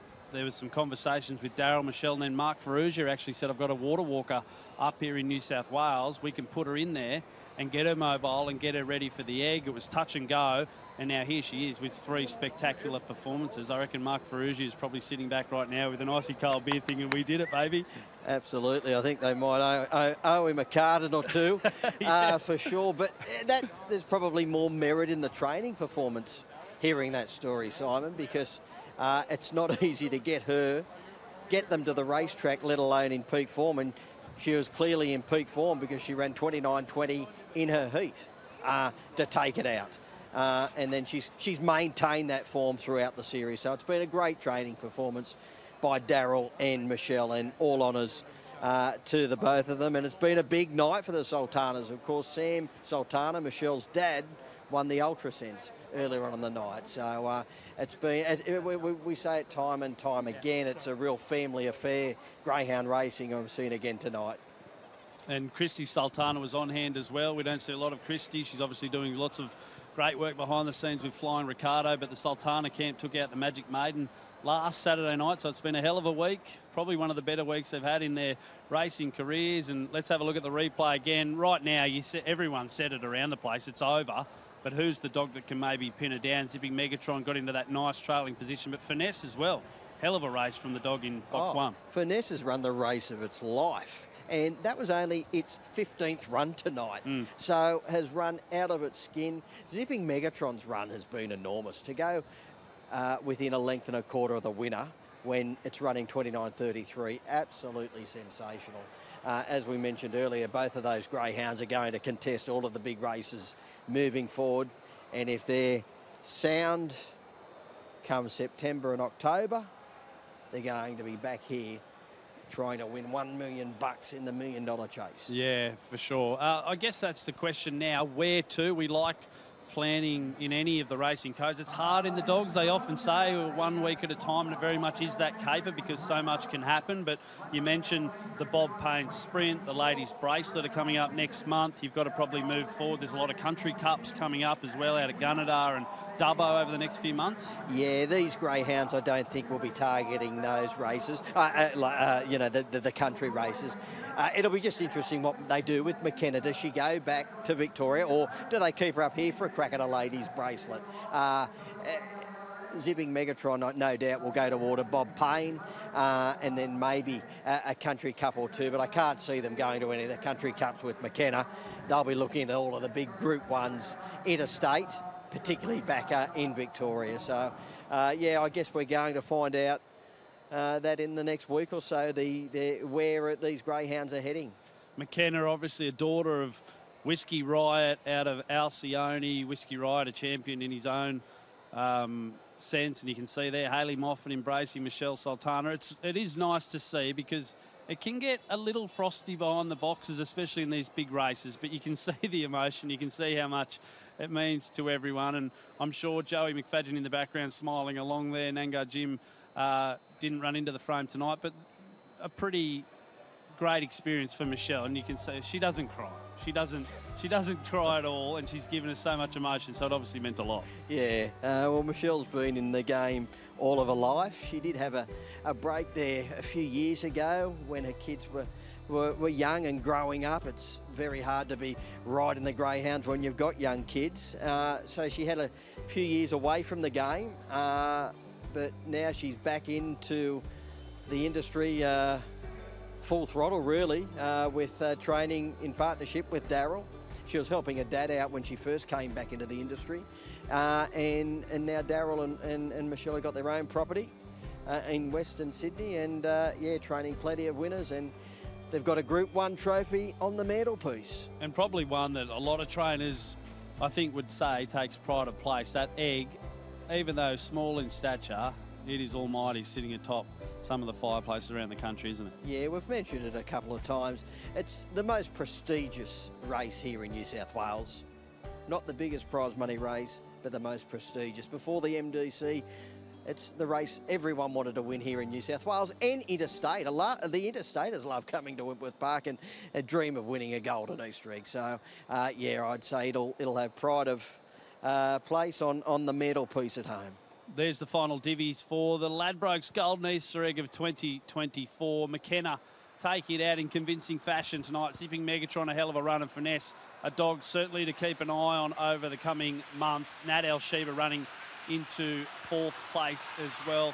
Simon Orchard with you. Timmy the Battler Newbold, and Jared Timms is back from his presentation duties. What was it like being down next to the best greyhound in the country, mate? It was very, very exciting. A very easy trophy presentation to do, honestly. I've just run up those stairs a little bit too quickly there. Can you tell which one of us wasn't an Olympian once upon a time? But no, terrific. Absolutely great night. And thrilled for Michelle as well. She was really moved by the whole thing. So, no, terrific, Simon. Yeah, she was. Spot on. Wonderful scenes here from Wentworth Park. Look, race 9 is another big race for a variety of different reasons. That's where we're going to turn our attention now. It's the Farewell and Thank You Mark Duclos race. It's for the non-graded dogs over 520 metres. Before we get into the runners, we're going to get a market update from Jared Timms. Favourite at the moment for this race is at Good Odds Cobber, who was so brilliant in the New Sensation last week. Certainly is, Simon. $1.75, in fact, gunning for the 4th consecutive win here. Bandit Bluey's a $4.20 chance. Irinka Daniel, good push for this chaser tonight as well. Went up an $18 chance into $10 and is the Ladbrokes market mover. You can see there we're minus a minute 30, so the presentation obviously just gone over a little bit, which happens on these big nights. But the greyhounds are now making their ways to the boxes. Let's get into it. Battler speed map, as you can see there. There's going to be some pace both inside and out from Bandit Bluey and Good Odds Cobber. We'll start with Bandit Bluey. Serious Animal steps back into a race of this quality for the first time since the Temora Cup heats. Yeah, shooting for the hat trick tonight. She ran 29.48 here 2 runs ago, and then 29.96 at a latest run. But she is going to find this tougher tonight. I don't like her drawn the inside. There's going to be plenty of pressure coming across here looking for the lead. I think she's a bit of a risk from box number 1. Carter O'Brien is at $67, goes into box 2 for Mary Hughes. We'll go to number 3, Zipping Caleb, returns from over a month off. Yeah, gee, I think he can run a big race on the fresher side here. He's a greyhound with a big engine, capable of running flying times. He's run 29.50 odd around here. He doesn't have brilliant early dash, but he's strong. If he just gets a little bit of luck through that first turn, gee, I think he is a tremendous chance of knocking the favourites off here. Irinka Daniel, $11 with Ladbrokes at the moment, in from 18 for Jack Smith. Yeah, beat Angel Shirley 2 runs ago, running 29.65. Good record track and trip. Just got a tricky draw to contend with a little bit of luck in the early stages, can figure. Overflow Bow's got a lot of speed, drawn outside, was luckless in the semis of the Egg. Yeah, was luckless, but got a really tricky draw here underneath Quantifiable. He has run 29.65 here. He ran 29.91 3 runs ago. I've just got to risk him from the poor alley. Quantifiable's been a really good chaser for Chris O'Brien, full sister to Mortified. Yeah, she's a ripping little bit. She's won 11 from 20 around here. PB 29.65. She's a brilliant beginner. She's got a good turn of speed.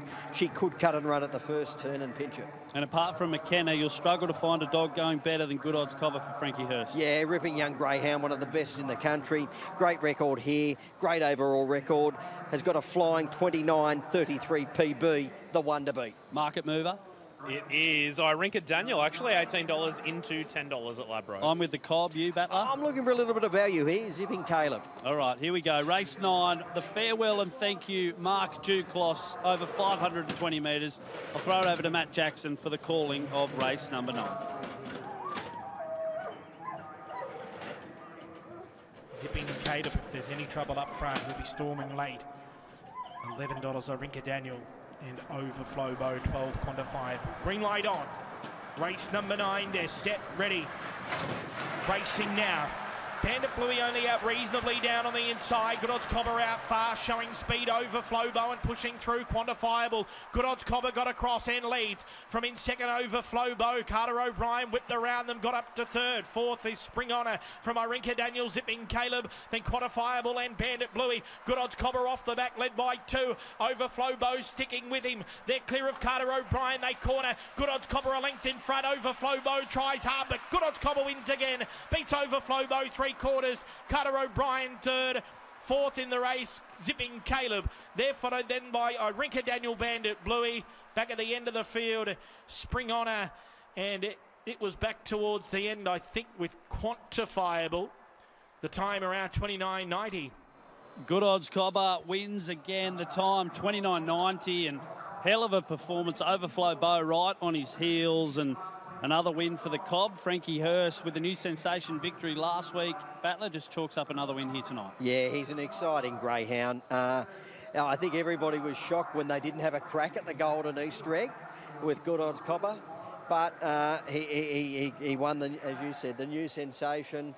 He's won again tonight, and there's no doubt they'll target all of the big races moving forward.